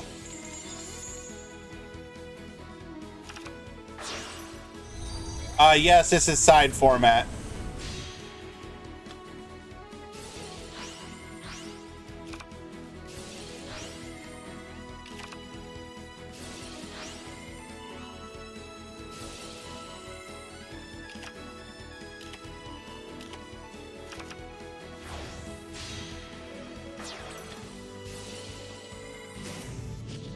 Seal the tombs, because why not? Okay, wait a second. Technically can play the game. Okay.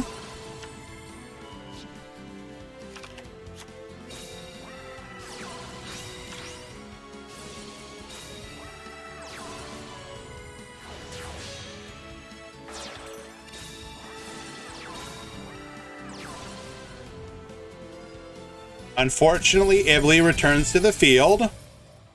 And I think we just scooped.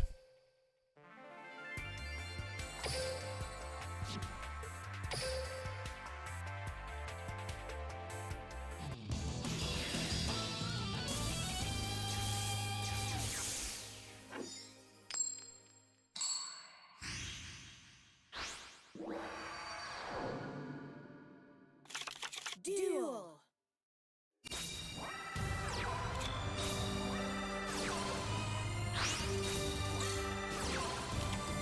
Okay, David, if you don't win this one, come on. Oh, come on. Oh, come on. We could have Kiteroid.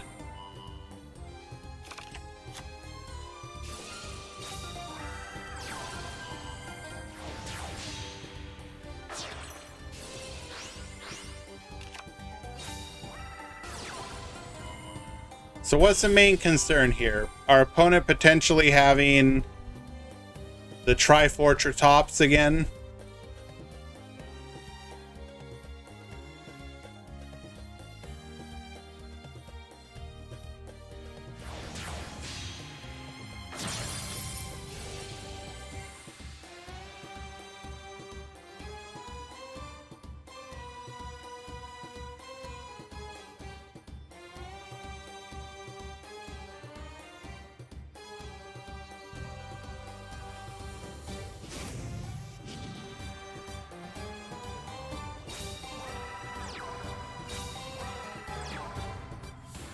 Double sets the back row as well, going to the battle phase.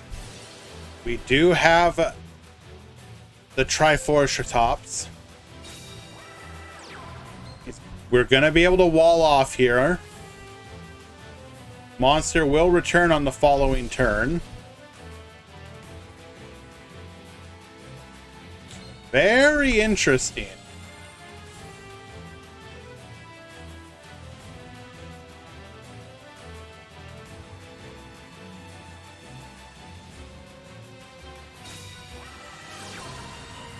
Oh no.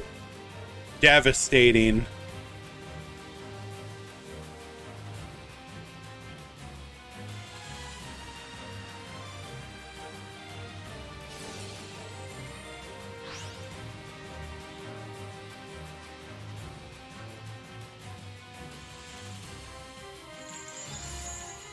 That is very powerful.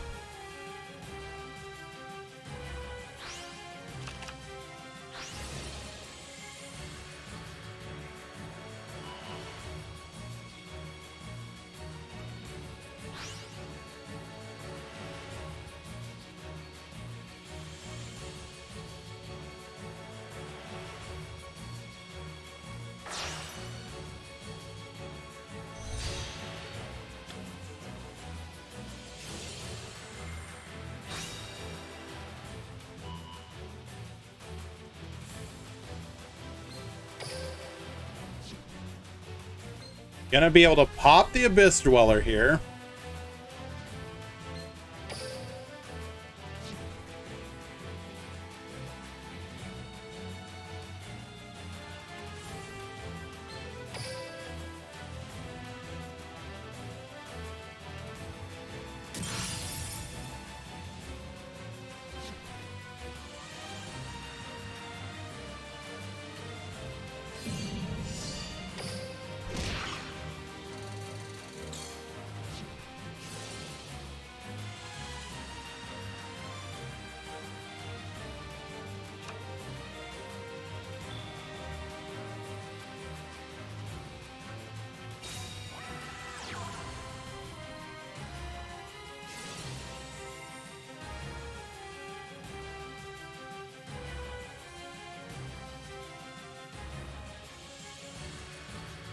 Question is, what do we go here?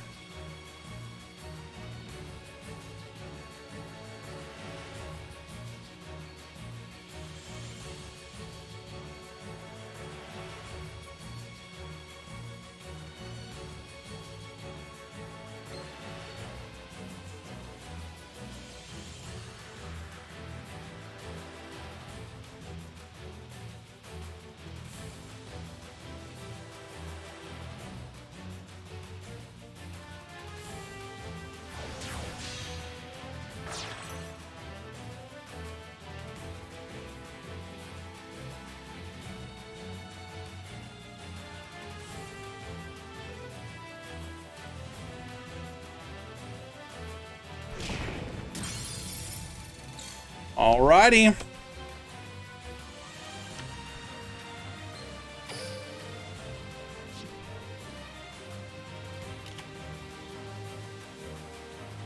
We have the Harp Horror. What did we draw?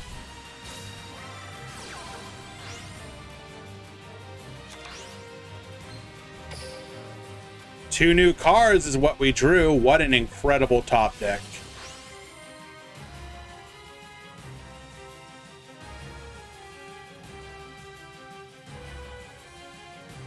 David did not activate. Did David already use Tombs?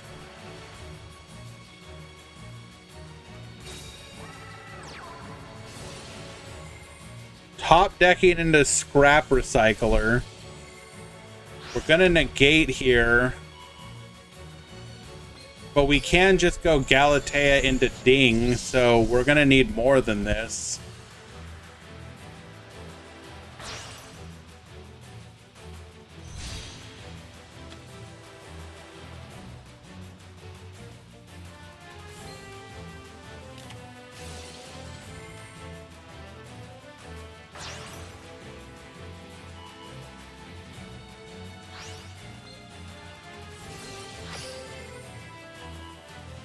We are in desperation mode.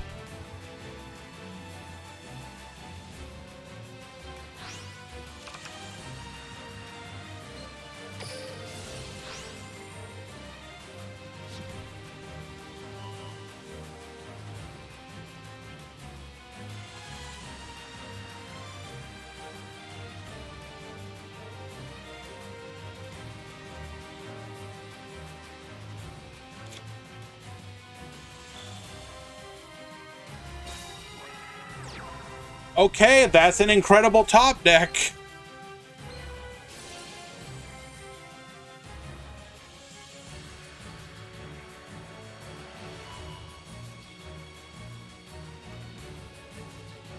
Bring back the Utopic Onomatopoeia. We can then bring back the Glove. Lightning is not OTK though, that's the problem.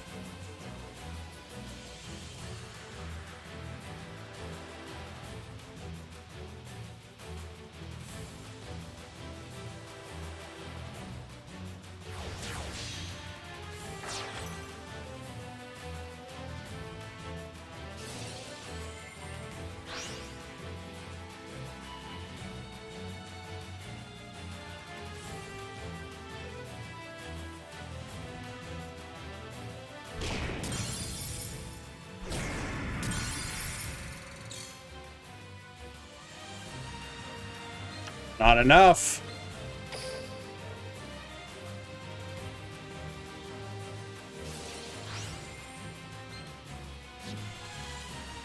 We have to hope we have like nothing else here.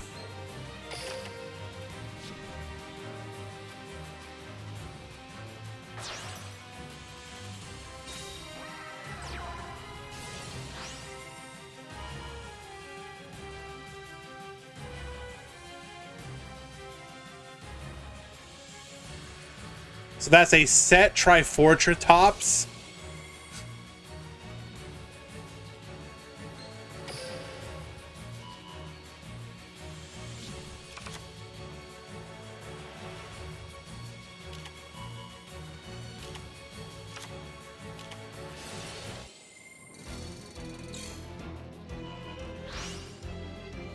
But why? Now we're just dead.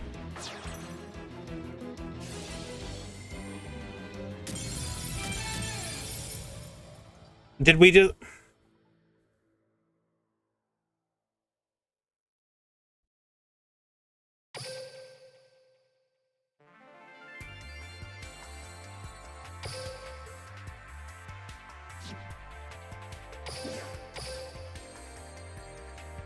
I think he had like maybe one potential follow-up.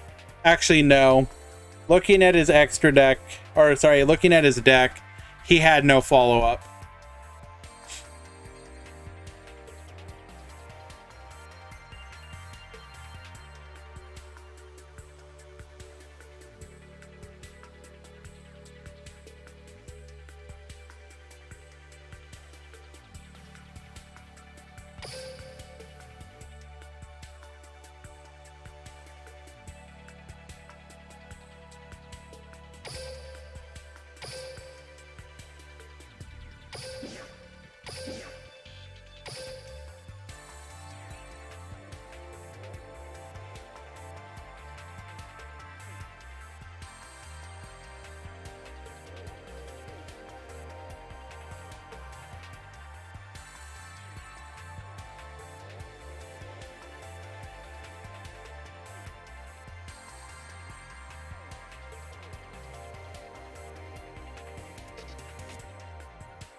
Excellent. Streamer muted. So I was saying that we are ready for the grand finals. However, we're about to hit the edges, and because I don't want us to get interrupted during the grand finals, we're going to do a quick edge break. After that, we will have Refresh versus Yoda in the grand finals. Be right back.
So all the secret people still here.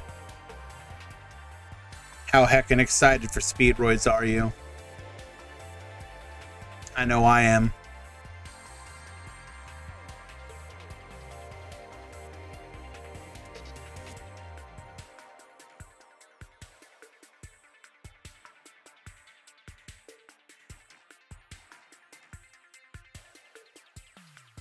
Shut up, Zero. I don't want to hear it.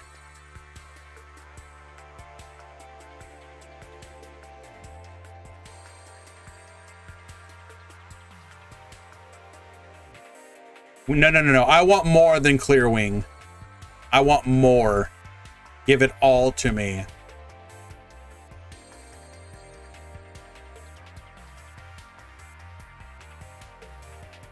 Oh my god, wait. Are you actually gonna be able to use Cyrus? I guess they are roids, huh?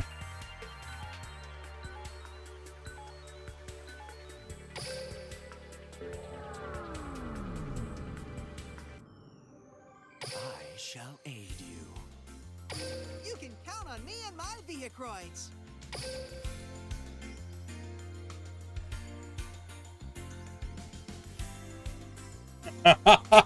Are you kidding me? I forgot about this. Oh my god.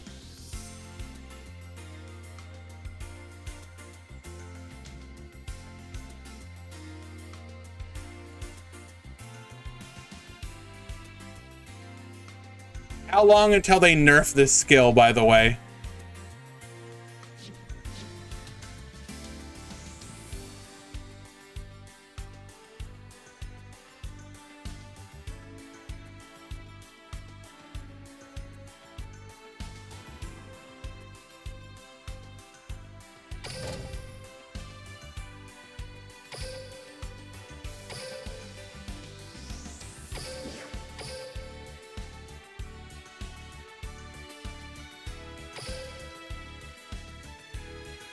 And with that, welcome to the grand finals of the Duel Links Meta Weekly, number 278.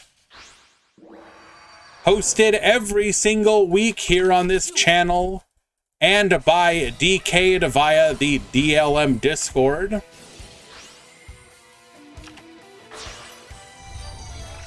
If you want to be part of these, you know what to do. But here we go. Yoda starting things off. We have the Scrap Recycler Perfect Starter.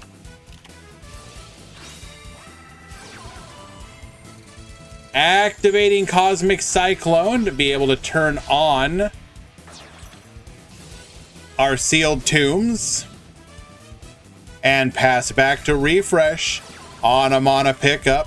Searching for a copy of Anamana Para.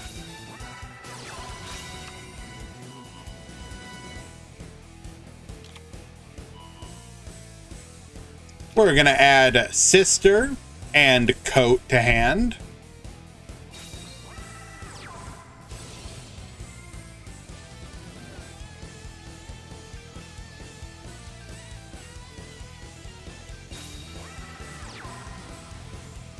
Electing to go the onomatopoeia route.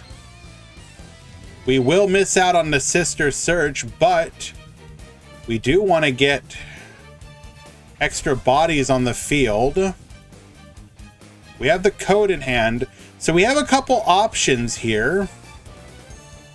We can go for the Beatrice route.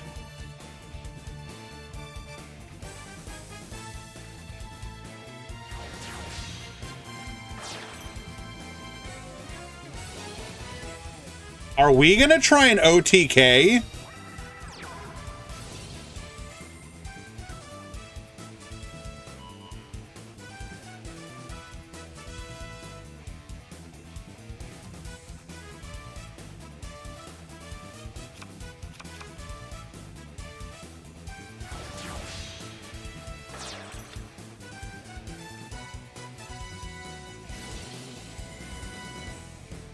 M7, get bouncing.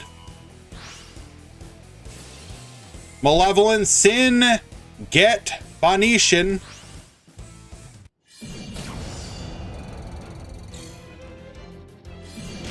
No delay. Refresh goes in for the quick OTK. You seal tombs me, I don't care. Game number 1, well done. Hello, Gabrifier. Incredible.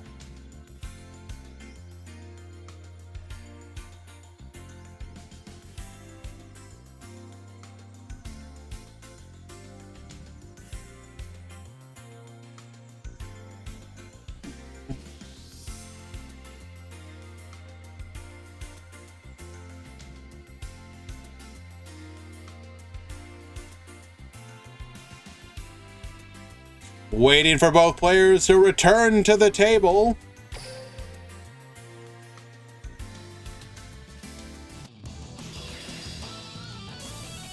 Game number 2. Refresh will be going first here. We have switched over to sealed tombs, most likely.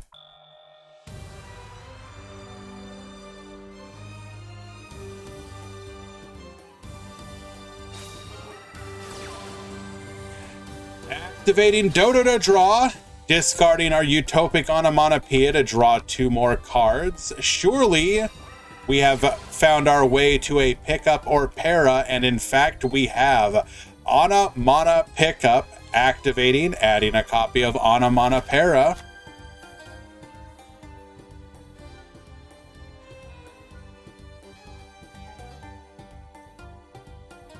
Yoda is on Orcust, correct.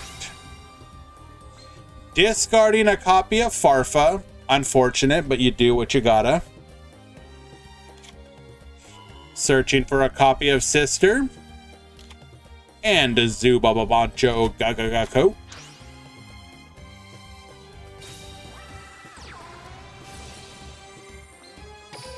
This should end on 3 Xyz, Monster, if I'm not mistaken.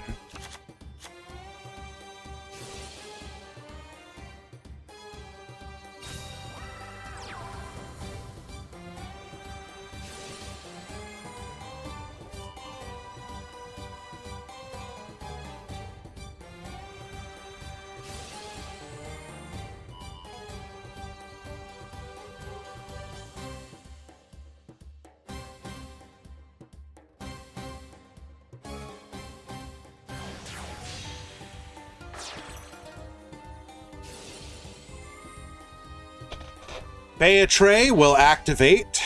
This will send the gloves to the graveyard.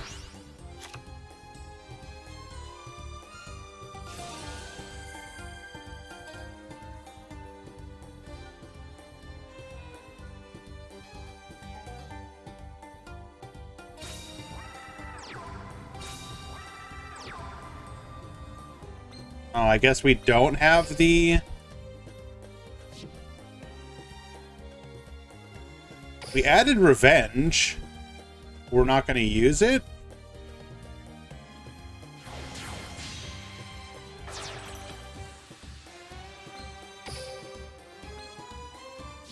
Okay, looks like we are content with just Abyss Dweller and Beatrice. Mind Control, get activating.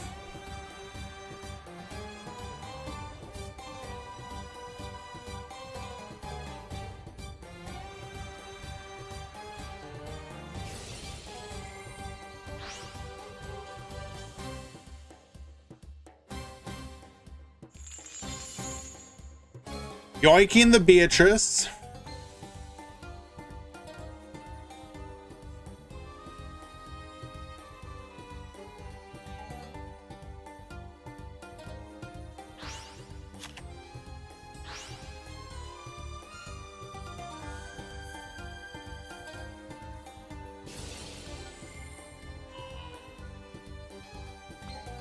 Sending the Tackle Crusader. We can just flip it back up, but it does get us out of our deck.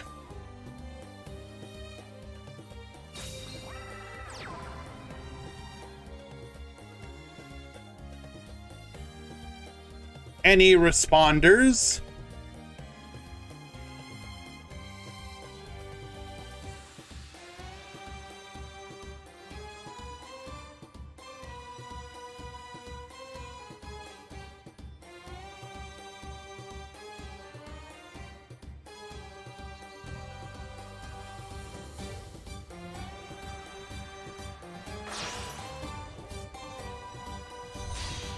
Come forth, Galatea.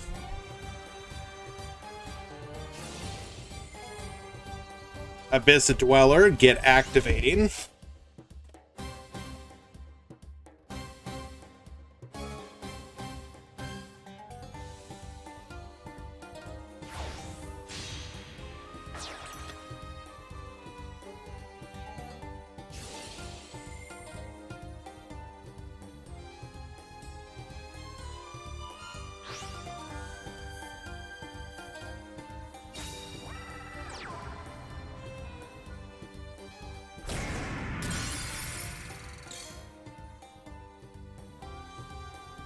All right, one back row. We hit the Cosmic.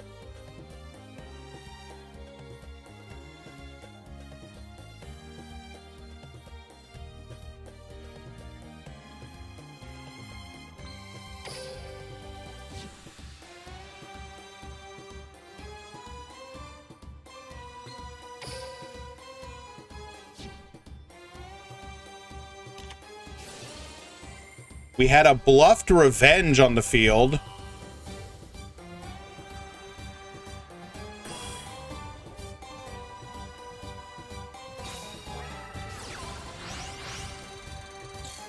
Activating System Down. There we go. Okay.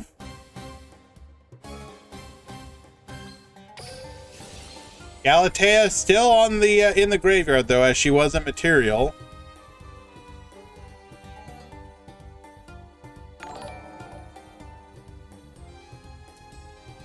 Phonotum, thank you so much for the follow. Appreciate you.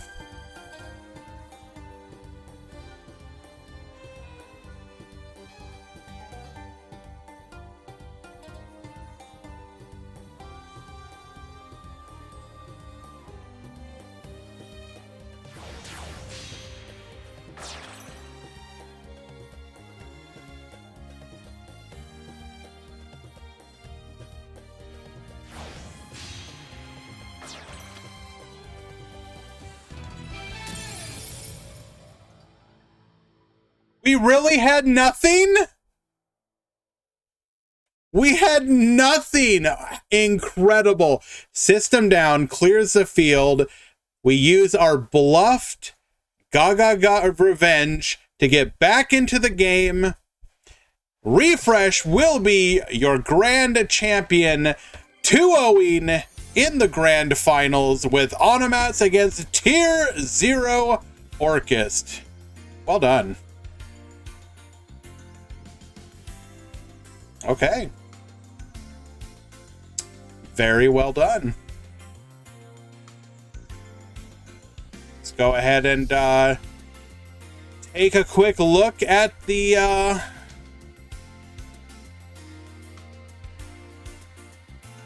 finalist deck list.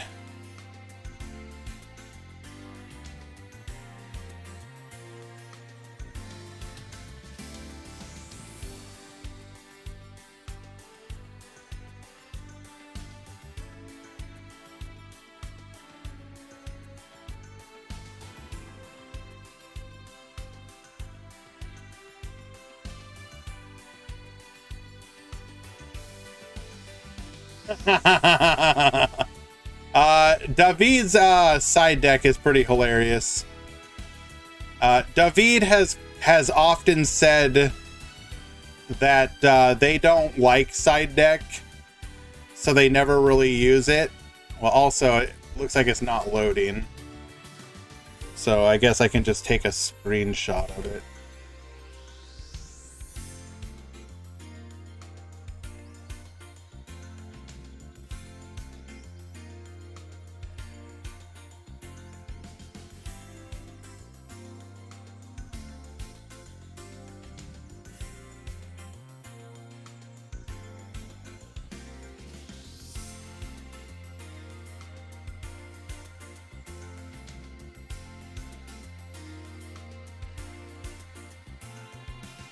Okay.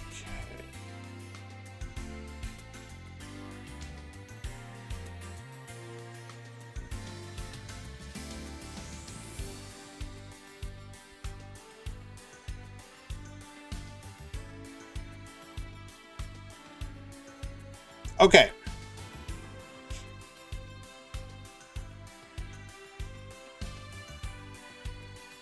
So the winner's deck list refresh. Here is the main deck. We're on double Utopic Onomatopoeia, double coat, 1 gloves, 1 tackle, 1 sister, 1 farfa, 2 onomatopoeia, 3 cosmic, 3 pickup, 1 revenge, 2 draw, and 1 TTH. And this is our side deck.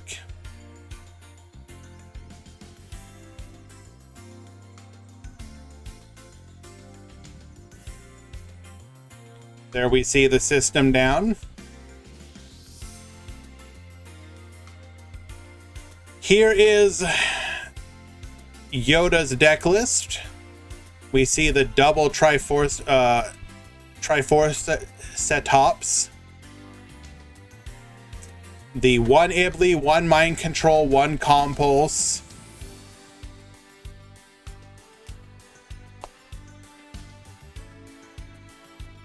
Very little back row there. Very interesting version of it.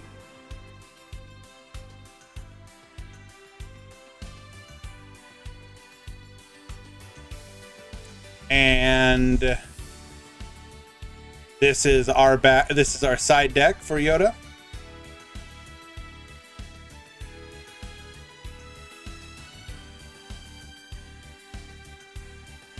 Here is David Magri's main deck. Looks fairly similar to the other one, played by Refresh, except we have double Farfa instead of one of them being a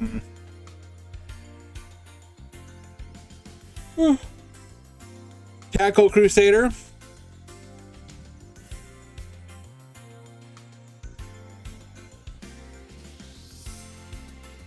Two pickup, 2 para. Our limit 1 of choice is Econ. Now, please, I want you guys to bask in the David Magri's side deck.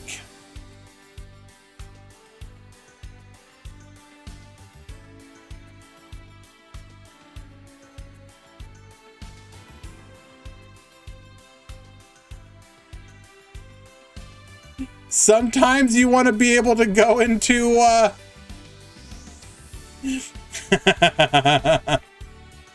It should be noted, this is because he doesn't like side decking. His words.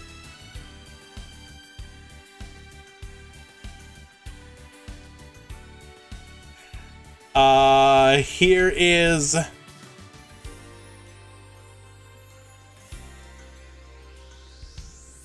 the other Orcus deck list. This will be the one played by Ritz. A little bit more back row. We're running the double kite roid as our protection of choice.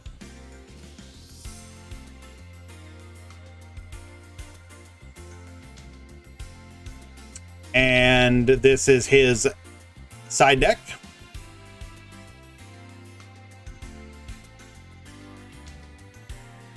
Yeah, there's a couple other quote-unquote spicy decks. I'll go ahead and show them really quick. It's not a ton of different ones. Obviously, we were fairly dominated by Orcus in today's event, as one would expect. But there is a couple. Let me just go grab them really quickly.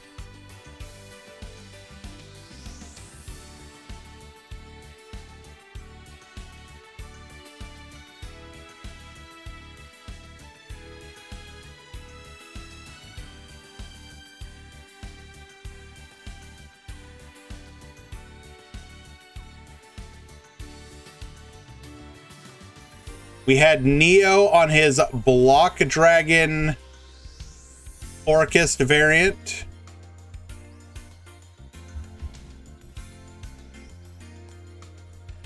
Why is Onomat good against Orcus? Because you can build a board against him, basically.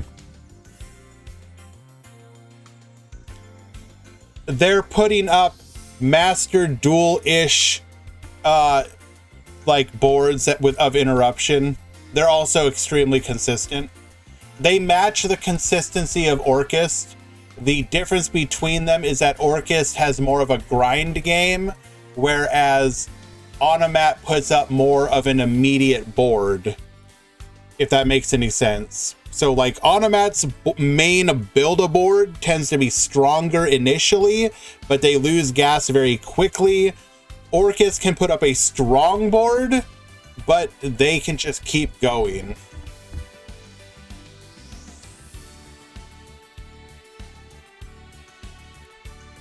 Here is Chagos's Trickstar deck.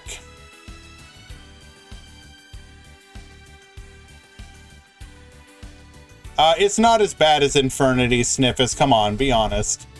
Infernity was redonkulous. Here is Needex's deck list.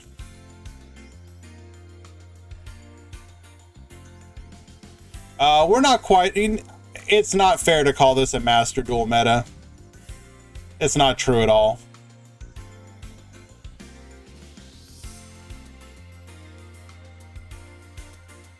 Alrighty, and that would be all that we have to show for today. As always, I would like to thank y'all for coming and hanging out today. It was a heck of a turnout.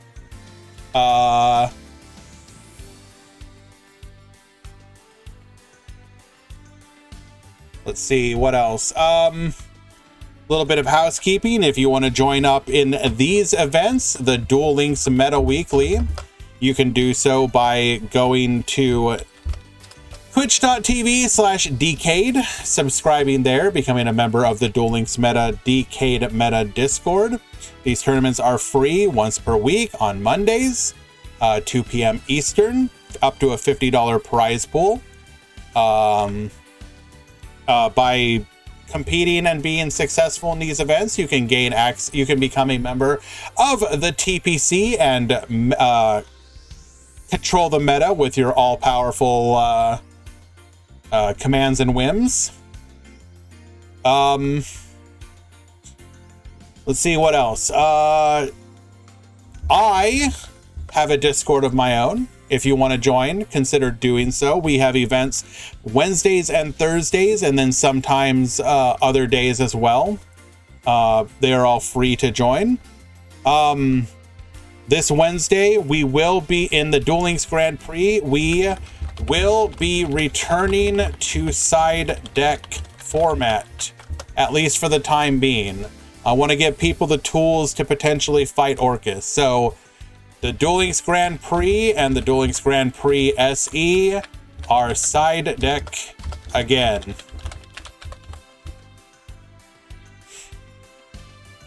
So do take note of that.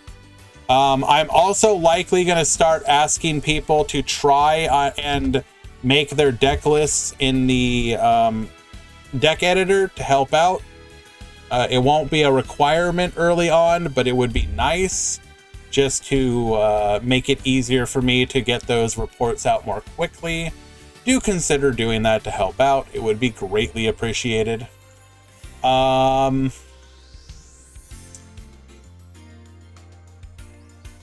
Let's see what else. I will be attempting to do some more streaming tomorrow. We did Rockets. There's a couple other decks I would like to do. If that happens, it'll probably be around the same time as the other streams start, so probably 2 p.m. Eastern-ish. So do look forward to that potentially. And with that, we will go ahead and find somebody to raid. The winners, the top 4 of today's event, I will be in contact with you on how you can receive your prizing. I do appreciate you once again for competing in these events. It's a lot of fun to do, guys.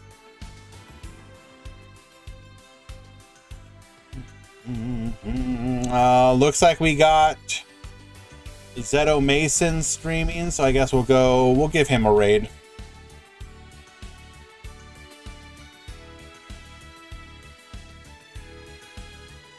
Thank you, Power Arthur. Appreciate you.